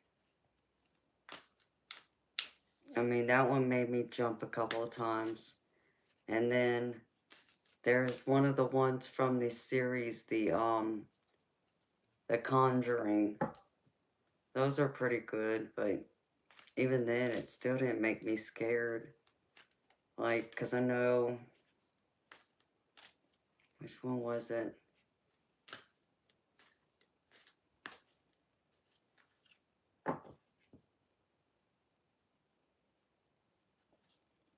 Oh, I remember The Fly. That one was with, what's his name?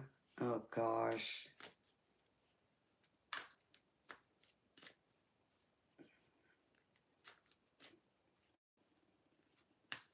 I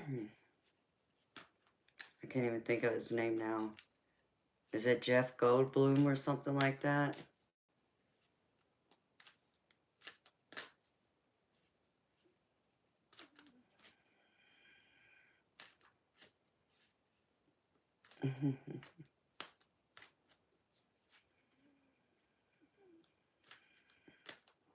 Mm.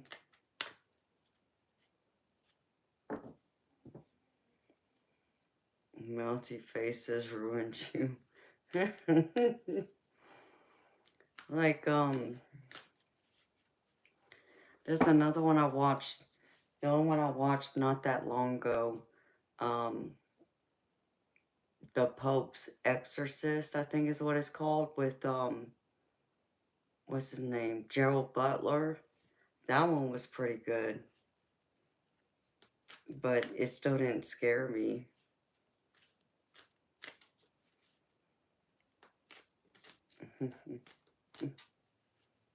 So, those movies just didn't scare me. None of them really did. And like I said, even the Exorcist didn't scare me. I mean, there was like one or two parts that made me jump, but it didn't scare me like I wouldn't watch it again.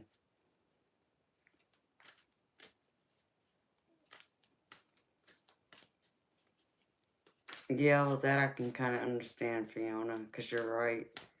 You could bring an attachment home.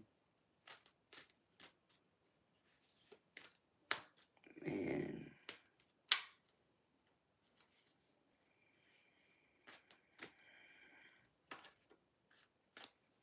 So y'all would have to tell me what some of the new scary movies are so I can check them out.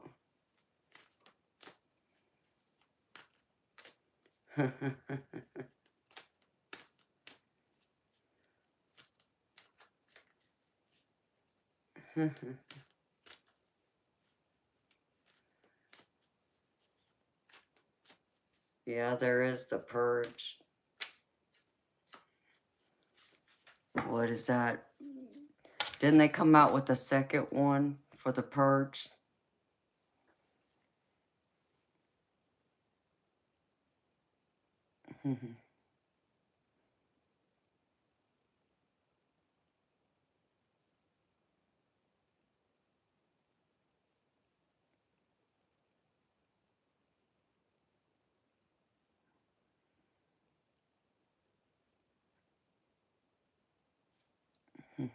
Okay, baby.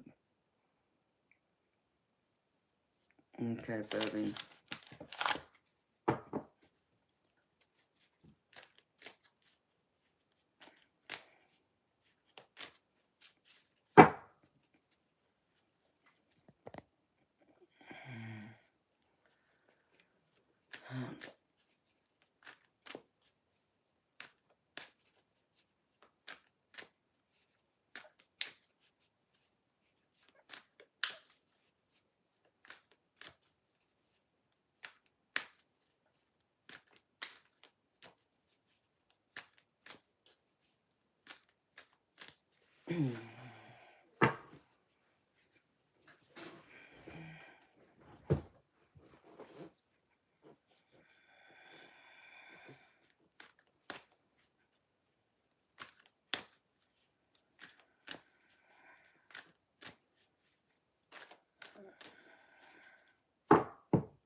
Why are you feeling the energy? You feel it starting to weaken, Christopher? It has been 5 hours. I guess we probably should strengthen the barriers now.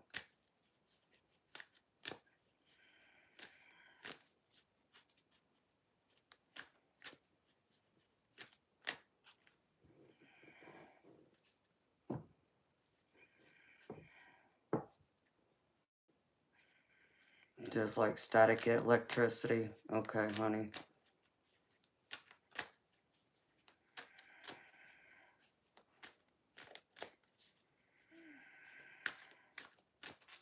I have to step outside for a minute and then come back and strengthen the barriers. Because if you're starting to hear the electricity, it means the energy's starting to shift.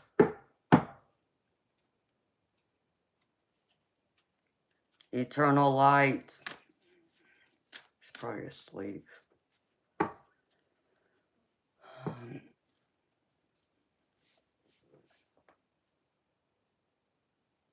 It sounds good to you?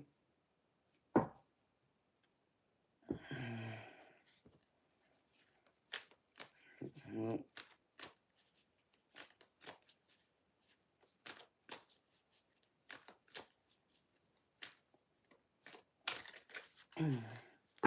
Diane, does the energy feel like it shifted?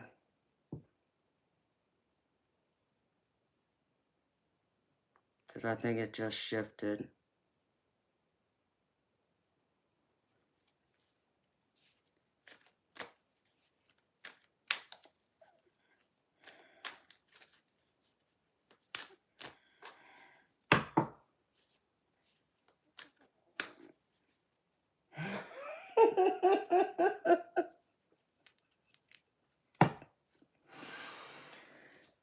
I mean,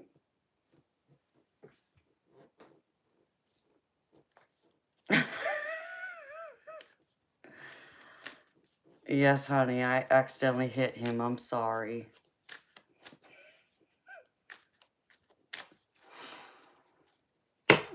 She's freaking out.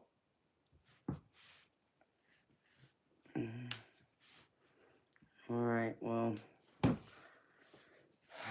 for some reason, the electricity's messing up over there. Let me see. What, Fiona?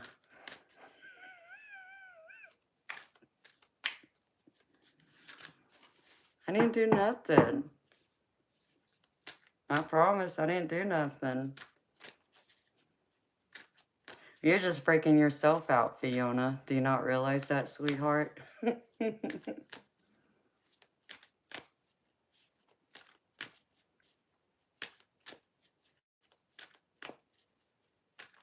You're good to do a reset? Okay, baby. Well, let me step out for a minute and then I'll come in and cleanse the energy. Alright.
Y'all ready?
I call on my archangels, Metatron, Michael, Gabriel, and Raphael. I humbly ask for your service. I humbly ask that you step forward. You shelter me and you surround me in your wings of love and holy light. Be my protective shield and help me to cleanse this room of any and all evil and negative entities and energies.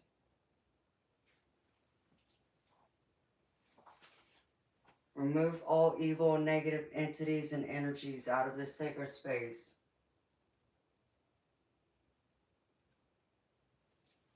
Remove all evil and negative entities and energies out of this sacred space. Remove all evil and negative entities and energies out of this sacred space.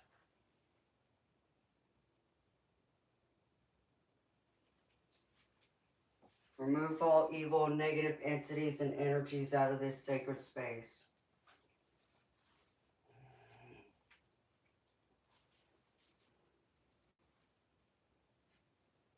Remove all evil and negative entities and energies out of this sacred space.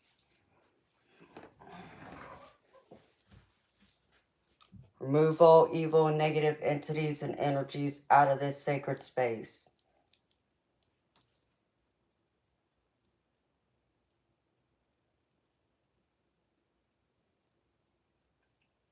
Thou shalt be, and so it is.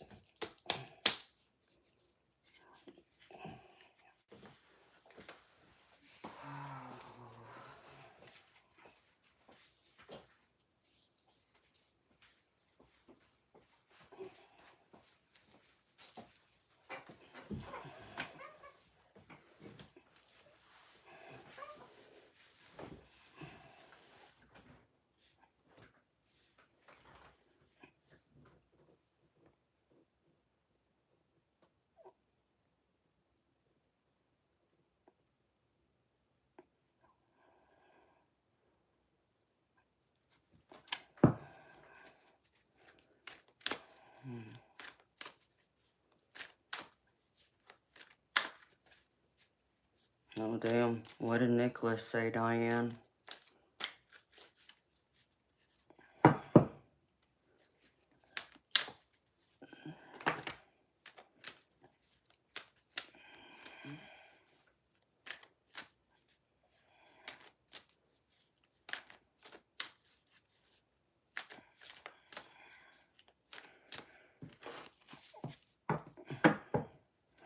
Got scared.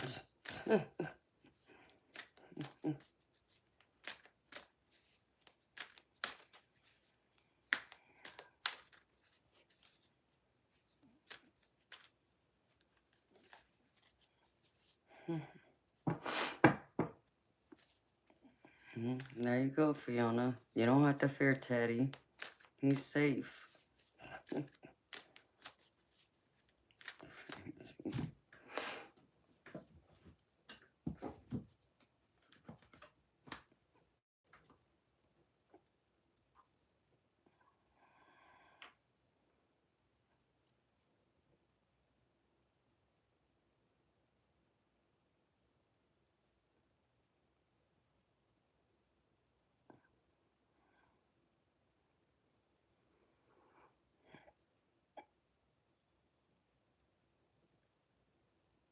Alright,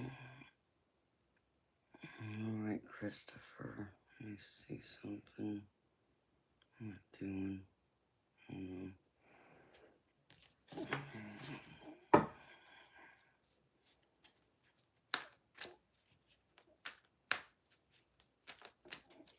A lot of information to take on at once, Christopher.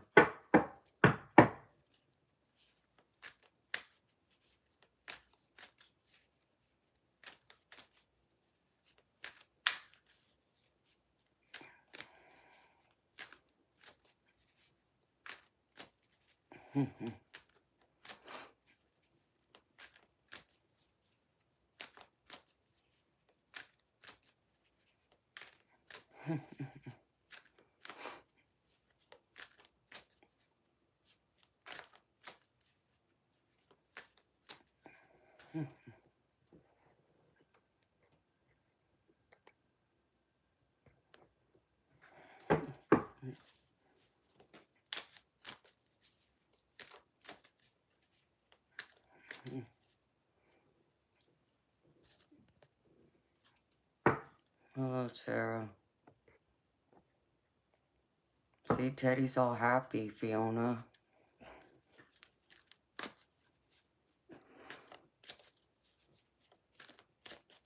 Alright. You must have missed what, Blunt?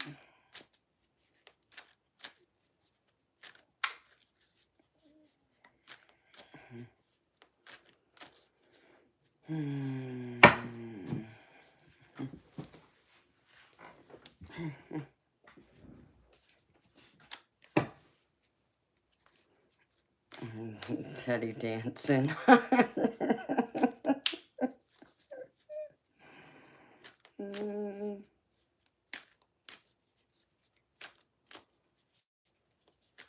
He'll make him look like Mr. Peanut.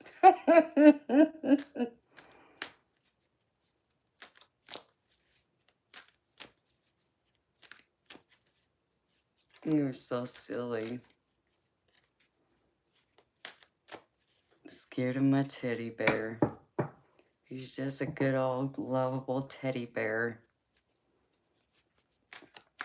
I mean, really, Fiona, if he could be used as a conduit, don't you think, like, I would have to do something to make him act as a conduit?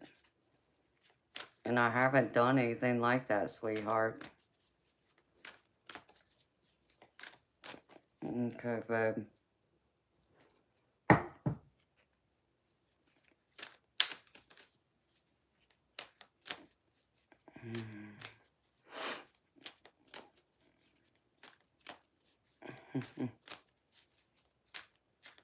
That's all I'm saying.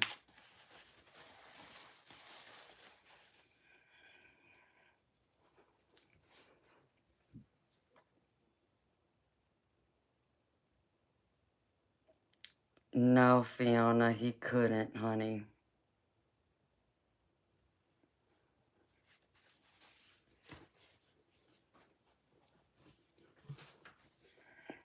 Like, someone would have to really, like, do something to make him be, like, a conduit, like you said. Someone would have to, like, do some kind of witchery stuff. And I don't do none of that.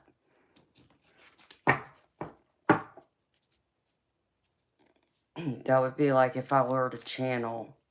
Because there's two type of channelers. There's the channelers who go through and, like what you're talking about, where I could allow a spirit to enter my body and use my body to be able to, like, communicate with you, which I'll never do that. I'll never, you know, give over power of my body to someone else. And then the other one is pretty much like scrying, or like a medium. They don't have to be in any kind of trance to communicate. And the spirit doesn't take over someone's body.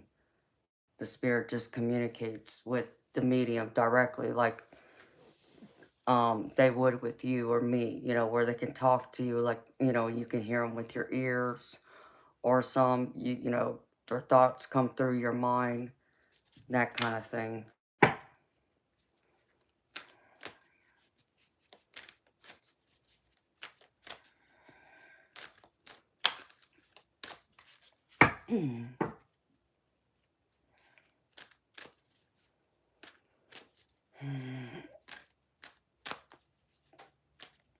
Alright, Christopher. I'm just gonna do the one about your career, baby. Because the other stuff, it's too much to ask in one question.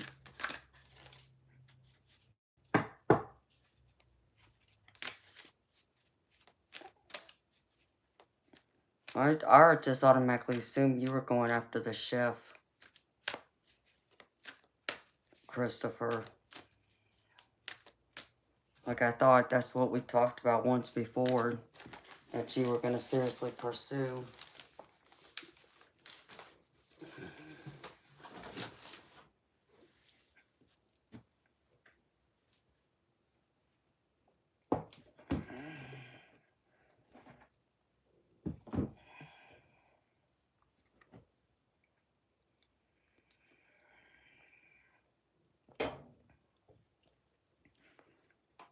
No reason to be sorry, baby.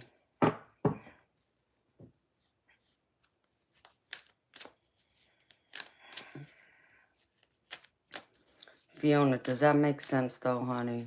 What I just explained?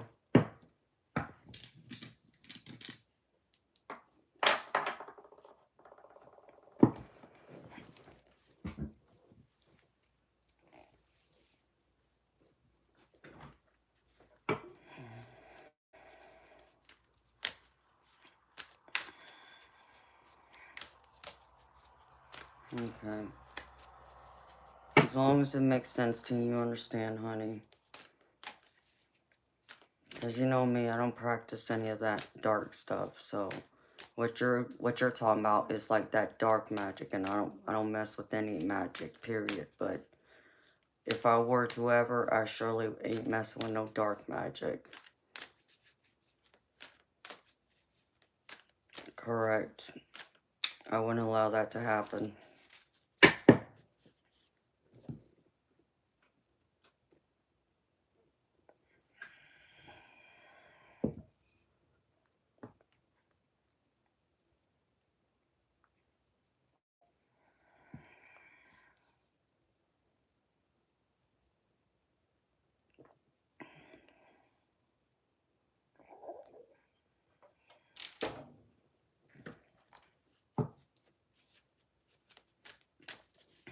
Alright, Christopher, let me see, baby.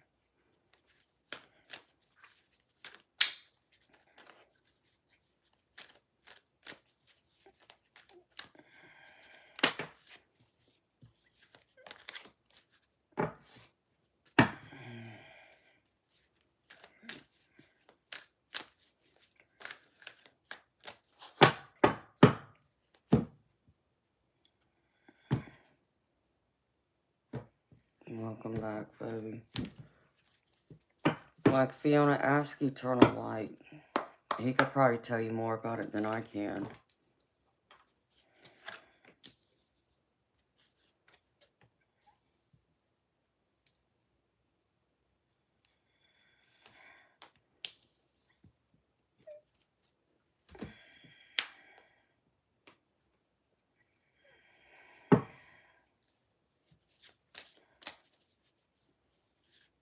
Hi, George Pitts.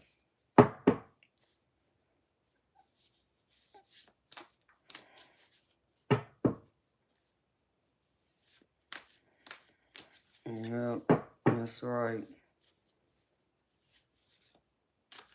I work in the light, not the dark.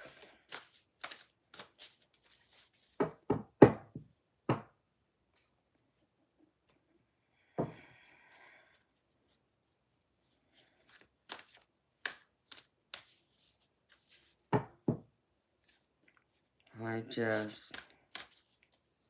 We're talking about Teddy taking over, like him being used as a conduit, like they do in like this horror movies where dolls and all that come alive. Fiona's fearful of that, and she wants to be sure that nothing like that can happen, like Teddy can't be used as a conduit.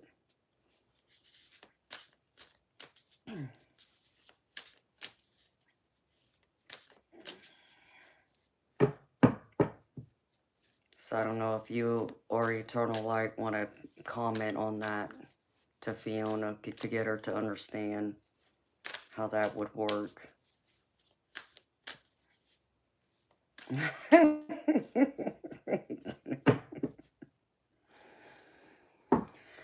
Oh my goodness.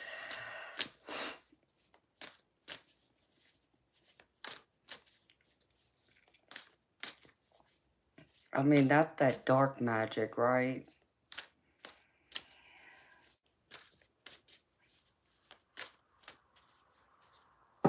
Okay, Blunt. Sweet dreams, beautiful. Have a good night. See you tomorrow, honey.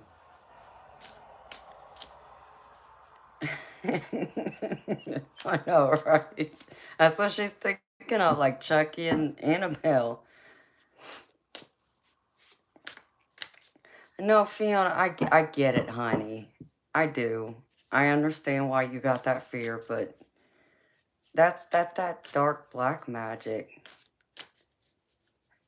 And I don't practice it, so, you know. Hello, Roger. It's been alright.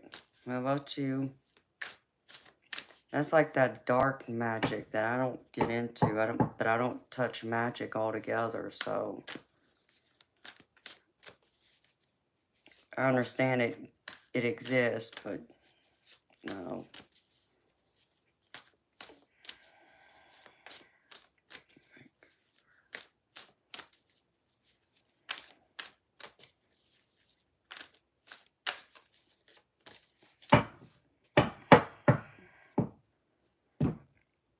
I'm gonna get cold, of course.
Yeah, just a little bit.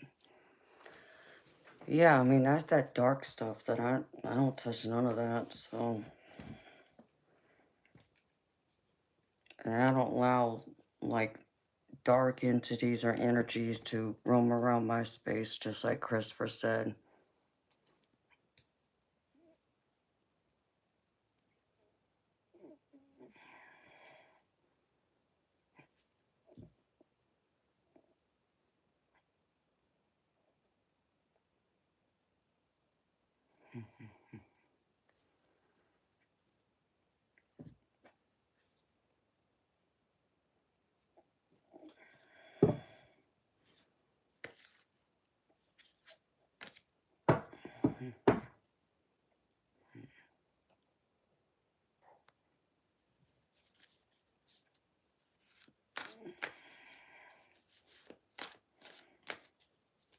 Right. But that's that witchy, wickedy magic. Dark magic.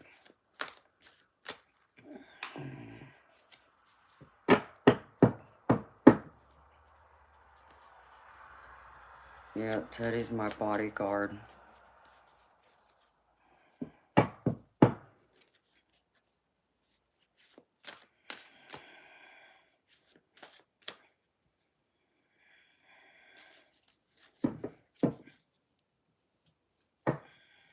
My spirit.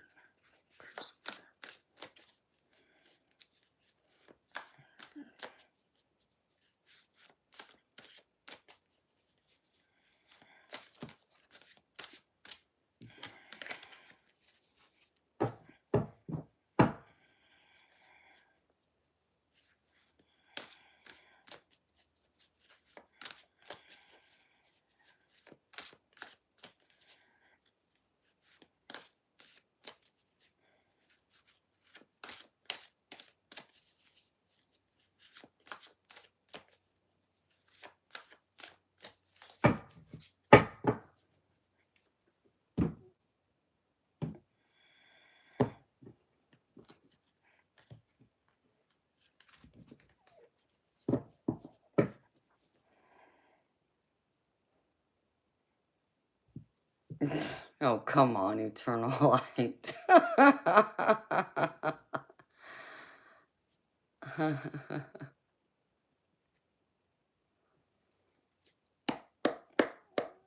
No, they can't dwell in the dark. They can't dwell in the light.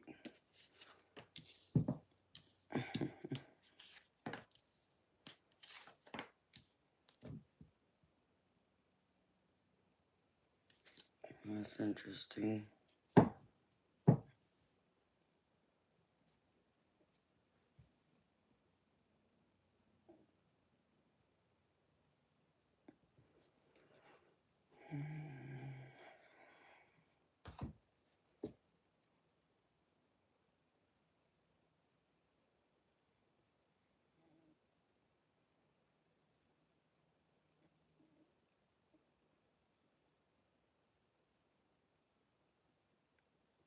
Why is that song in my head again?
Oh, damn.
Oh,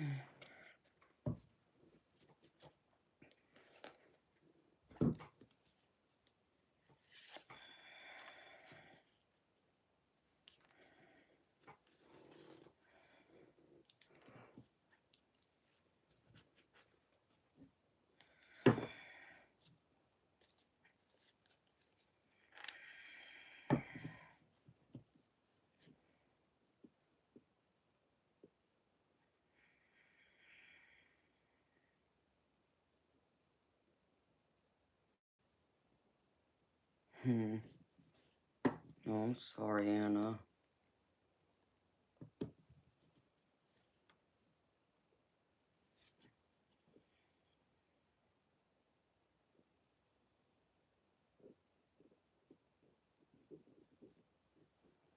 Let's see. Alright. Christopher.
Well, I can't even make that up.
What?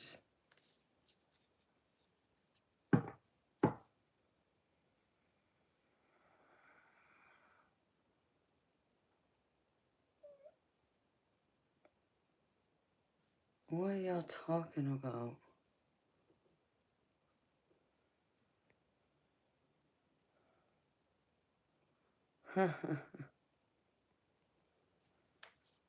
That's too funny. I remember someone else saying they'll never go to Australia because of the huntsman spiders.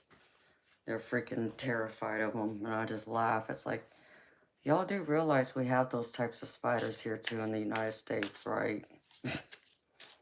Crazy.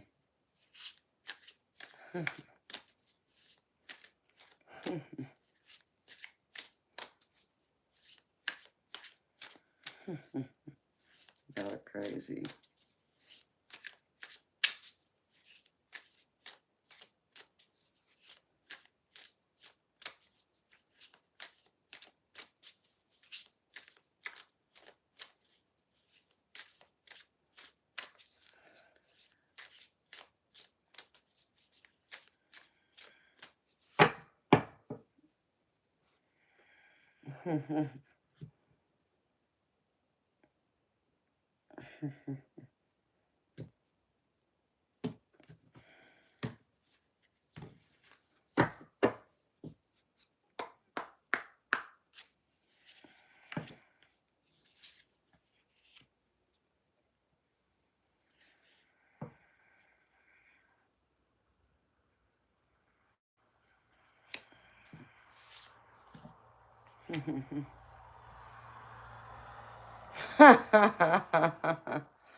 Too funny.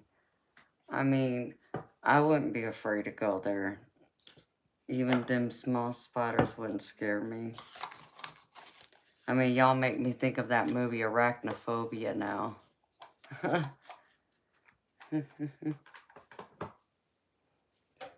You're funny.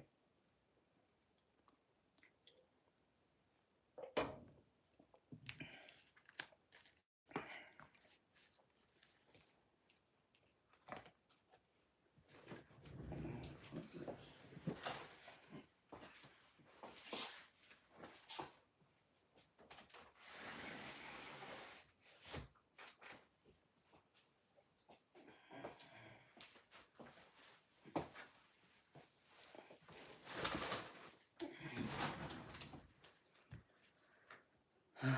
see.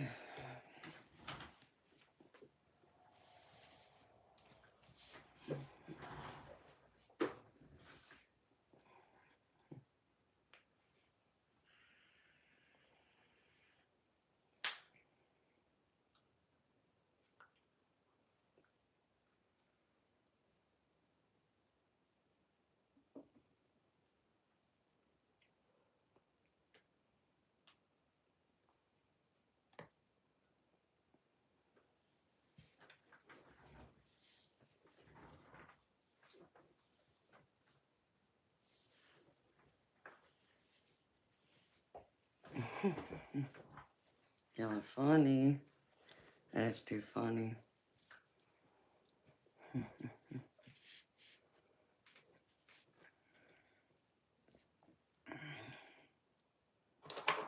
Y'all make me laugh.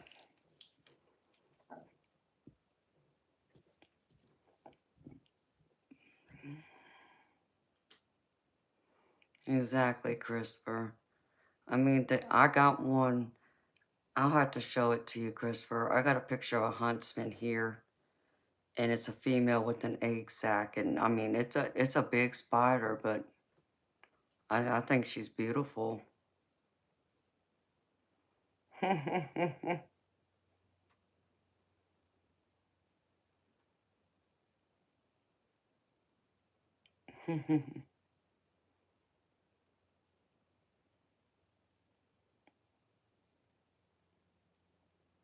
Yeah, I still think they're beautiful.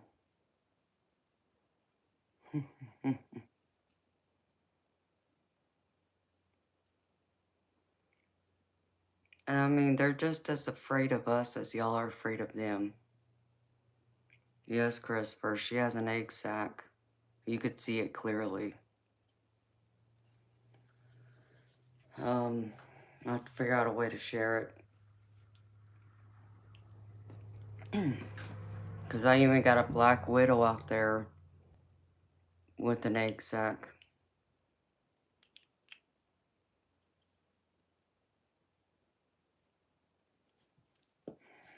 And I've seen a brown widow with an egg sac too. They don't bother me. I think they're beautiful. Welcome back, Darby.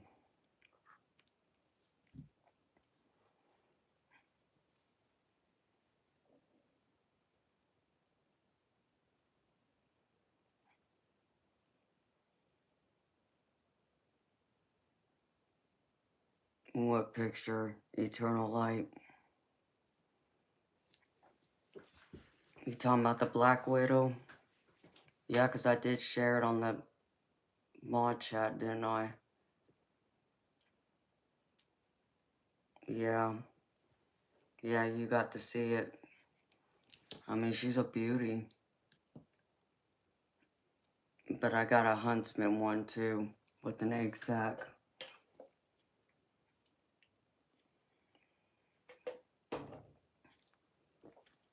I told y'all I'm weird. I love spiders and snakes. And that's me.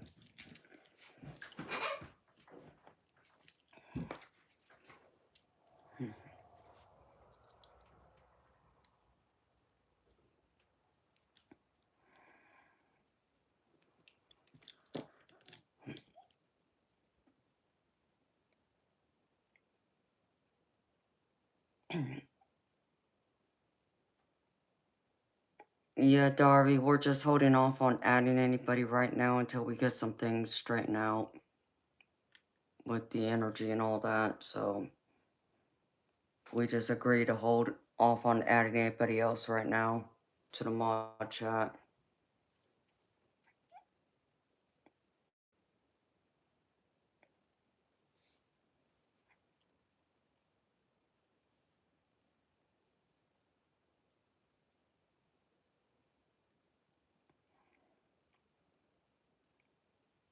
Yeah, and y'all got those poisonous jellyfish down there in Australia. They're beautiful.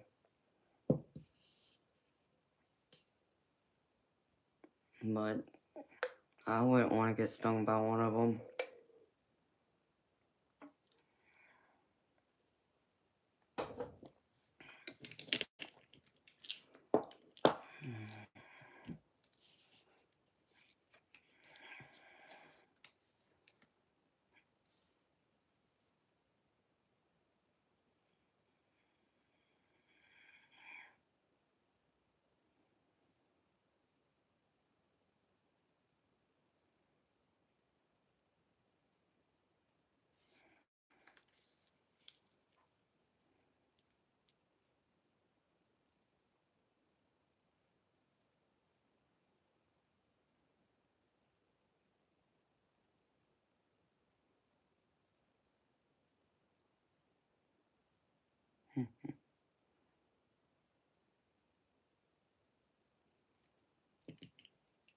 Yeah, I love snakes. I'll play with snakes.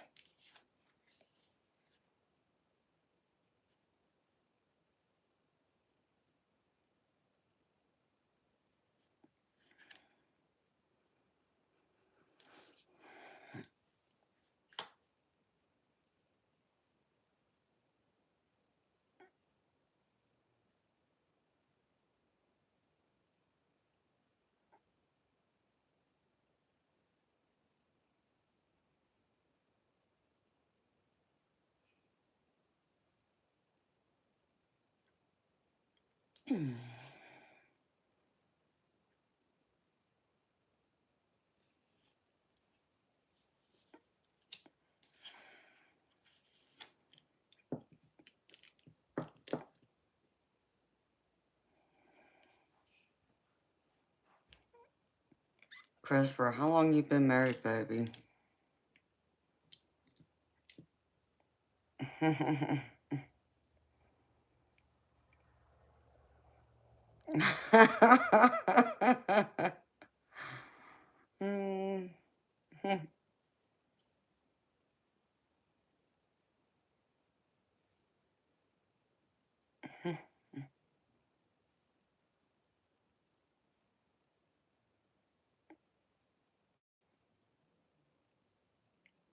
Okay, so you only been married about 1.5 years. Alright, baby. Well, y'all are still newlyweds. What's going on?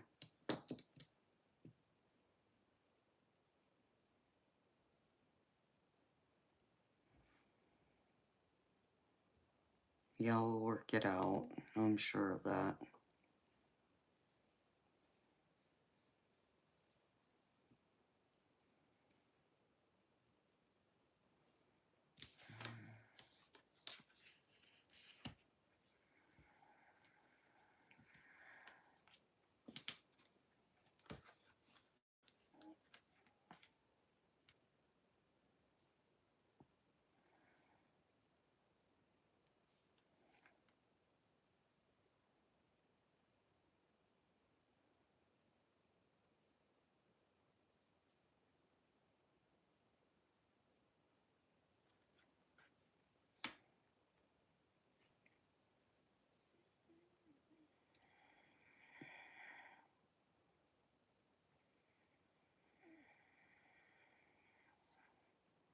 Well, I'm sorry. I know that's gotta be tough, baby. To only be married that short amount of time.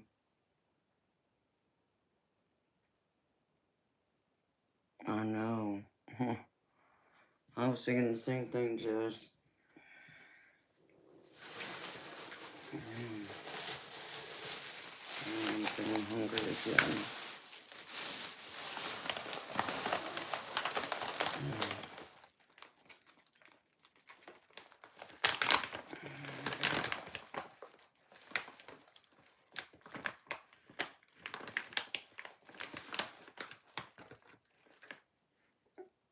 It's like I think y'all need to learn how to communicate better is what I'm picking up, baby.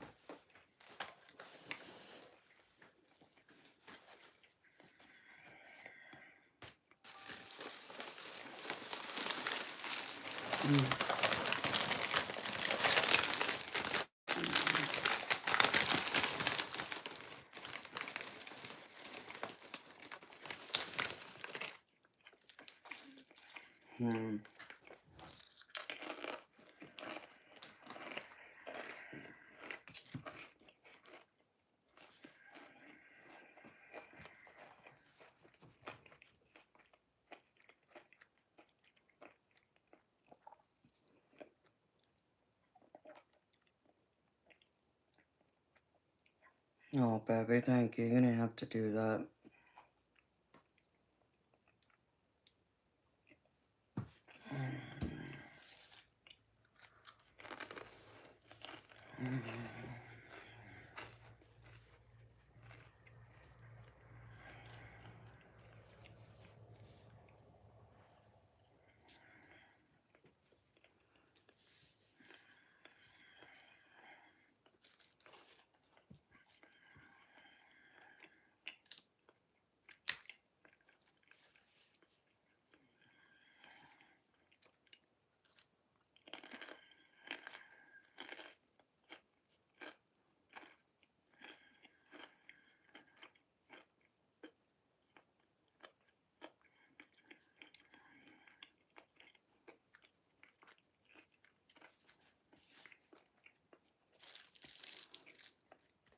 So who's more stubborn, Christopher, you or your husband?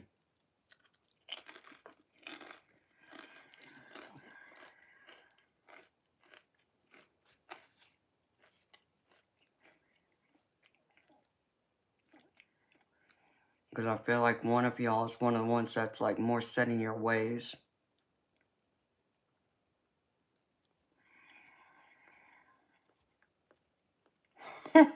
Justin. Hi, baby.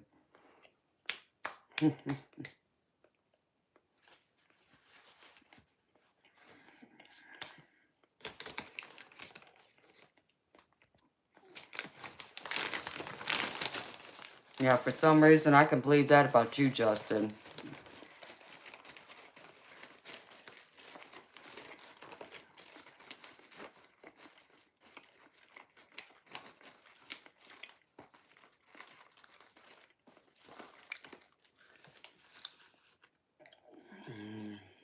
Oh, we got two stubborn sages, that's why.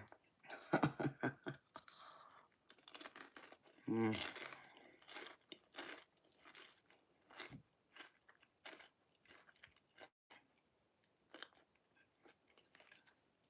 Hi, Martin.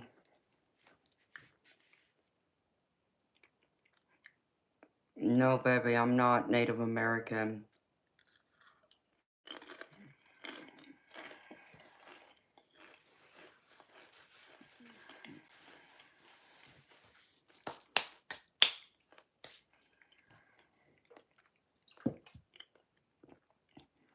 But thank you for the compliment. Everybody thinks my skin is so flawless, but I don't think it is. I just don't think it shows up well on camera is all.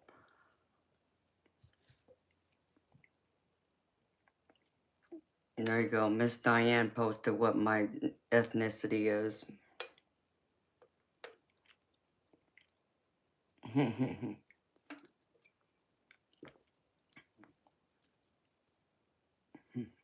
Thank you, Justin. I know y'all Sages are bad. Y'all are very stubborn. But I think I got y'all beat still. No, thank you, honey. Maybe it helps not to wear makeup. I don't know. Because that's what everybody always asks me, what my skin regimen is. And I don't do anything fancy. I just use a cleanser. It's, and it's oil of Olay. It's just, it has a little scrub in it, but that's it. I don't do anything fancy with my face. So,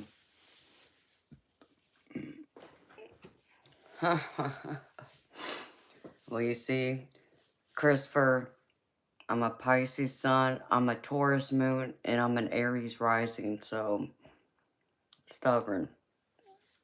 That's how stubborn I am. You should know that by your parents, how stubborn I can be then.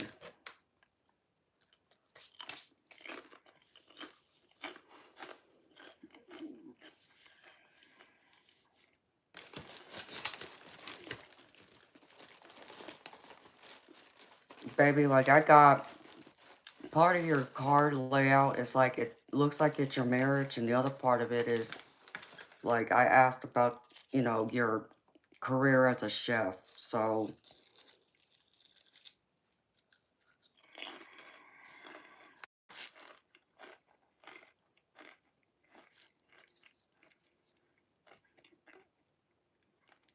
You're wild. Yeah, I'm a wild horse too.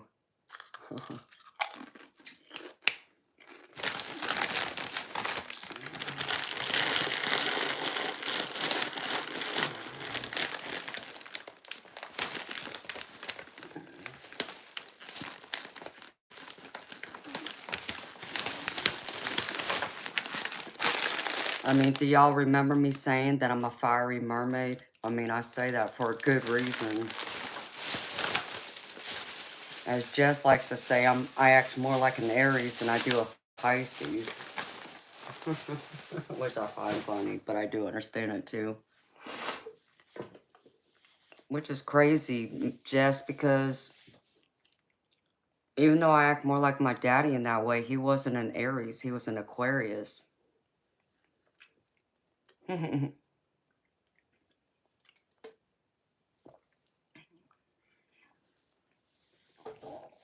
Oh, Eternal Light, you want to do my laundry, baby?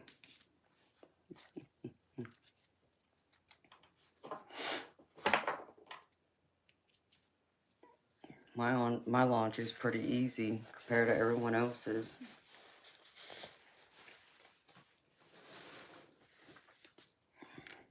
Love to. Yeah, you sound so enthused.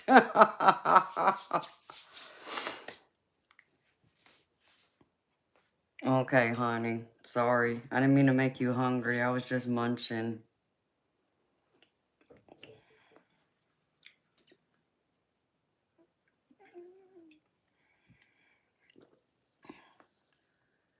Sagittarius can never stay put. They're always on the go. Oh, I don't know about that, Jess. I know one Sagittarius who's very lazy and would rather stay home and be a couch potato than to go out. So, I don't know about that.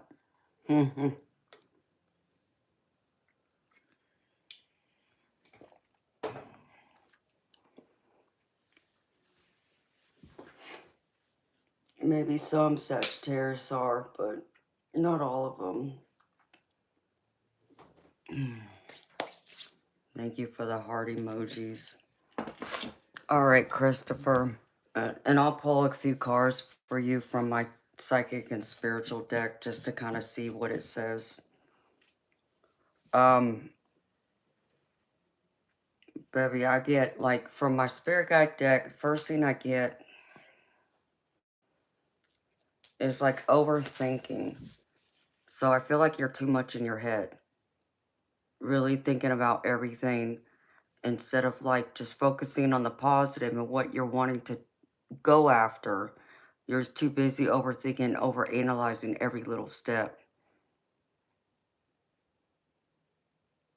So I feel like Spirit's trying to tell you that you're worrying yourself to death, and it's not helping you, baby, because the card again next to it is worry is a wasted emotion.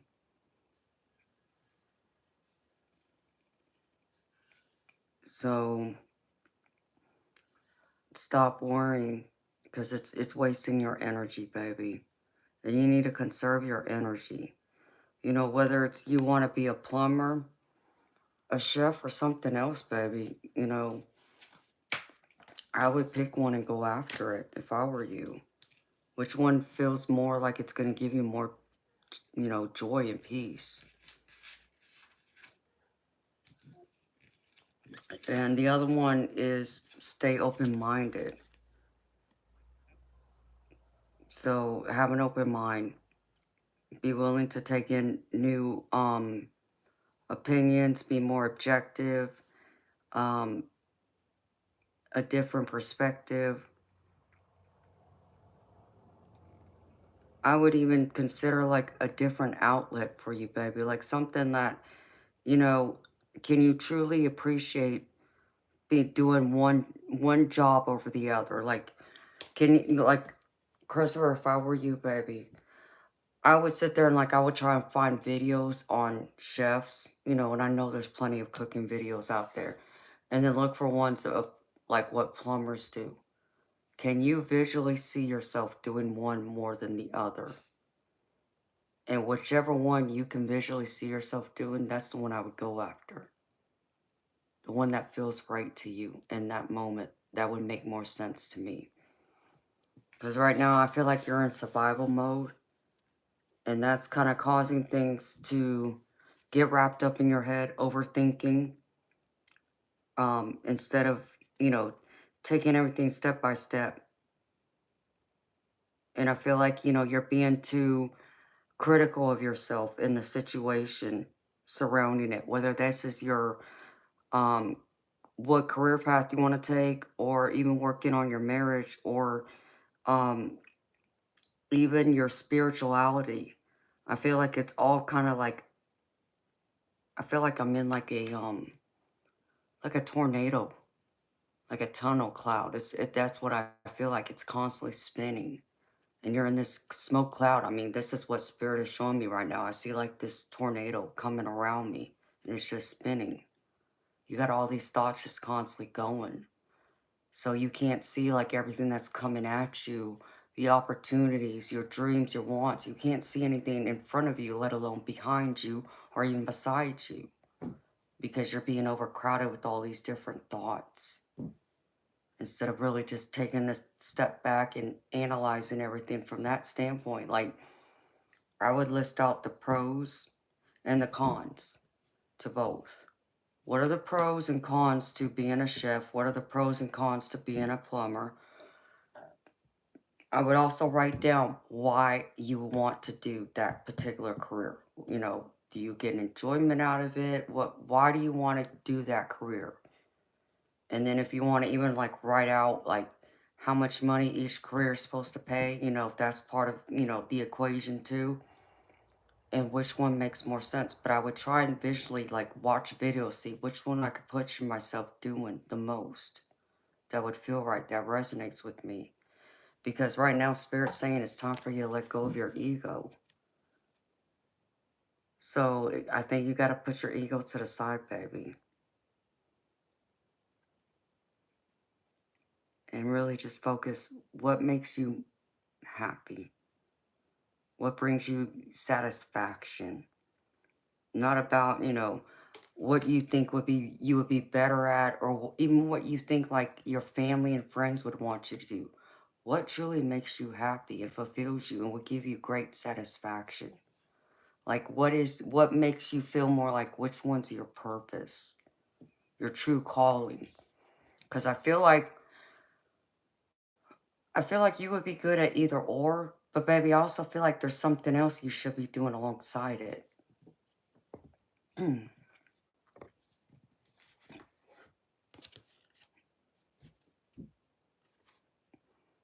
Oh, eternal light, you just want to be a house husband. Is that what it is? Hi, Reggie Lib. How you doing, baby?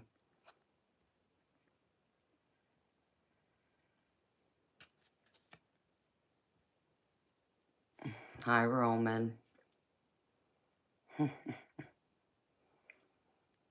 So trust and listen to your intuition. What is it telling you, Christopher?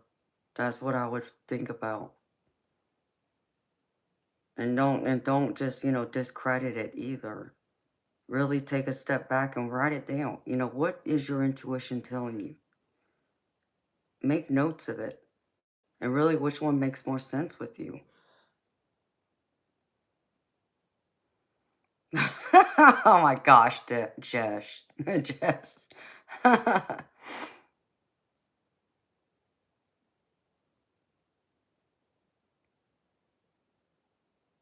Oh wow, you're in Australia too? So is Christopher. So is Topaz Justice Flame. Alright, baby.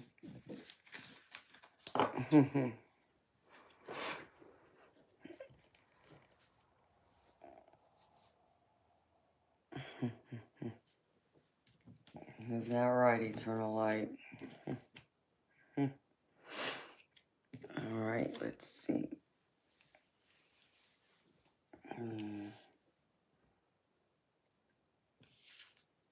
Alright, baby. This is where I think this is your message for your marriage, baby. Because I feel like part of this is your marriage. The other part is your career as a chef, alright?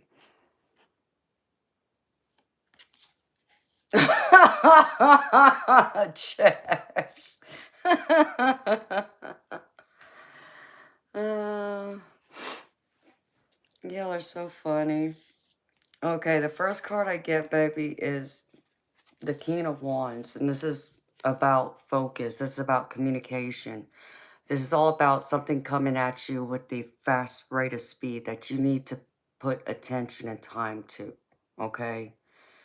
And with it, I get the 10 of Cups. So this is why I say this is your marriage, because this is all about your happy home. It's your personal life, your relationships, your family, and your marriage. So that's why I asked you who's more stubborn, because I feel like there's a communication gap between you and him.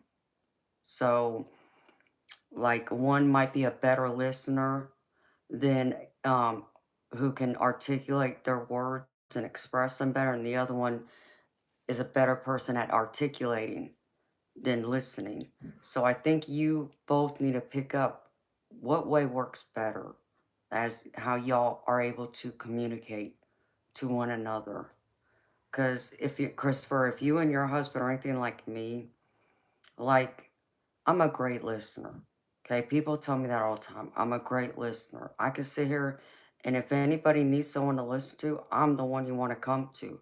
And it seems like everybody comes to me because they know they can talk to me because they know I will listen. But it's not just the fact that I listen, but they all say I give great advice. I have great wisdom, and I appreciate.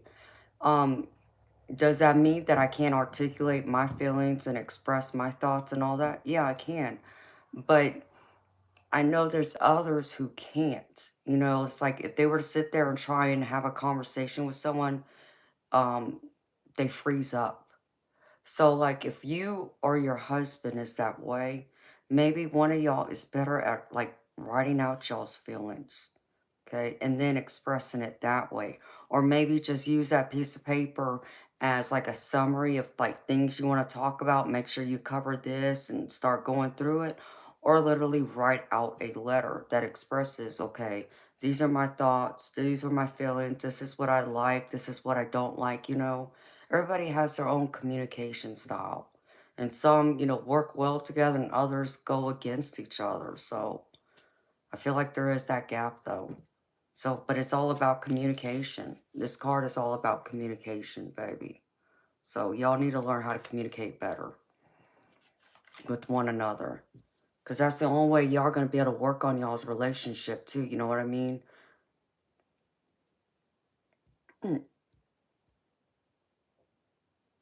I just feel like you both um there's a lot of stubbornness I get from that card too. And y'all, you said about Sagittarius, and it's like, oh, geez, I know how stubborn y'all can be too. So I feel like one has more pride than the other.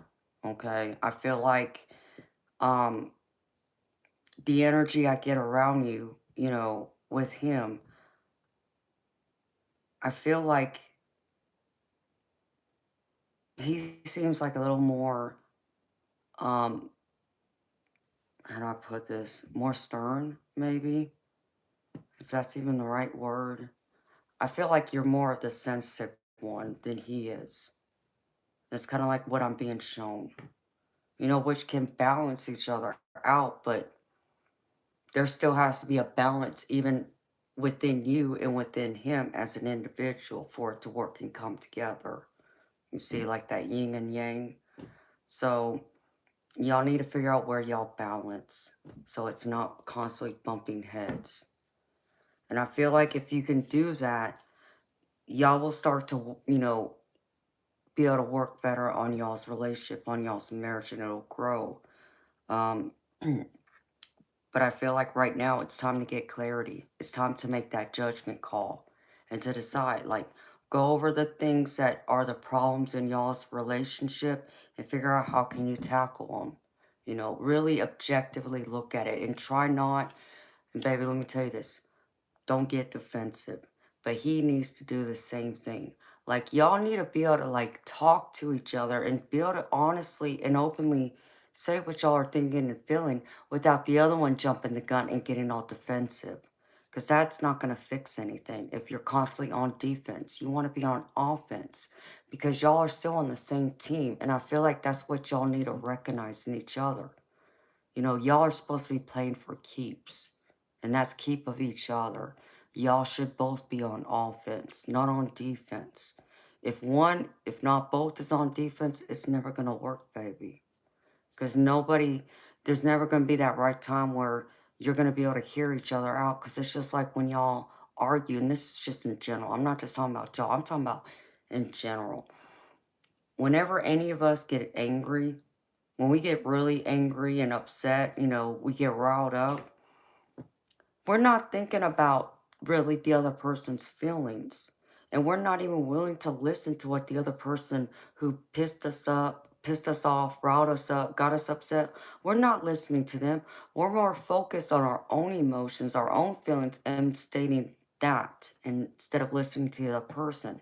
That's why when you get upset, and if it ends up that way to where it gets too heated, y'all need to figure out how to separate. Like, I'm not talking about like, you go to your house and he goes to his house. That's not what I mean. I mean, like, you go in one room and he goes in the other room, or you get in your car and take a drive and he stays at the house just for a few hours so y'all can calm down. Because you're not going to solve anything if you're both heated in that moment. Nothing's going to come through or come across clearly to one another. You're more focused on defending yourself and really being right in that moment than wanting to listen. So, like me, I had to learn a long time ago, when I get to that point, I have to walk away. You have to let me walk away, because if not, if you force me to try and sit here and argue and fight with you, I can get cutthroat and it can get ugly quick. And I know that, and I'm not intending to do that. I don't want to be that way with anyone. But I understand and I know that about me. So I know, with whether it's, my significant other, my friends or family, I always tell them, you need to let me walk away unless you want your feelings hurt. And I can hurt them very quickly. Let me walk away and cool off. Sometimes I might need a couple of days. You gotta leave me alone and allow me to digest everything and think it all through. And then when I'm calm, then I can come back to the table and say, okay, do you want to talk about this now? Are we both calm enough to respectfully talk to each other? And it be in a respectful tone of voice instead of us both being up here. We can actually be down here, with our voice and be, calm instead of being all riled up. You don't want that. It's not going to ever work. If that makes any sense, baby.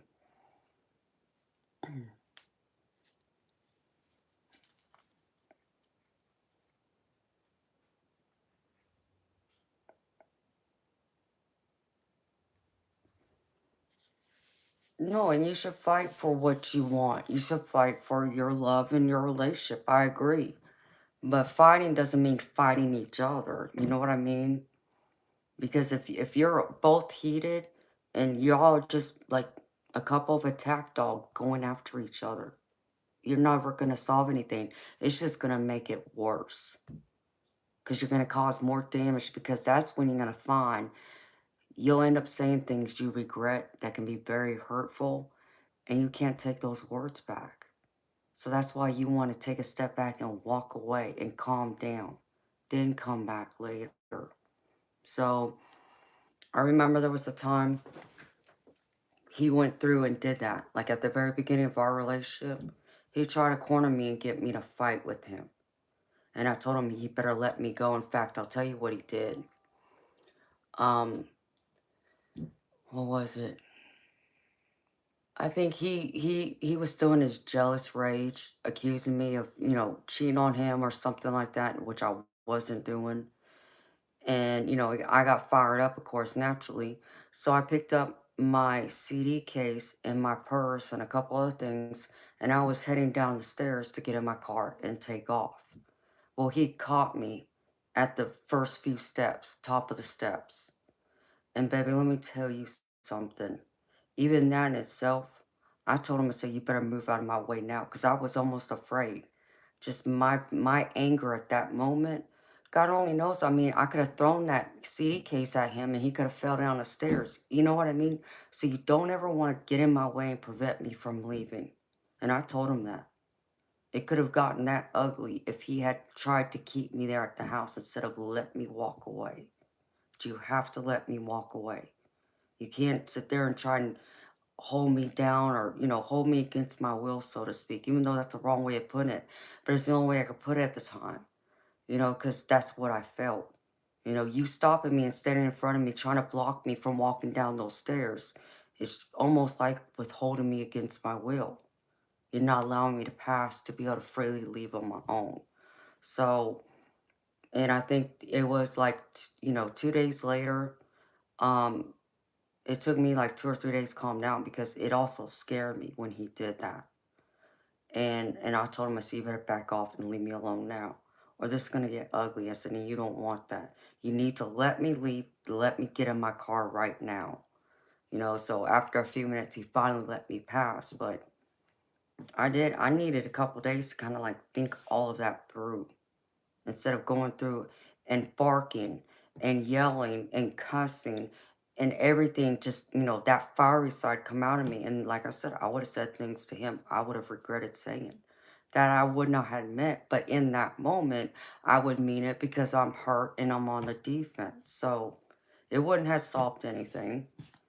And he learned quickly that time that he needs to let me leave. If I feel like I need to get in that car and drive away, and even if that's just to go to the pool hall for the night, just to hang out in a place I love to get me out of my anger so I can calm down and breathe and think it through, you got to let me do that. So that's just my advice to you, baby, as someone who's been there, because um, as someone who's been with someone for over 20 years. I can tell you that that's something I had to learn. So another thing I had to learn, baby, is um, if one of y'all get heated that much, y'all need to come up with a key word to use. Just that the two of y'all know. So whenever you use that key word, if one of y'all say it, then y'all know automatically, time out. Let us separate and go and cool off. So that would be my other suggestion to you. If you want to try and make this work, baby. That's part of it right there.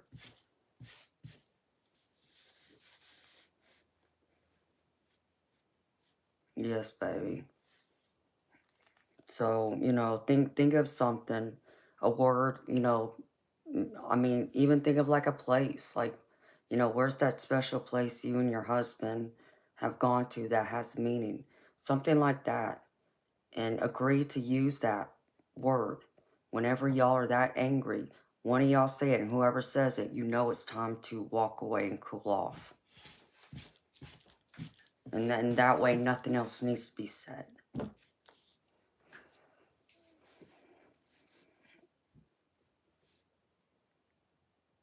What do you mean you gotta learn to open the fence and run it off?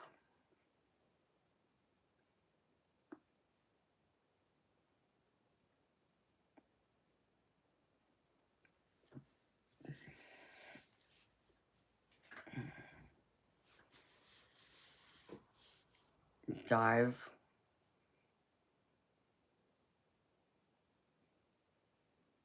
I'm so confused, Christopher.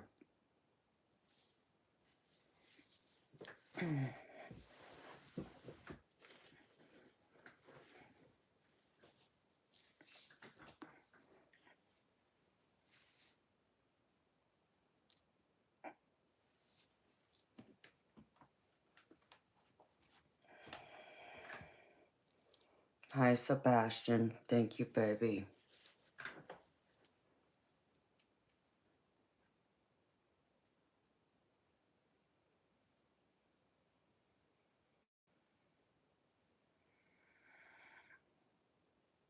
Oh, okay, so that wasn't for me. Okay. That's why I was just like, wait a minute, what?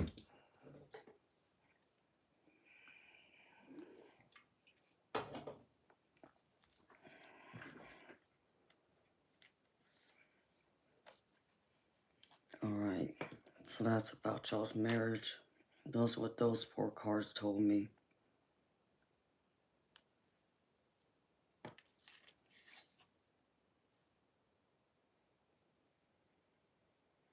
Alright.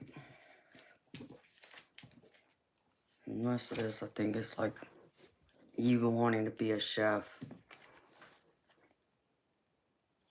So,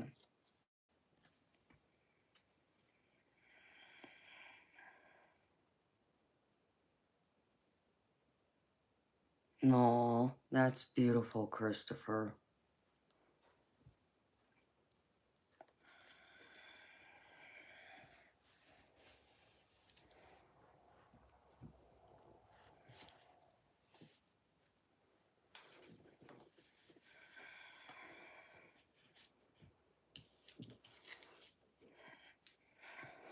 Yep, I know. That's beautiful. I would have loved that.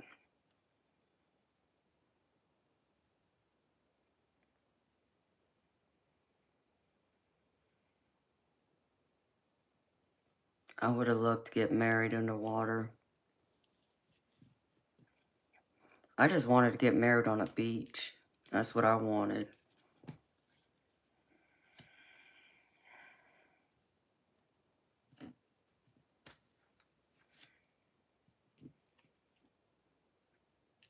Okay, so the next card, Christopher, is the Chariot. And I feel like this is more about your careers, like going after being a chef. So the first card is the Chariot, and this is like about self-discipline, recognition, and achievement. And I get the Eight of Pentacles with it. So I feel like for you, baby, this would be possible if you want to work at it. But you're going to have to put the time into it. Go take the classes, do the schooling, and maybe take some extra classes on top of it to learn like different cuisines. I don't know what you're after, like which specific type of culture of food you're wanting to, focus on, but I would like get as much knowledge as possible. If this is really a true passion of yours that you like and you enjoy cooking, um, I think you will get the kind of recognition and reward you're looking for. Because the Eight of Pentacles is also, showing me that you would get rewarded for your hard work.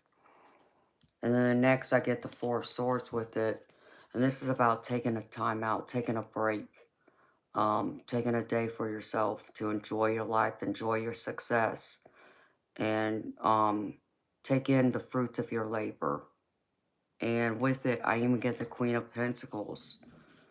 So this is all about being abundant, living in luxury, having all those things you want, and even some of the things, um, or having all the things you need, and even having some of the things you want, being able to enjoy it and live in luxury. So that's what the Queen of Pentacles is, for entertainment purposes only. But this reminds me of someone who is able to do a job, enjoy what they do, and make a pretty good living at it, and be able to have some of the extras that we all want.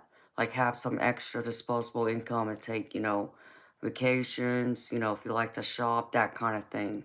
I'm not saying you're going to get rich, but you understand, to be at least comfortable in what you're doing. That's what that card tells me. And again, I get in the last row, I get the Five of Cups, which tells me that, this is going to be a challenging for you, but you need to focus on what it is you want. And that, even if there's going to be times where you're going to feel like you want to give up, or, there's going to be those bumps in the road, Spirit wants to remind you they're doing everything for your highest good, to help you to grow, to mold you to be better.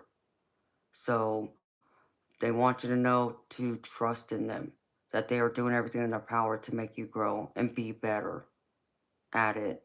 And this is concerning your career, baby.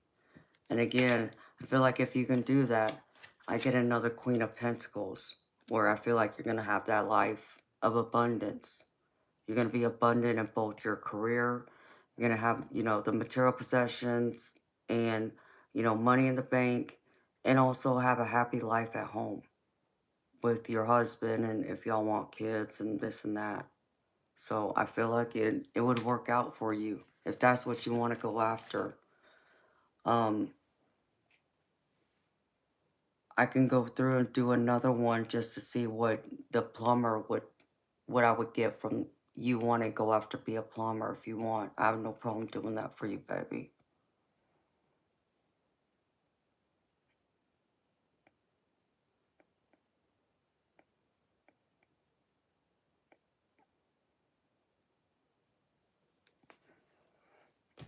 And then, let's see.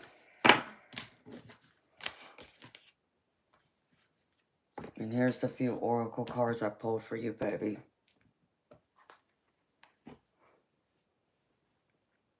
Oh no, baby, I'd have to pull more cards for that. I'm going to go through these oracle cards with you first, and then I can do a layout for the plumber just to see what comes out.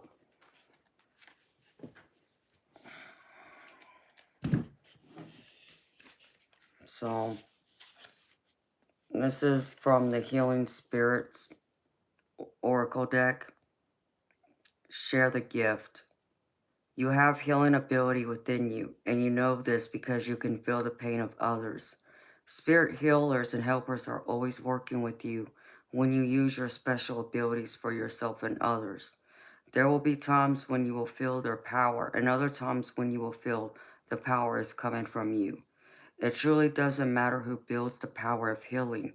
It is more important that it is shared. Call upon the healing spirits to work with you now and allow your ability to become a great gift to be channeled and used to heal. Those who channel the power of healing spirits are true light workers. So I feel like, going after being a chef, that there would be a healing component in it for you. That I do pick up. But baby, I also feel like there's something else you're supposed to be doing. Like when I get this card and I feel the energy of it for you, like I feel like you should be focusing on like your spirituality, like um Reiki healing is what I'm picking up. So I don't know if that's something you've ever thought of or considered. But that's an avenue that if it interests you, I would even consider looking at. I mean, yeah, I can understand it might take some time to build your clientele for it, but I think it's something that you should really consider. Maybe doing as a side hustle or something once you get started with being a chef.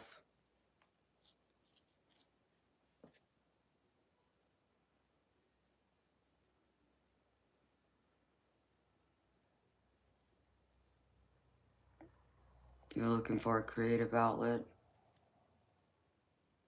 Okay, baby. Yeah, that might be the way.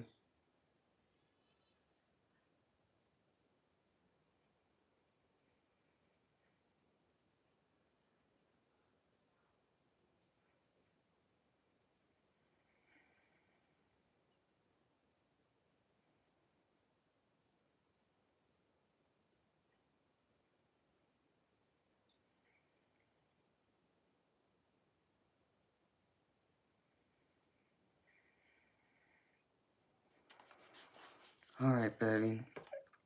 Let's see. Oh, this is Divine one. I pulled this. This is from my Divine Masters. Sanat Kumara. Open channel. Signs, codes, downloads, and sacred information. Hearing high-pitched noises, seeing flickers of light, and having the sense that beings are visiting you is in sleep or meditation are all signs that you are receiving downloads from heaven. Right now, you are an open channel to source codes and information that can help you understand how your life can be more aligned to the energy of purpose and meaning. If you are feeling highly psychic or intuitive, or are feeling a particular message rising up from within, this card is here to help you trust in what you are receiving and encourage you to follow through on this guidance. Whether you are experiencing more signs, downloads, or spiritual experiences than usual, or it's an entirely new experience for you, it's important to take some time in contemplation and meditation now. Signs are wondrous moments, but it's also important to reflect on them, for they can have crucial life-affirming information that will support you on your path. Know that you are being guided and were born to be a light. And this speaks to me too. about um, your spirituality, your psychic gift. You know, like I feel like you're an empath. And doing Reiki healing is like what an empath would do, because you can feel other people's emotions. So you would know what part of the body to work on to do that type of energy healing. So I think it would be a good fit for you, actually, if you really want to pursue it. And that just tells me right there that I'm right. And to get both of these cards, baby, that's powerful. And then this made me laugh, Christopher, because you say this in the chat sometimes. So I kind of got a giggle, and that's like, I can't make this up. This is from my Guides of the Hidden Realms. It says, holding space for love. See that? And you do say something about holding space.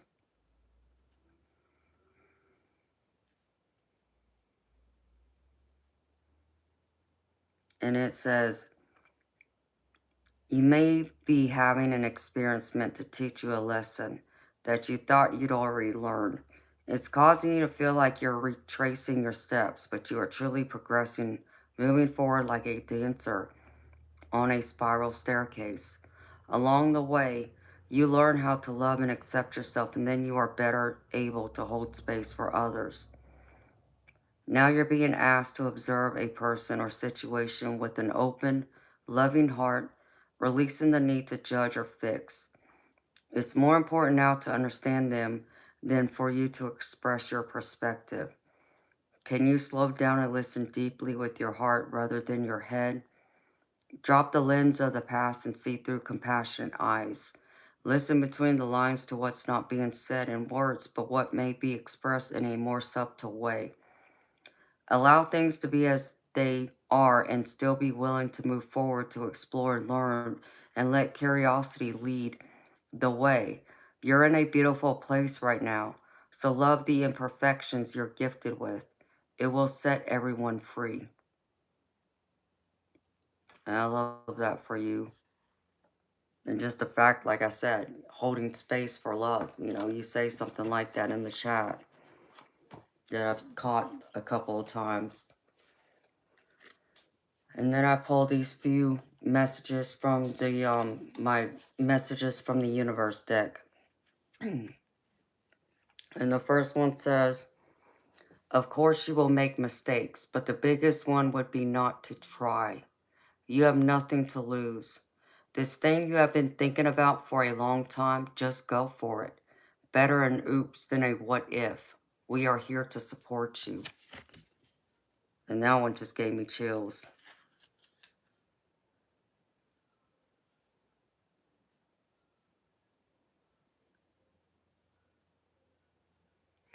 And the next one is, your life is about to start to move quickly in some areas. Events that seem to have been on hold suddenly propel forward. Move with the flow and be mindful of what needs your attention the most.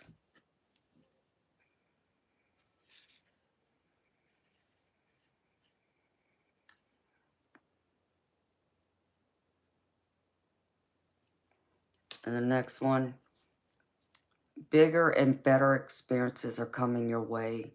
You may not be able to see it, but great things are coming together for you as you read this. Trust the process and let it unfold in divine timing. Move forward knowing that all is working out just fine. Oh wow, and I just saw a blue orb on my card right here. It was a light blue one.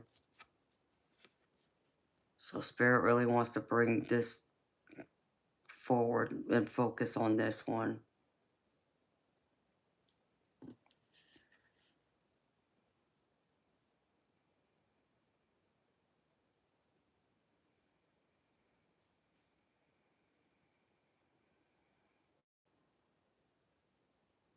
And then the last one is, what is meant for you won't pass you by.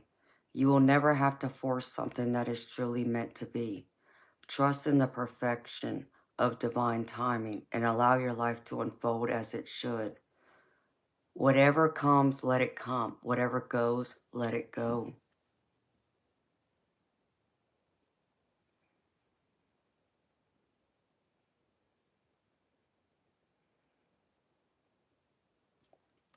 And then the angel activation card I pulled for you, Christopher, is hope.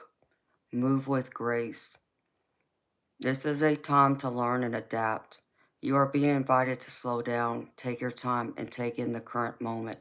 Stop putting too much pressure and expectation upon yourself, as it's taking you away from your natural attention to detail and the expression of your creativity. There's no need to rush or force your way ahead. Good things happen when you move with tenderness and care. I love that too.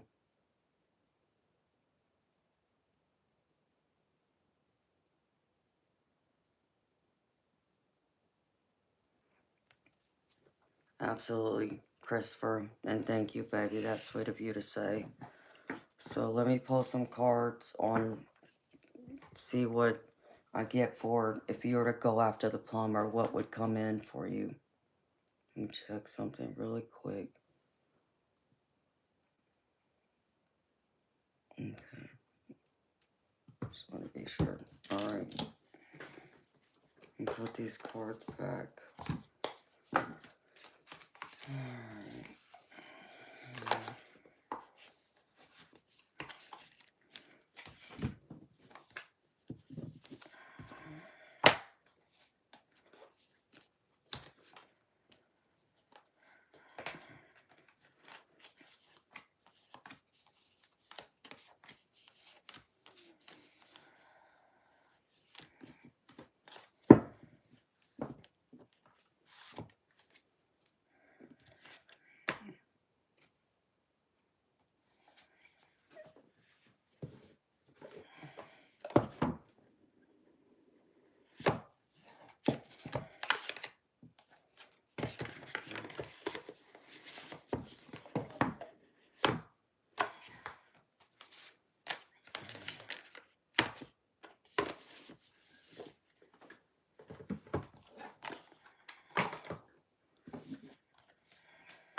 Amanda.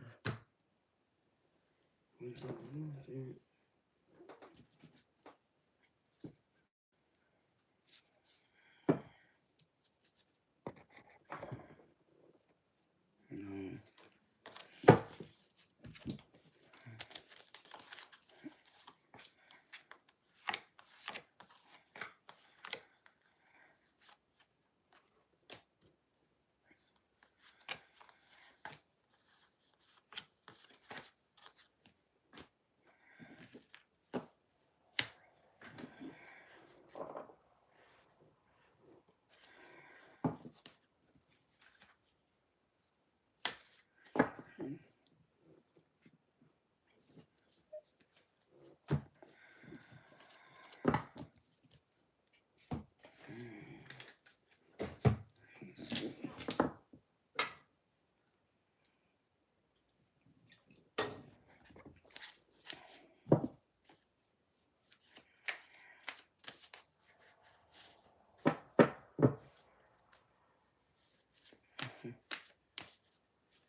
Damn.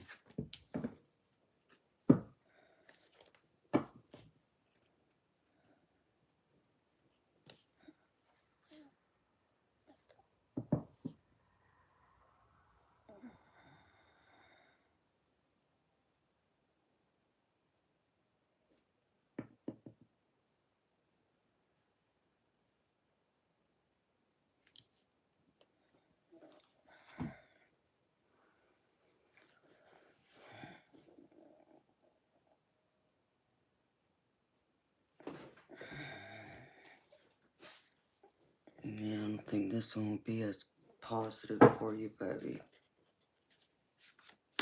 Hmm.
it is.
Alright, Christopher, you ready, baby?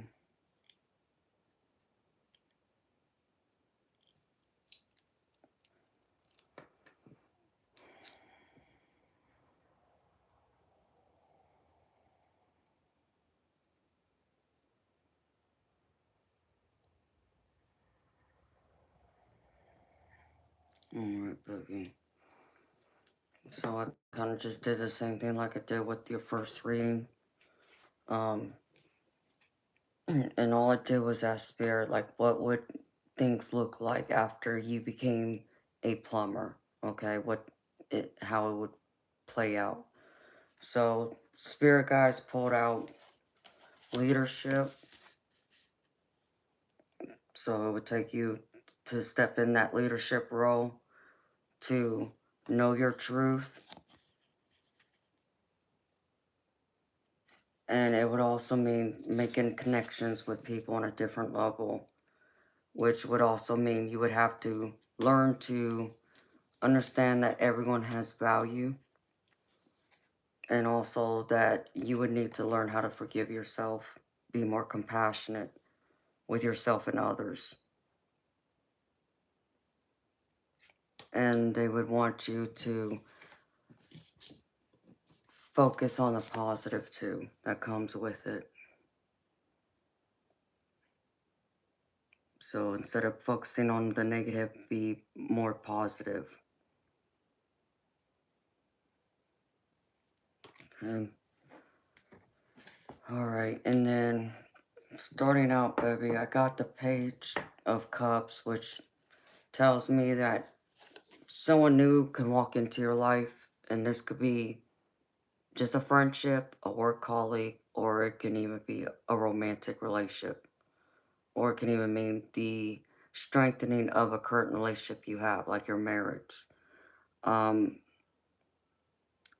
and with it, I get the Justice card, so this tells me that, like, kind of like from like your last reading, like I feel like um you would still need to take time to mull over the details of your marriage, of how to work things out, how to communicate, how to handle different aspects of what has caused y'all to, be separated right now.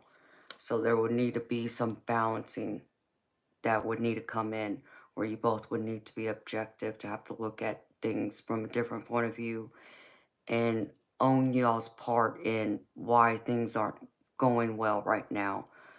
Own your responsibility in it, but also be willing to compromise to bring fairness and balance back to the marriage. All right. And the next card is Eight of Cups. And this is like a desire to move on. And it's also, not just moving on, but looking for more meaning in your life. This can be your marriage, this can be your spirituality, and this can also pertain to your career choice. So I feel like there would be something that almost like you feel like you're missing something. You don't feel satisfied, is what this card gives me. So you would want to try something else. Because I feel like this would be something that would be um, where we require more of your time and attention. Like, I get the Prince of Autumn, but this is the Prince of Pentacles. I feel like this would be more like where you would have to be more meticulous with what you're doing, whether that's again, your career, your marriage, or your overall just life. There'd be different things that would need extra little details that you would have to pay attention to, but I specifically feel this is more with your marriage, and even if you were to pursue a career in plumbing. You can't just skip over steps, you know what I mean? You would have to be very meticulous at what you're doing. So, pipes don't burst and this and that. I get the Six of Wands in the center, which tells me, you'll be successful in it, because this is the Victory card. But with it, it also means you're going to have to rely on information and help from others, and that it's going to take you down some difficult roads. And that, because I get the Princess of Swords with it. So this tells me, even though you be, successful, this card tells me this. This card tells me that you would need to be, pay more attention to rely on help and information from others. And you might need their advice. Because, like, the way I'm reading this too, Christopher, it's like, okay, as a plumber, let's just say you go to someone's house and, they're telling you, like, all their toilets is clogged and they can't get the toilets unclogged. Okay, well, you're being asked to now fix their problem, but you're fixing what you're being told, you think needs to be fixed. And sure, their toilet is clogged, but you might first think it's one thing just based off of what the client or customer's telling you, but then you end up finding, no, there's another root problem to it, if that makes any sense. So it's going to be a lot of you having to rely on information details from customers, I think, to make it successful for you. Like you said, risk, like that meticulous, sense of detail is what I keep getting with the plumber side.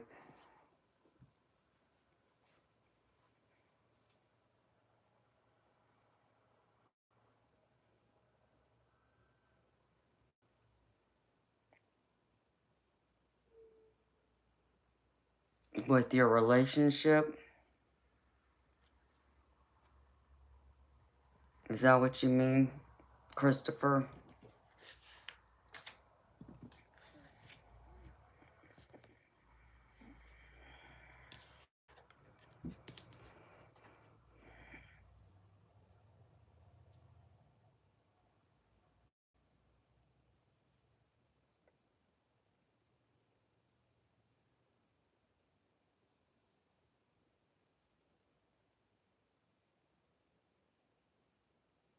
Oh, okay, okay, I see what you're saying. All right, baby, I got you.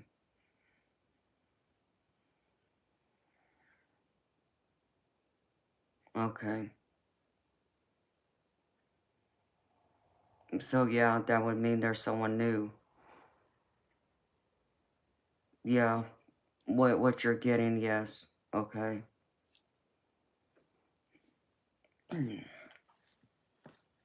So, the challenge in this would be having this Nine of Cups, okay, to where you pretty much have almost all your dreams and wishes come true, right? You have the happy home, the happy family, career you love, but it's going to require you to have to change your mindset. It's going to require you to have to change your perspective to get it. So I think it's going to take a lot more work, if you ask me, with the way I'm reading this.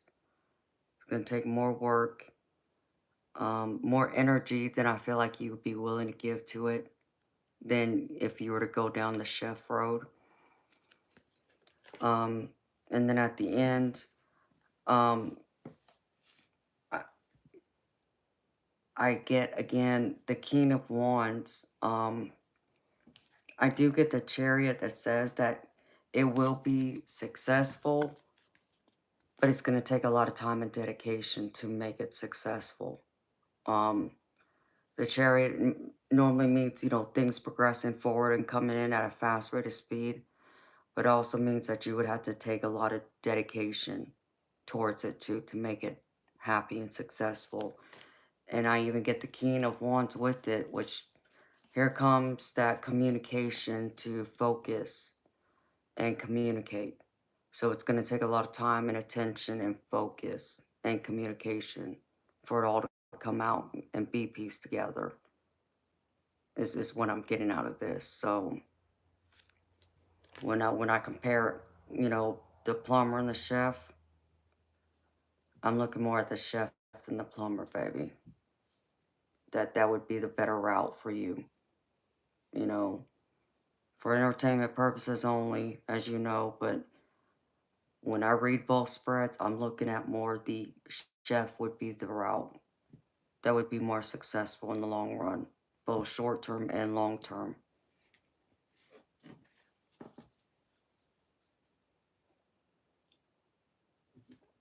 And then, here, baby, I pulled, let's see, I didn't pull that because I pulled you a few other cards instead. So, I pulled a few extra messages from my universe deck. And then I pulled you a few cards for about your psychic gifts, okay? So I didn't really pull any of the other oracle cards except for these and then about your psychic gifts. So the first one is bigger and better experiences are coming your way. You may not be able to see it, but great things are coming together for you as you read this. Trust the process and let it unfold in divine timing. Move forward knowing that all is working out just fine.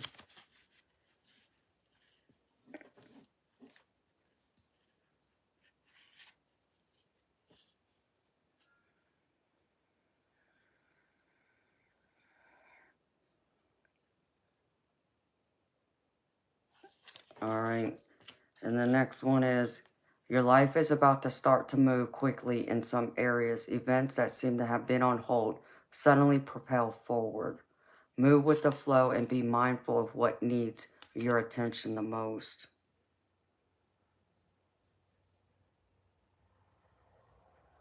And I think I pulled this card for you from the other reading.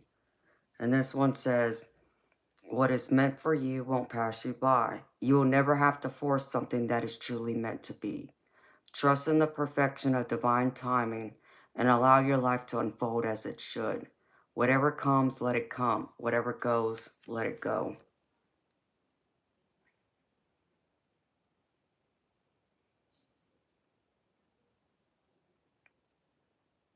So I think this is the one you got to really think about, baby, because this came out both times.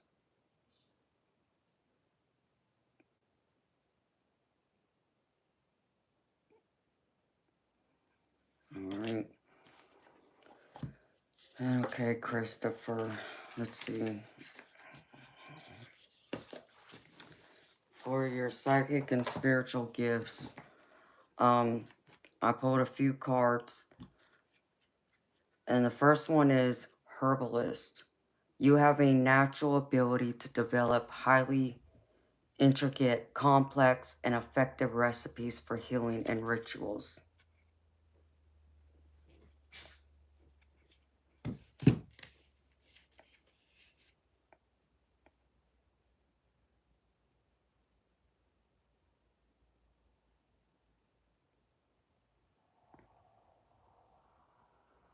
So if you ever wanted to consider doing this, Christopher, this is one option for you.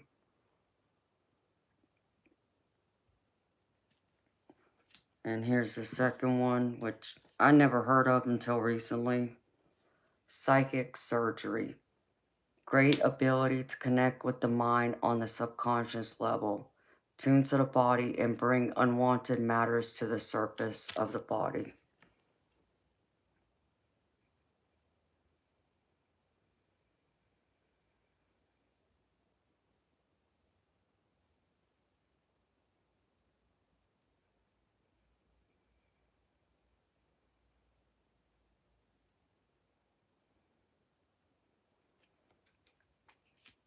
And here's the last one. I think this one answers your question that you were asking about. Empathy. The gift of empathy gives you the ability to understand and feel what others are experiencing and help those who are suffering. So there's your answer, baby. I didn't need to pull this card to know you're an empath, but this card confirms you're an empath. I already knew you were an empath, but here's your confirmation that you needed.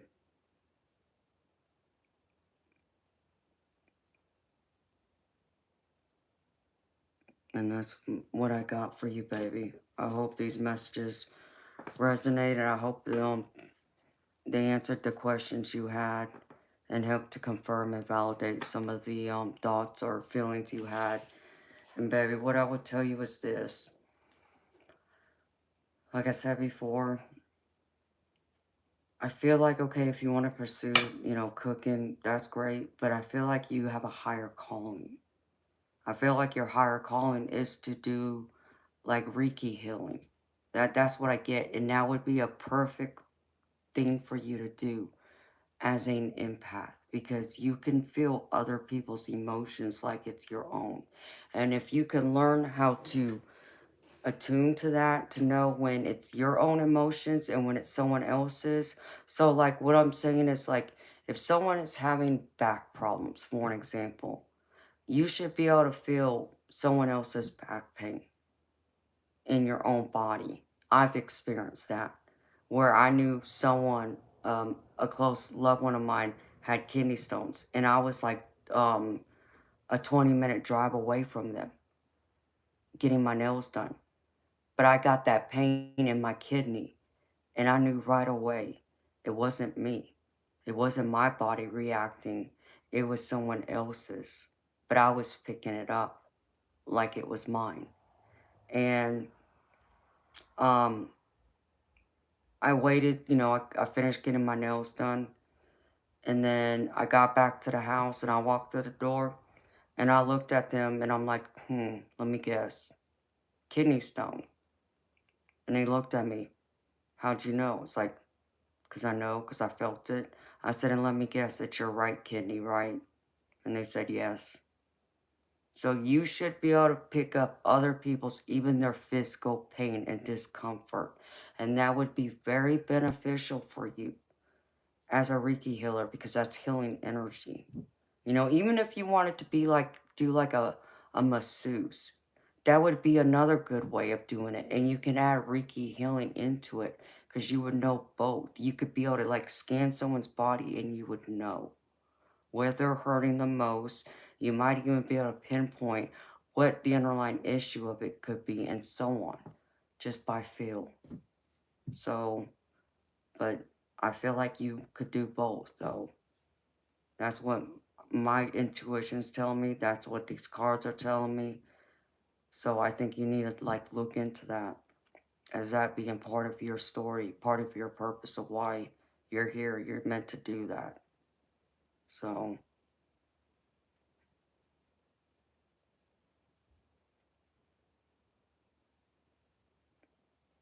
I mean, baby, you would have to spend time to learn tarot, because the problem is every tarot reader is different. Okay, and I think you've been on here before where I've explained it. Like, most people, who don't know tarot and don't know the spiritual side of it would automatically just look at me and assume that, I just pull out a deck of cards, and I take the lid off, and all I got to do is memorize this guidebook to give you the meaning of each card that I turn over, right? But I'm not that way, okay? I'm an intuitive psychic tarot reader, which means I tap into the spirit world. Like, I go through and I spend time, when I'm sitting here looking at the cards, I'm trying to tune into my spirit guides, because my spirit guides are then talking to your spirit guides and giving me back the information I need and the messages that's most important pertaining to you and the question you gave me, okay? That's how I operate. So, like, you should have felt me, Christopher. You should have felt me tapping into your energy, because some people will feel me, because like Eternal Light has felt me, Majestic Oracle has felt me, um Ange Roots and Waves has felt me. They know when I'm tapping into their energy, and they know it's me. um so you would be able to feel me and know that. So because of that, I go a step further to where I'm not just relying on what that guidebook tells me the meaning of each card is, because sometimes the guidebook meaning isn't what your spirit guide is telling me. It's telling me it's something different. Or, or they could be giving me extra messages that is nowhere in the guidebook, you see? So I'm a different tarot reader. Um, So it depends on you, baby. You know, I had to spend years adjusting to my psychic abilities, learning them, you know, getting acquainted with each one of them to fully understand and appreciate how it works and when it's working and what the feelings are like and so forth. So if you want to read tarot, you could. You would be a good reader just by being an empath, but you would have to learn if you want to come at it like I do from an empath point of view. You would have to do something like what I do and tap into spirit and talk to their spirit guides, to talk to whoever client you're reading for and tap into their energy instead of solely relying on that guidebook to give you the meanings of each card. But if you were to go by the guidebook by itself to get the general meanings of the cards, it just takes time for you to go through and look at every single one of those cards and memorize what the guidebook is telling you. So it's up to you what kind of tarot reader do you want to be, baby? I mean, you can do both, yes. But how much time do you want to spend on it? How much time are you willing to give to it? And what kind of reader do you want to be is the question. So once you understand and have the answer to that, then okay, it still is going to come down to you though. How much time you're willing to give and dedicate to it. You know, but like for me, because I tap into spirit, you know, I don't just sit here and go by the guidebook and, read, or tell you the meaning from the guidebook. My energy gets drained that much more. I get tired a lot quicker because I have to focus into my spirit team and focus in on your energy and also connect to your spirit guides to give me the messages, so it drains me a lot faster. So that's something to keep in mind too. And there's sometimes I will push it. I will push my, body beyond it, what I should be doing, which is also why I drink a lot of Red Bull, but I can keep myself going. So if that makes any sense, Christopher.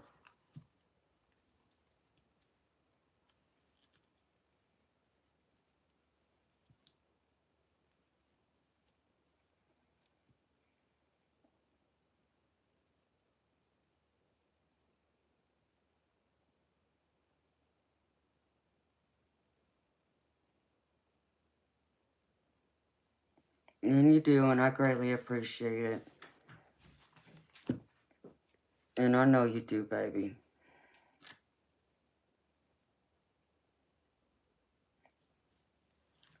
So, but it can be draining. It just depends on you, baby. What kind of reader do you want to be? I mean, they both can be draining, but in different ways. But once, if you were just to focus on the guidebook and memorize that, once you memorize that and understand it and kind of allow your intuition to kind of guide you a little bit more, it shouldn't be as draining if you can, quickly, if you have a good solid memory, as it would be the way I go about it. The way I do it takes a lot more energy, a lot more time, and a lot more patience too. So, it just depends on you, baby. So I hope that makes sense. I hope that answers your question.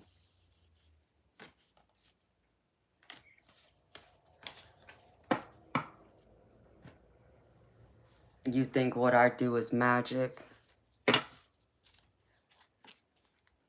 Why do you think it's magic, baby?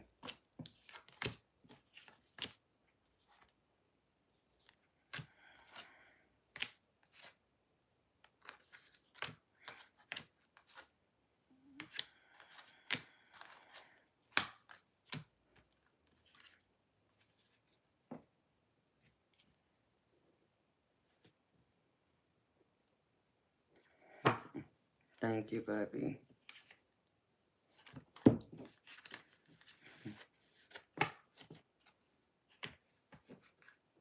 Eternal light.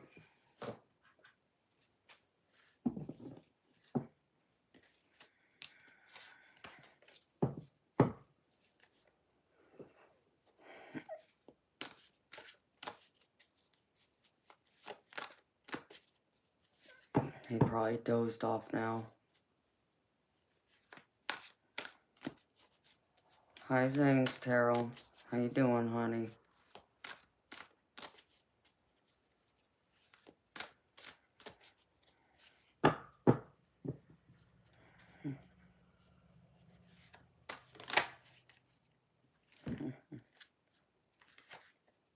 Michael, you know, babies and puppies are cute. Women are in a league of their own.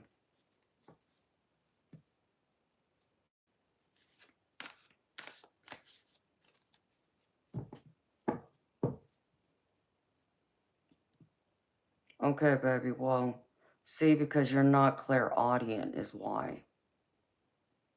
You have to be clairaudient to do that.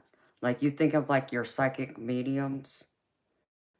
That's what a psychic medium is. A psychic medium is usually someone who is clairaudient and who has the gift of clairvoyance, to where they can both see and hear.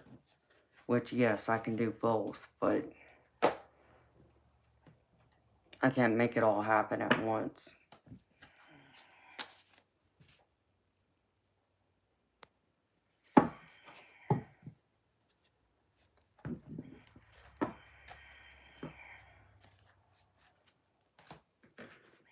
Eternal light, are you here, baby?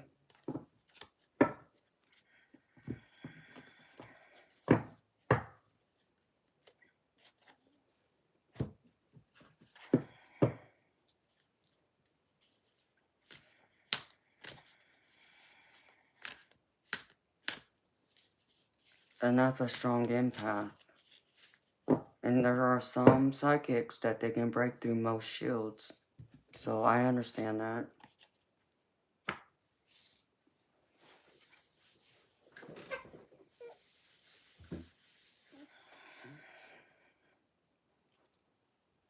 You don't want permission, what do you mean?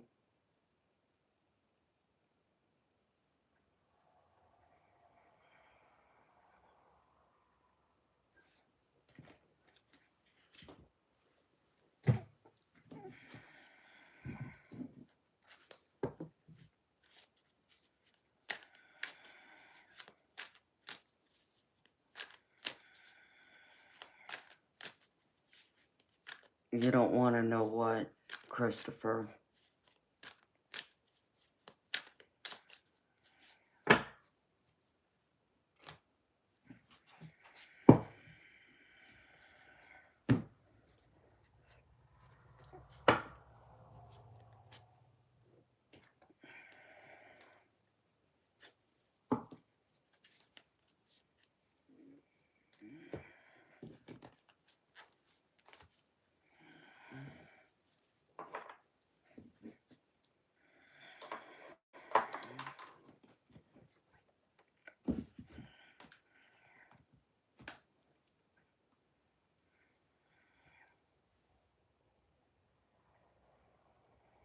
No. Yeah, I get that, baby.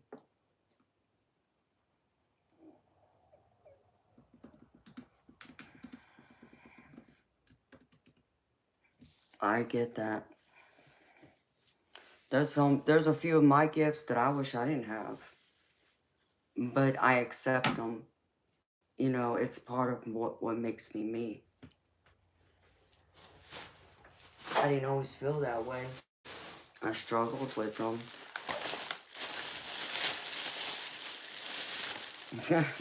That's right. So true, baby.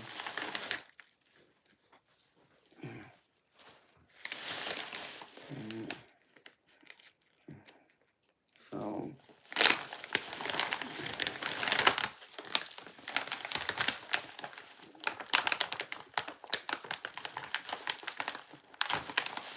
and you know, that would make you a better partner, though.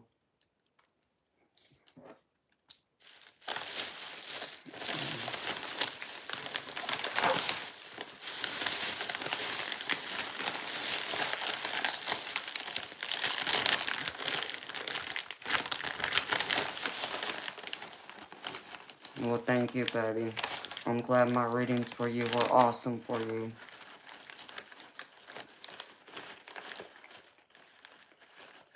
Hello, Lou. No, he went to sleep.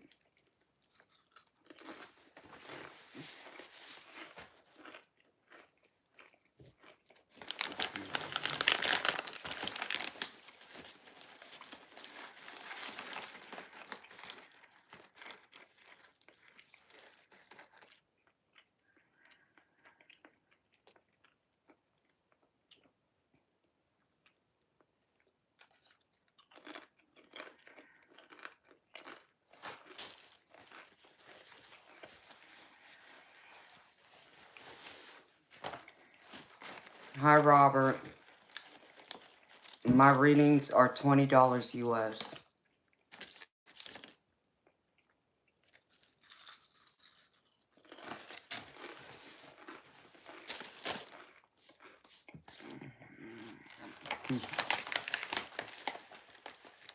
You are so welcome, baby. I'm glad I can do those readings for you.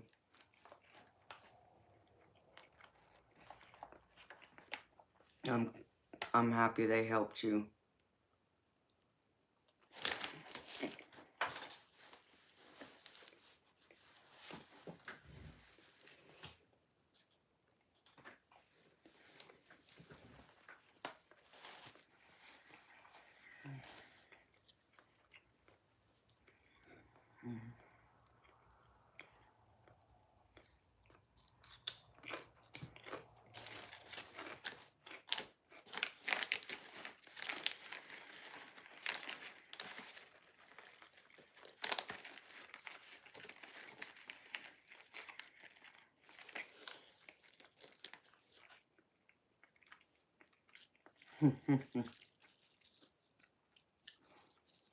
Thank you, LaShawn.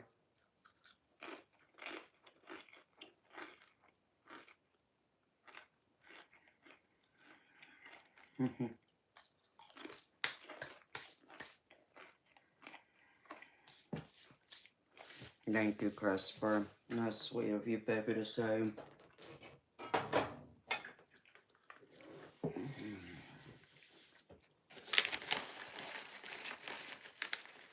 I'm from planet Earth. Hello, Earthlings.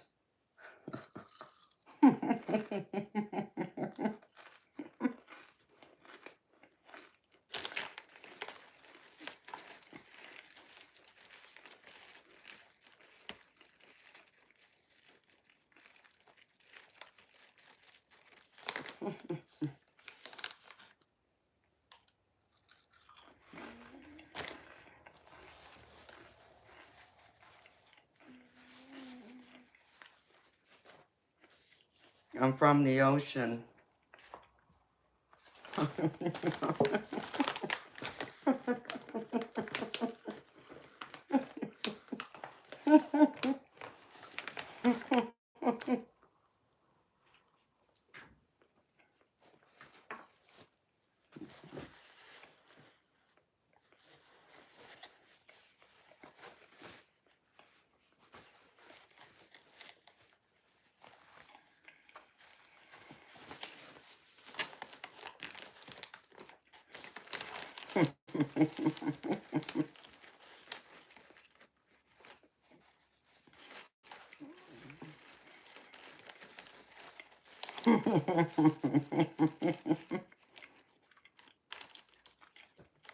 Mm.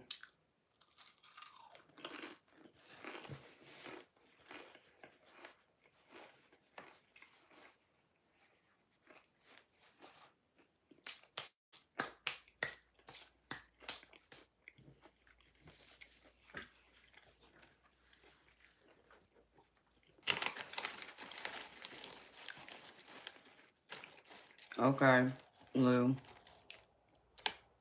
I'm in Georgia. Trying to understand why does it matter where I'm from.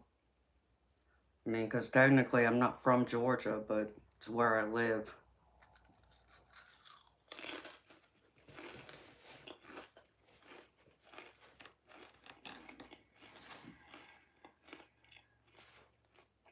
Yeah, my nails got dirty again.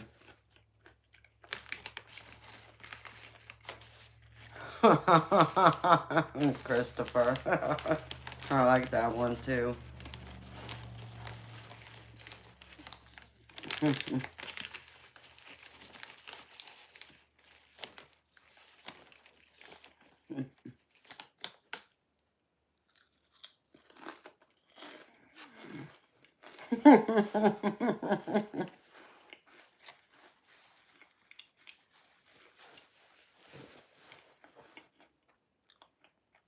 The feeling, I'll never get it either.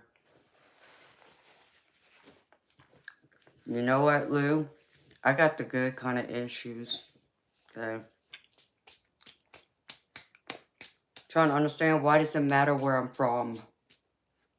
Because I'm gonna assume the next thing you're gonna ask is what my ethnicity is.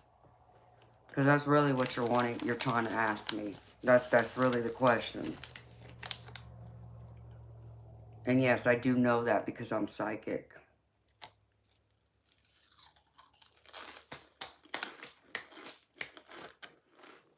Not even remotely. You wish I was wrong. Bye-bye.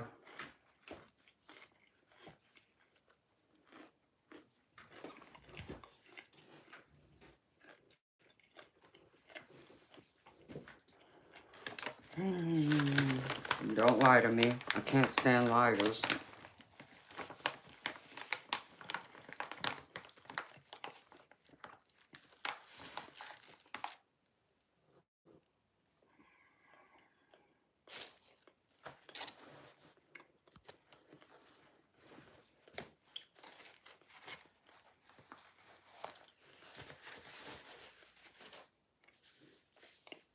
It's like we all seem to have issues, but they're the ones asking us the questions. I mean, how does that make any freaking sense, people? You don't even have half a brain to use, put together.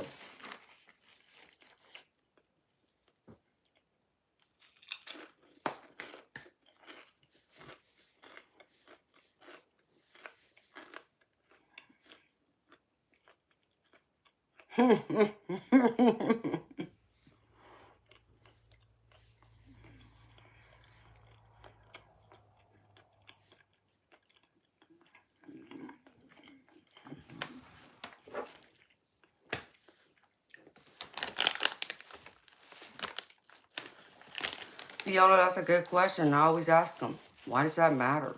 I mean, explain to me, why does that matter? That you need to know that. Why are you so obsessed with it? I'm not obsessed. I'm just curious because of your looks. You still didn't answer my question.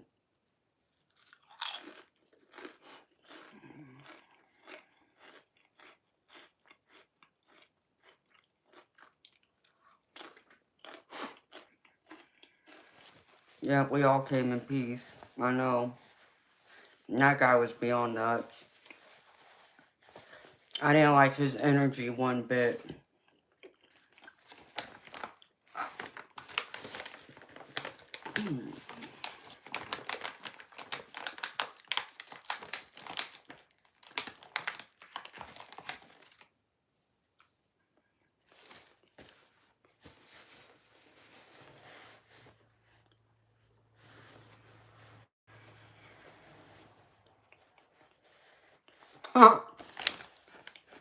Yep, he got issues.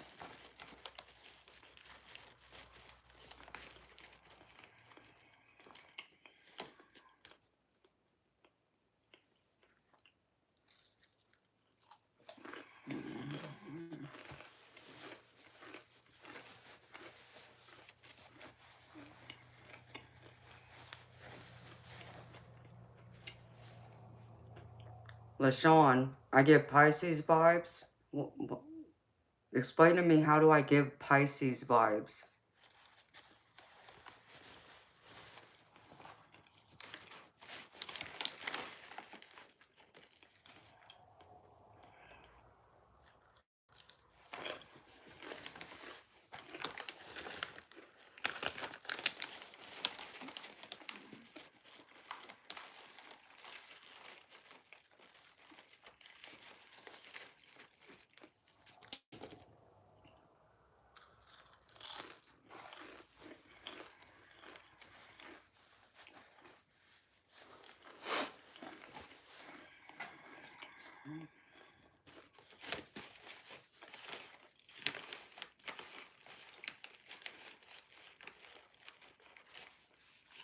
Yeah, I'm trying to understand, how do I give you Pisces vibes? Explain that one to me. What does that mean?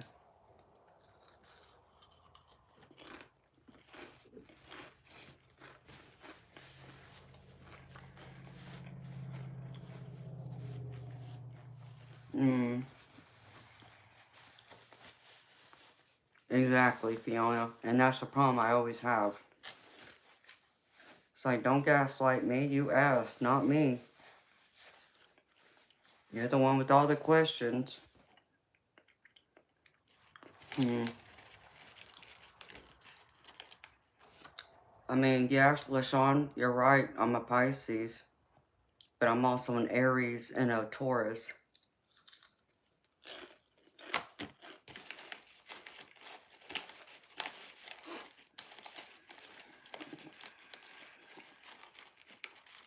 And people say I act more like an Aries than a Pisces.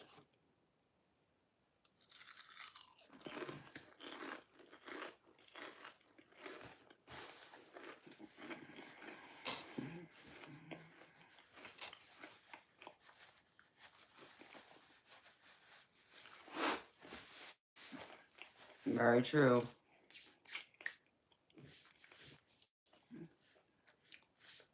No, you're not wrong, LaShawn. I am a Pisces, but I'm also an Aries and a Taurus. And people say I act more like an Aries than a Pisces. That's why I'm trying to understand why you think I'm a Pisces. Because people say I give off Aries vibes, not Pisces.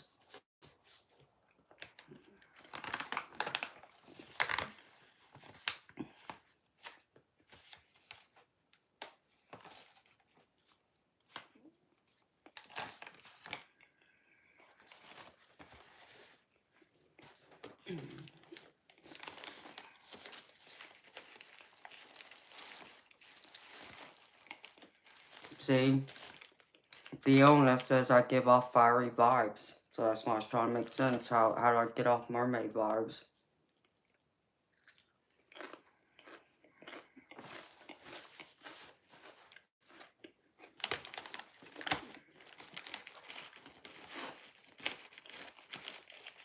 Fiona, you're not the only one, honey. I think Diana said that, Jess said that, Ange said that. There's several people who said that. That I give off the Aries vibes, the fiery side.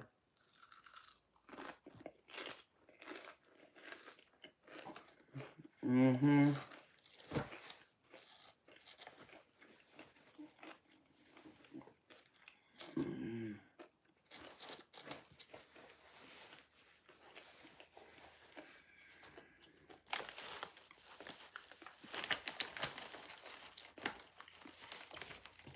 That's cool, LaShawn. What can I help you with, hon?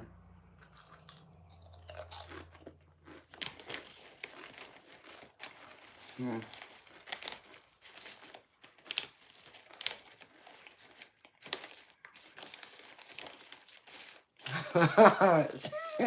Jess. Too much fiery. Not enough mermaid.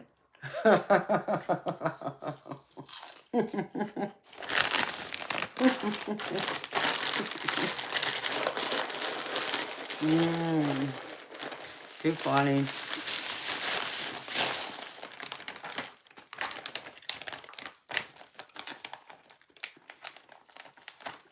Well, let me ask you, Jess and Fiona, were y'all surprised when I told y'all I was a Pisces?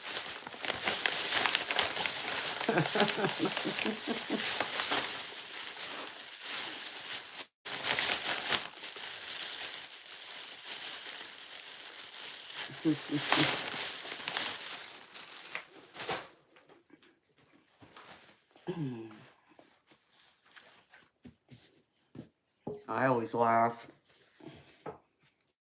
but I've always known. I know I give off that fiery side. That's why I always say a fiery mermaid. Be careful where you step. Come to me correct and you get the mermaid. Come to me incorrect and you get bit by the shark.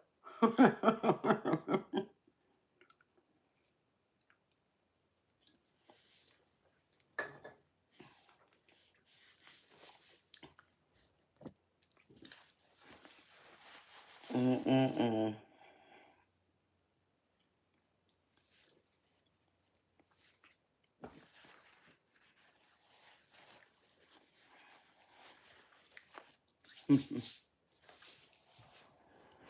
I'm sure. I'm sure it was.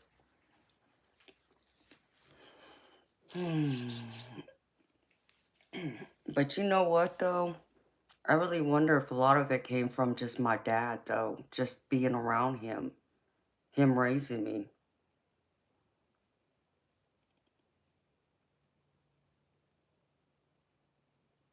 Oh, I don't know about that, LaShawn. Because I'm very sensitive, too. I'm one of those hopeless romantics. Like, you better... Like, the way my daddy raised me, growing up, my daddy would sit in our living room with a shotgun in his hand, waiting for any boy that came knocking on the door asking for me.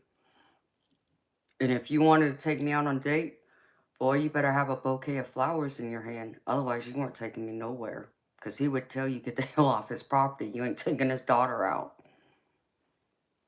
I mean, my dad was serious. He was protective of me. And he was going to make sure that no, not just anybody was going to be able to take me out. I was daddy's little girl. And I had two dads. I had my real dad and my stepdad. And they both were that way with me. And they bought me my first diamonds when I was 10 years old. And I got to watch how my daddy treated my mama. I mean, worshiped the ground she walked on, opened the doors for her. Whenever they went out to eat, he ordered for her, pulled out her chair. Holidays, I mean, he spoiled her on holidays. You know, get her flowers, diamond jewelry, you name it. So, yeah, my daddy's raised me to have high expectations. Exactly, old school love. Bring out the love letters and cards and all that stuff. So can't say that Pisces women aren't sensitive, because we are. I'm sensitive. I gotta grab a drink. I'll be right back.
So, um, LaShawn, I think some women, yeah, some of them are fiery, but not all of them.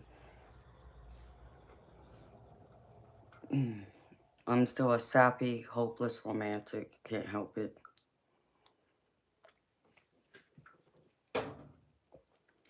I think a lot of it is based on the environment you grew up around, too.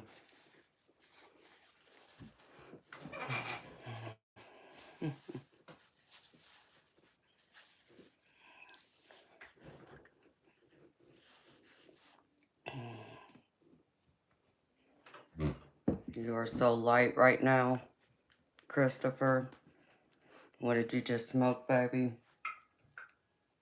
Or are you just at peace and calm and serenity?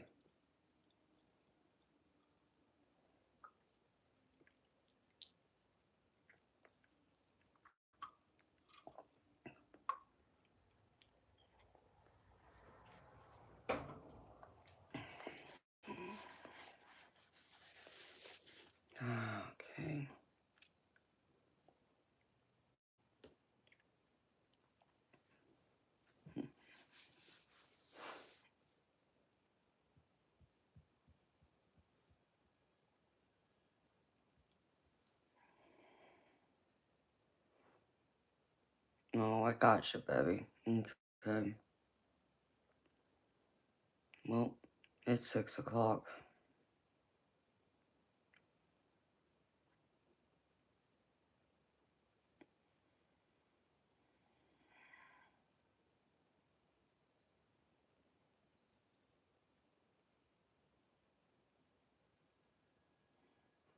I don't think I want to go all the way to 8. It's been too dead to stay on here a couple more hours.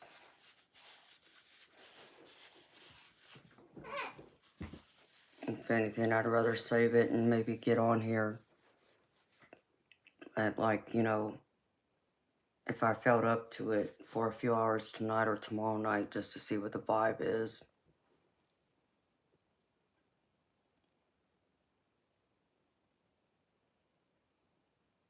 Yeah, I know. Well, your clock is different from mine, Christopher, Smarty Pants. It's 6 in the morning over here.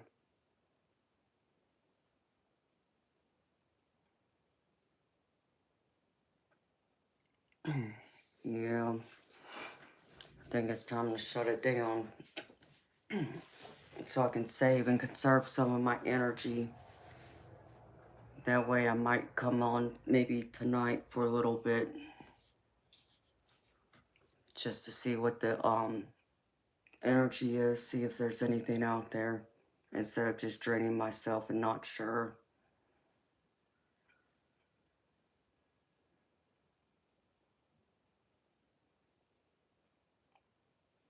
I just don't think it'd be wise to drain my energy if I'm not going to get paid for it right now.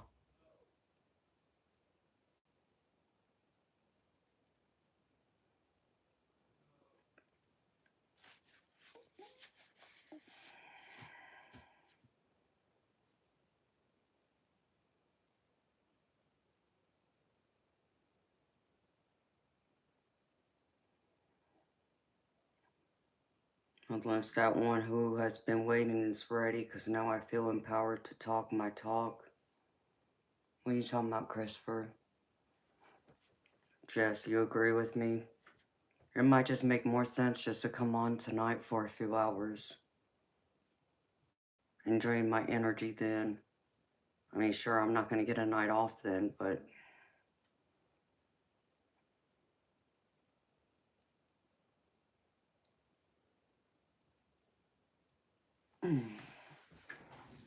but I'd have a better chance of making some money possibly tonight than draining it all the way into the morning and not making any more. So I'll conserve it for tonight.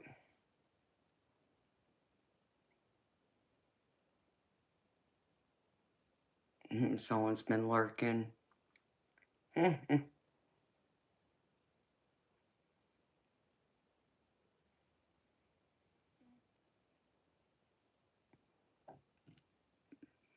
So someone was waiting in the background, you felt, wanting to talk to me, huh, Christopher? Is that what you're saying?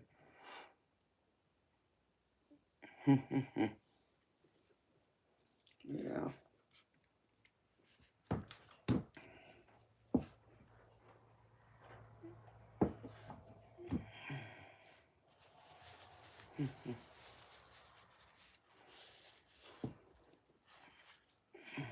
Yeah, I'm gonna get some sleep. So I'll come back on sometime tonight, possibly. We'll see.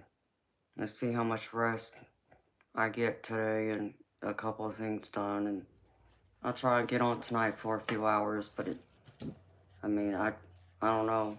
It might only be for 34 hours and then I'll get off.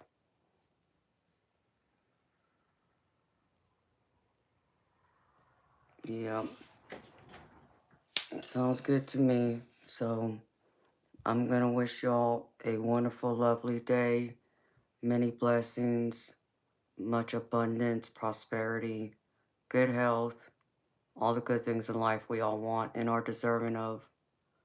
Until next time, beautiful people. Bye.